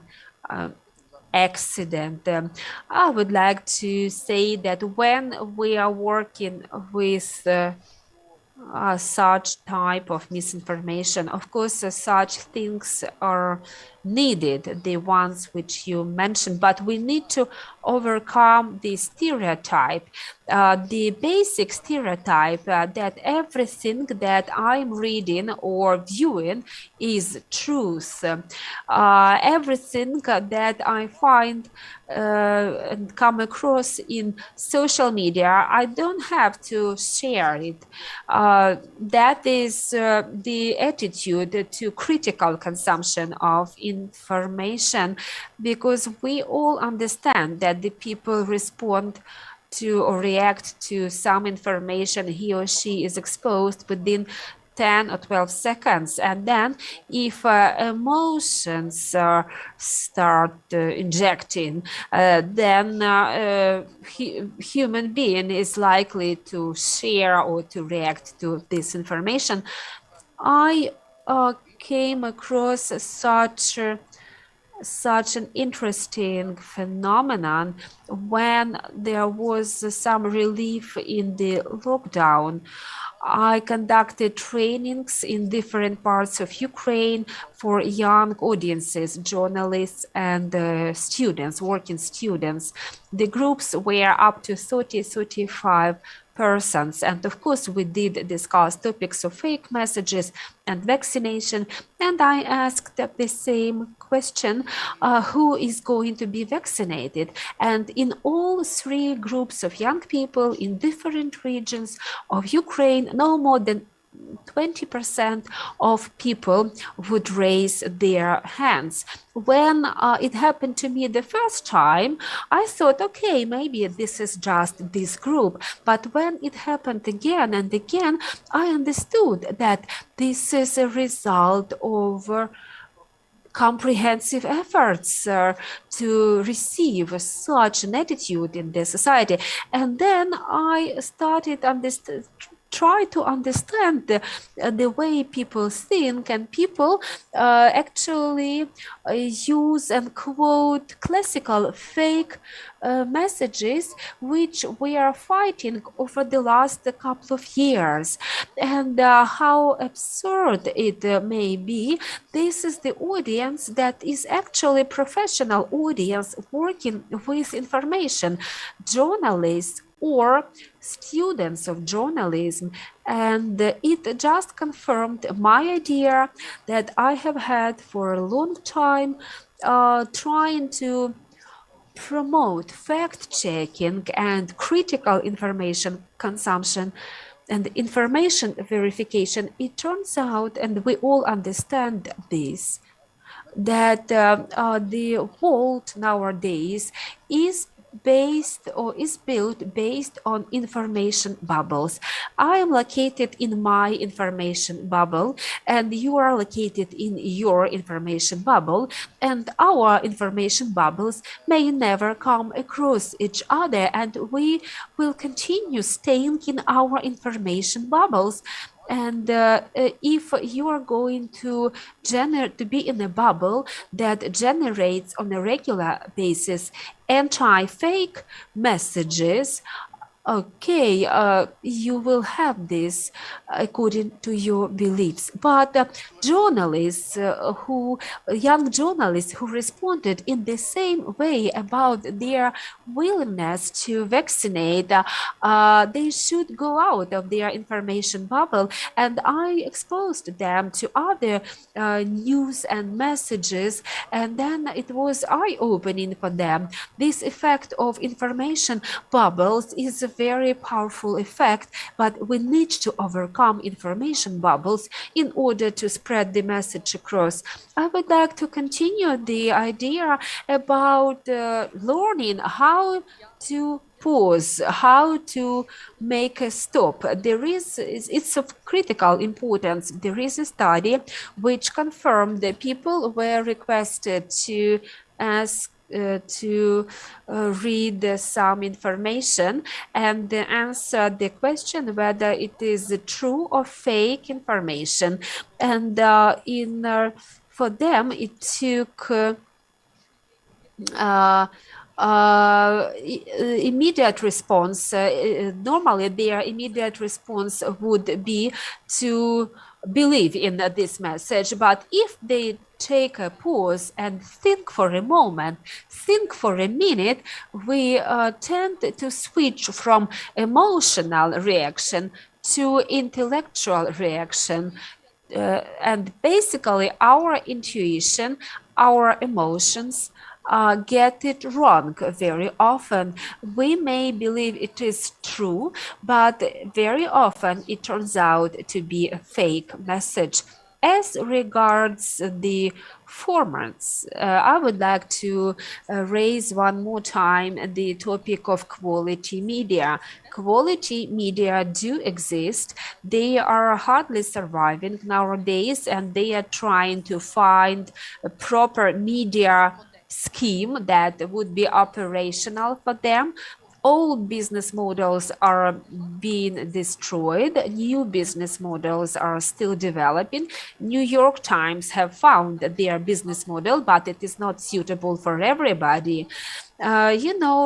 Sometimes the problem is, it's not really the problem, but the way we consume information, it is evolving, it is changing, because a human being is under attack over a huge amount of information all the times. Trolls, bots, our brain tends to save energy, save efforts, and to reduce the information consumption till the moment when you get exposed to the information, and sometimes you stop at it. Somebody compared fake news with chips that you eat, you get very little nutrition from it, and comparing fake news with like fast food or chips, and comparing good journalism with healthy diet. Thank you, dear colleagues, for all your comments. It is time for us to wrap up this panel discussion. I would like to summarize and make one more statement as regards the format of the media stories. To create a media story that is of high quality, you would need to be creative and to think a lot about it. And the best way of fighting such fake messages is to make jokes about it. And if we talk about the fake message about animals having 2 or 3 heads in Chernobyl exclusion zone, you could respond to it by saying, or only 3 heads, not 24 heads. To create information that is genuine, or to consume information, you should look for quality media sources, and I call upon all of you to be guided by the true facts and use critical approach to all information you consume. At this point, we have to finish this panel discussion, but we will have the video conferencing connection with professor of Tbilisi National University, and expert in journalism, in media. In Georgia, they have had an intellectual talk show about combating fake news. During the pandemic, this talk show became impossible.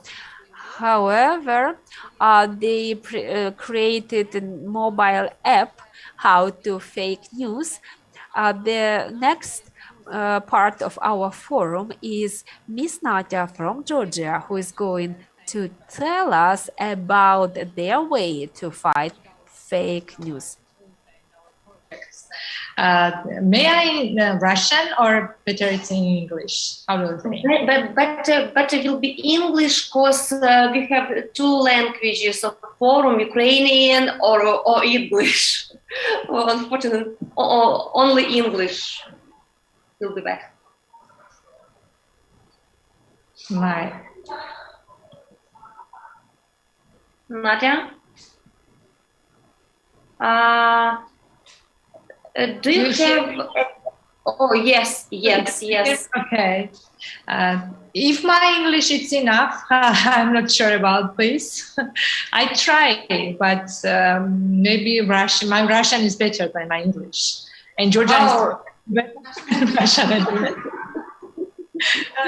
Sorry, I'm speaking English language. I try to learn Ukrainian, but still I can't. Okay. Okay. I'm recording this this meeting, and then we cut the part with. Okay. If I have some problems with terminology, you help me, okay? Promise me. I promise. In English. Okay. Okay. Tell me please about your experience with disinformation, maybe Russia disinformation, Russia propaganda in your country, and how you find the idea of intellectual show on TV, and then the application fact of fake. Thank you. I think we have same problems in Ukraine and in Georgia. This is problems regarding Russian propaganda, but also we have big problems, our own propaganda inside Georgia. And we are affiliated with regional media, and also we have only one Russian TV channel. We are the founder of this TV channel for ethnic minorities. Name is Talk TV. And in the ethnic minority zone, we have big, very bad influence, Russian propaganda's influence. And we think what we can do for this population, and we try to make different program for young people. They live in ethnic minority zone. And we have very good relationship and partnership with ICFJ. They have very good project for Eastern Partnership countries. And we try to start TV show for young people. This is an interesting show, not only like a game show, but also intellectual show and information show. Two groups play against each other, and we tell them some stories, and they must to decide it is a fact or fake, and they must to argue and then see which is the winner. And for populations, this show is very, very popular. And but later we start pandemic situation, and we can't take together people in one space, and we stop this show.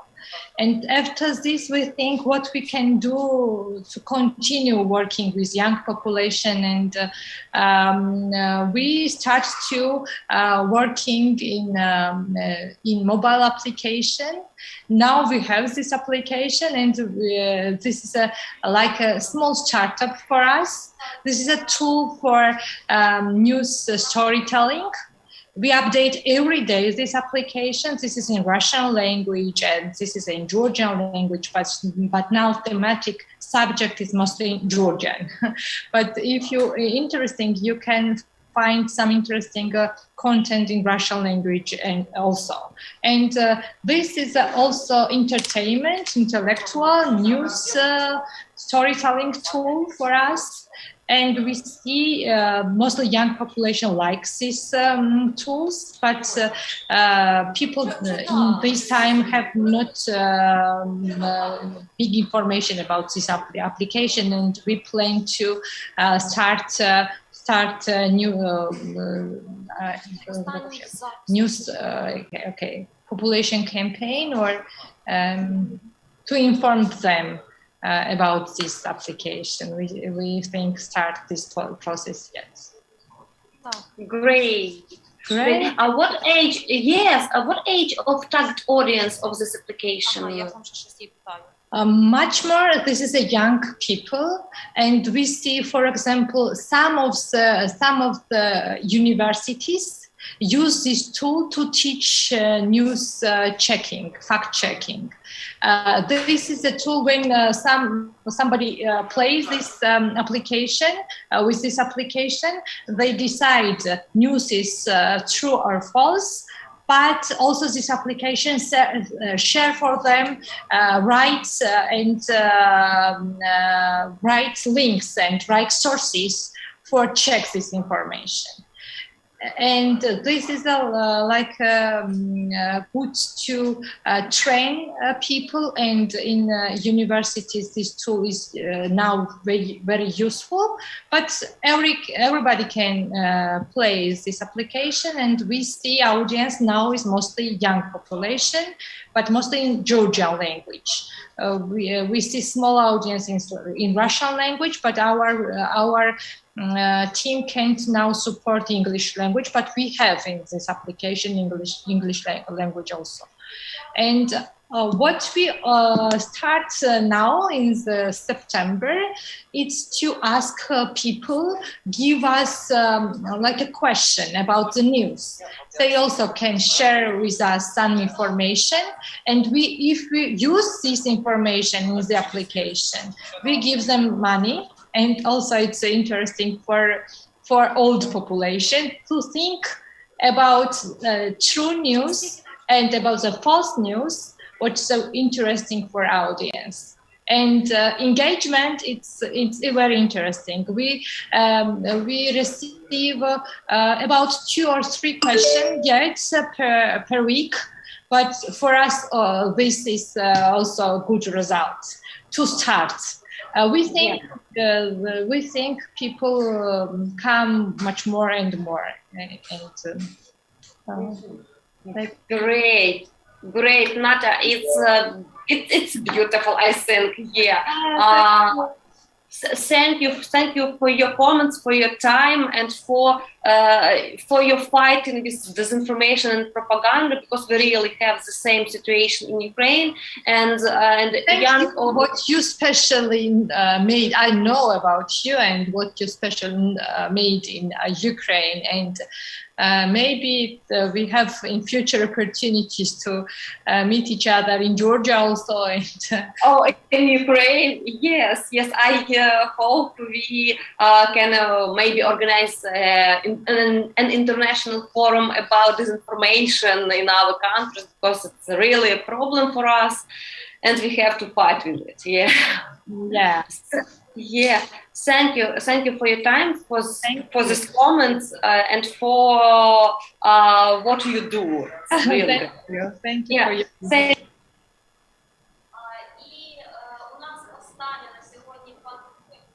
І у нас сьогодні finally, we are about to proceed with the final panel presentation by Olha Dudar, PhD in history, professor of civic education and history, chair of Boris Khrushchenko National University. Ms. Olha is going to tell us about the initiative that was launched in Ukraine in this year to help spreading genuine narratives and to help fighting fake news, developed with contribution from professors, from experts.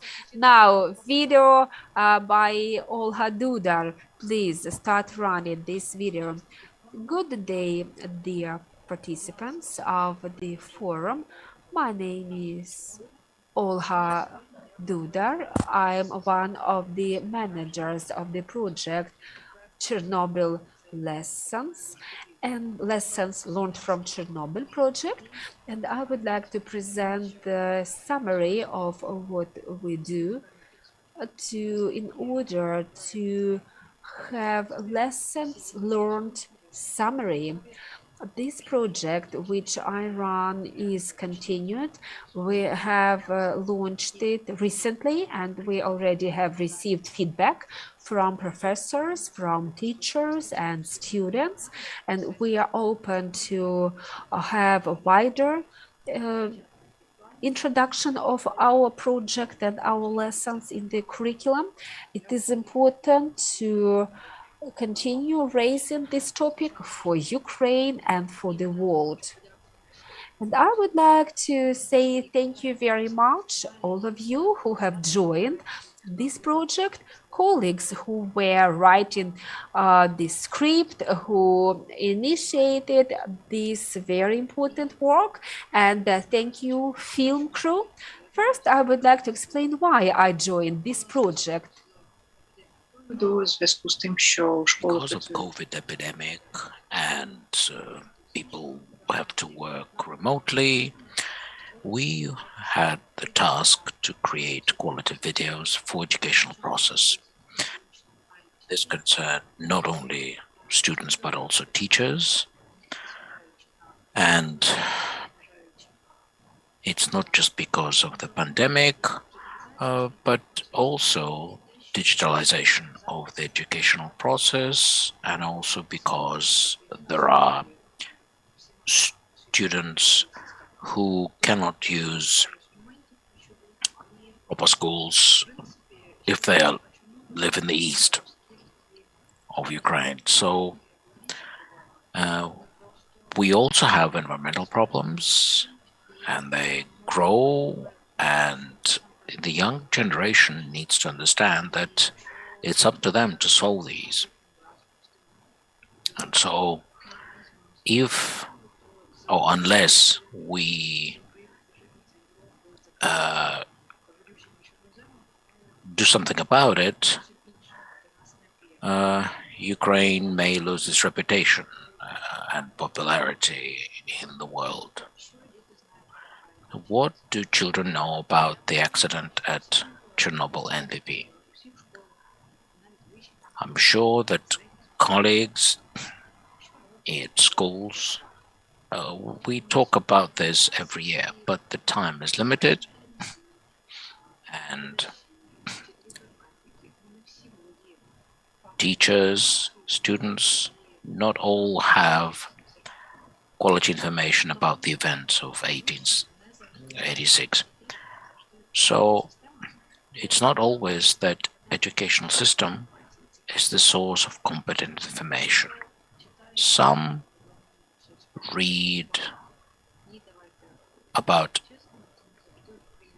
this from various sources, and not always it's Ukrainian content.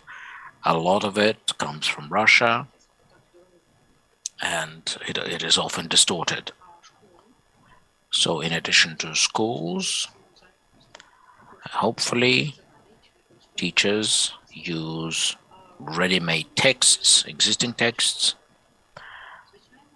and of course when Chernobyl TV show was aired, it piqued the interest, and people began to ask questions whether what was shown actually meets the real assessment. Plus, some people went to visit the site. Others have relatives who were involved. And in other words, sometimes impressions about Chernobyl are disorganized and full of stereotypes and distorted perception. Most importantly, they are not, they don't form the foundation for critical thinking. That's why we tried to create a system which would tell people about consequences, what happened, and pique interest. Why this is important? It's because it's important to form our culture of communication. And my thought is certainly my personal opinion, but one of the problems of our society and educational system is broken communications. Even young people don't believe that being more active, they will become someone who can make a difference. But experience of 1986 shows that when dangerous to people events like Chernobyl accident happen, government often responds inadequately. And a good example is how the Soviet government responded to this accident. But how this affects the modern young people. And because COVID situation has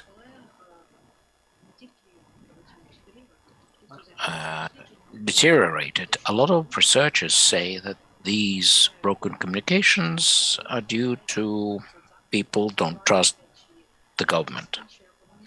And so when there are recommendations made by the government, like to vaccinate, people don't trust them, or based on events at Chernobyl.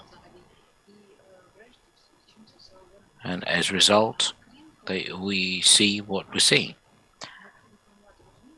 So it's important to form the understanding and perception among the students that our practical daily steps have this negative consequence. And if we can't affect the results of Chernobyl accident, we can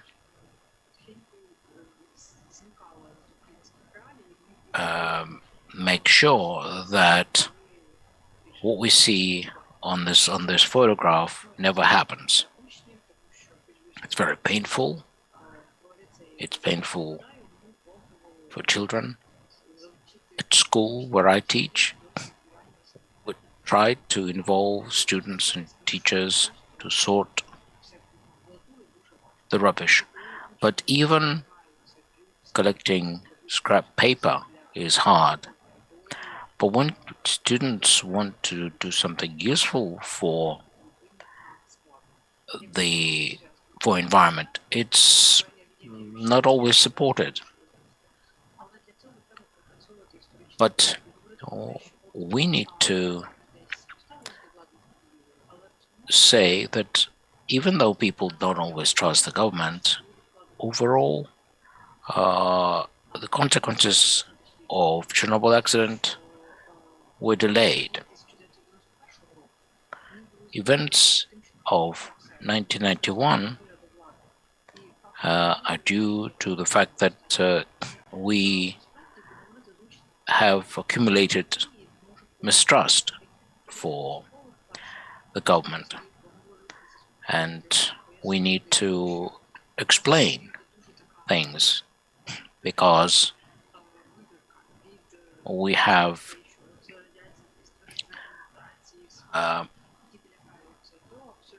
information that vaccination is terrible, it leads to death, and so on. When teachers demonstrate this. But there are materials that would affect people so that students understand why we need some projects involving volunteers.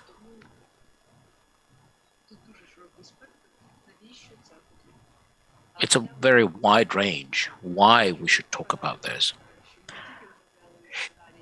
I'd like to show you that we not only develop theoretical material, but we also tried to make it more fun and more attractive. And this is Ion, who is sort of like a middleman between teachers and students, this cartoon character. This is to help children to perceive video information. So I'd like to thank the media people who helped us, because when people from the screen tell you that it's important to analyze the consequences, it's one of the focuses that show that this topic is important. We try to use this as much as possible. Now, what are advantages of this partnership?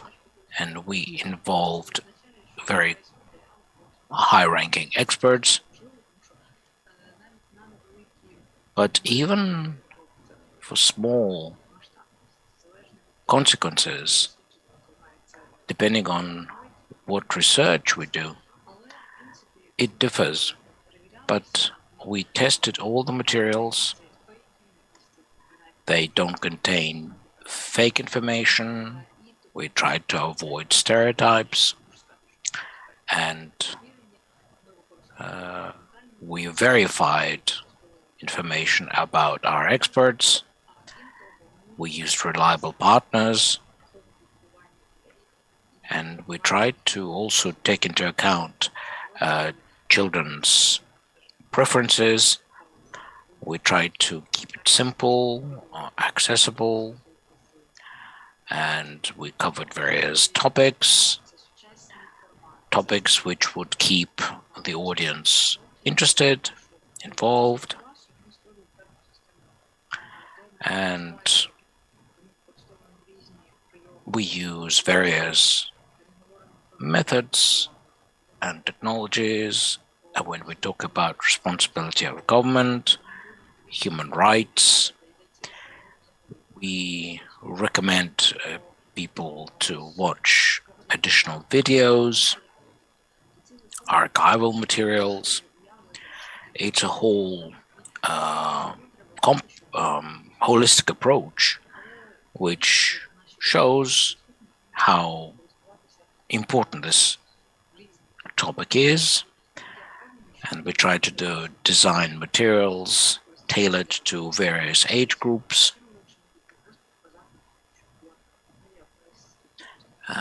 Starting from the first year at school and all the way to the 11th.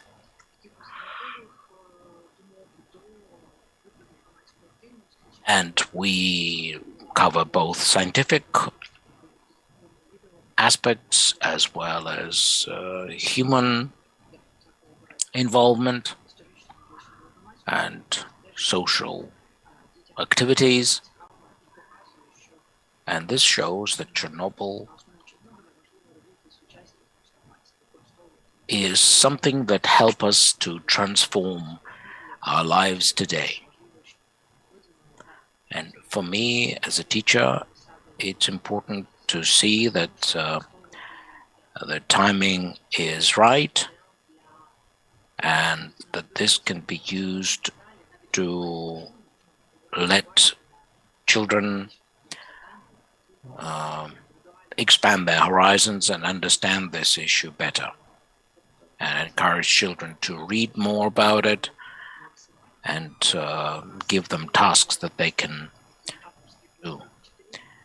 We have a whole large group of teachers who were involved. We have our channel, it's called Chernobyl Lessons, and you can even leave your comments there if you like. The school should fight off stereotypes and fakes. People say it's nice to go to Chernobyl and take a look, take a tour, but I often ask people, what do you know what you're going to see there? Why you want to see that? For most people, it's tourist experience. But the fact that it's a place of memory, a very small percentage of people actually perceive it like this. For me, Chernobyl is a good example of how totalitarian system works and how human rights are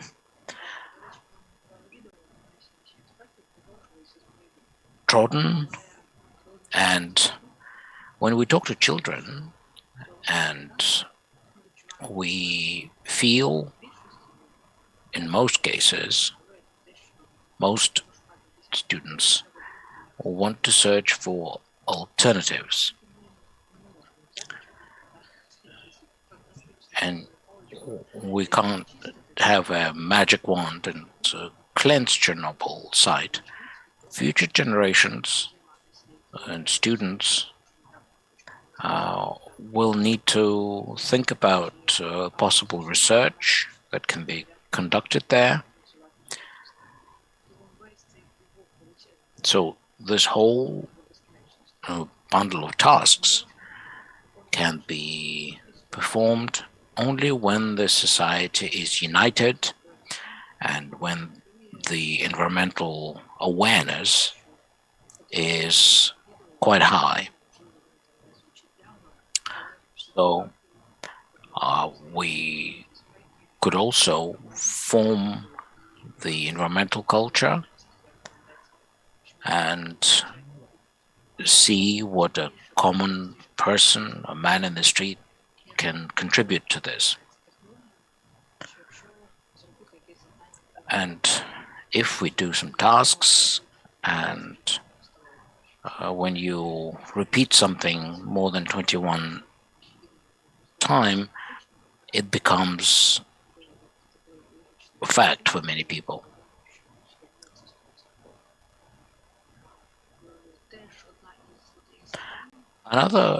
One of the tasks is to show the need for scientific research. We need to spread information. Now, in addition to our videos, there are other videos on YouTube that children can watch. And if you want to access Chernobyl,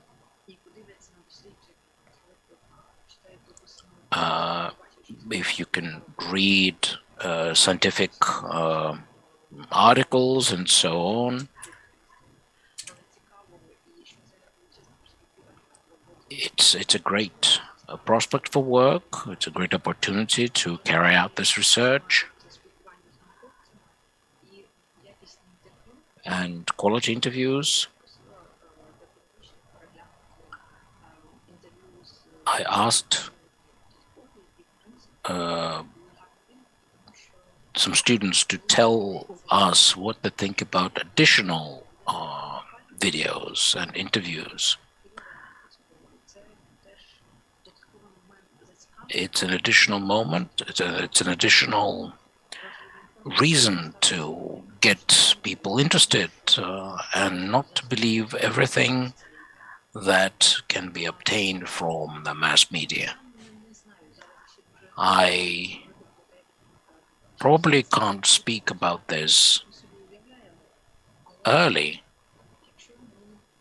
but if our viewers and children think about this and understand things, that would be a step in the right direction. I think the children writers, book writers should get interested and write some books about it. And we should also expand our educational tools, because the more the modern material we have, the more it is, the less it is attractive to the students. And also, the better the work of the authors of the books, from the standpoint of history and a legal side of things.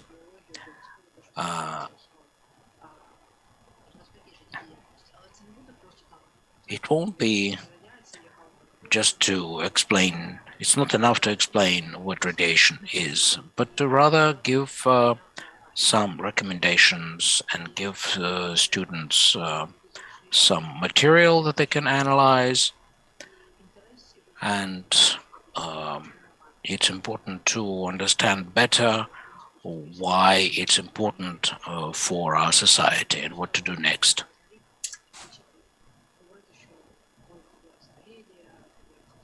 It is not only to commemorate it once a year and to say that it was a tragedy of Ukrainian nation, but to have a meaningful approach to addressing that issue from the past.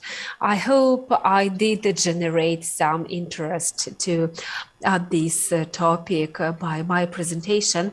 I would like to encourage you to review this video and recommend it to your friends, colleagues, so that they can spread it among the young generation, students and youth, and it would be a meaningful completion of our educational target.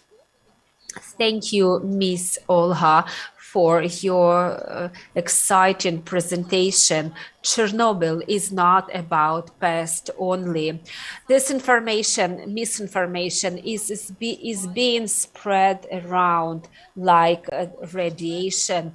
We are unable to see it, but we can feel it and witness it. Wrapping up the fourth day of the International Forum dedicated to Chernobyl nuclear power plant, we would like to say that listen carefully to what you get, analyze техногенна катастрофа, що торкнулась всього світу. Наслідки та уроки Чорнобиля мають бути вивчені. З 6 по 10 жовтня запрошуємо на міжнародний форум «Чорнобиль» з інтерактивними виставками. 15 країн, понад 50 спікерів, 5 днів онлайн.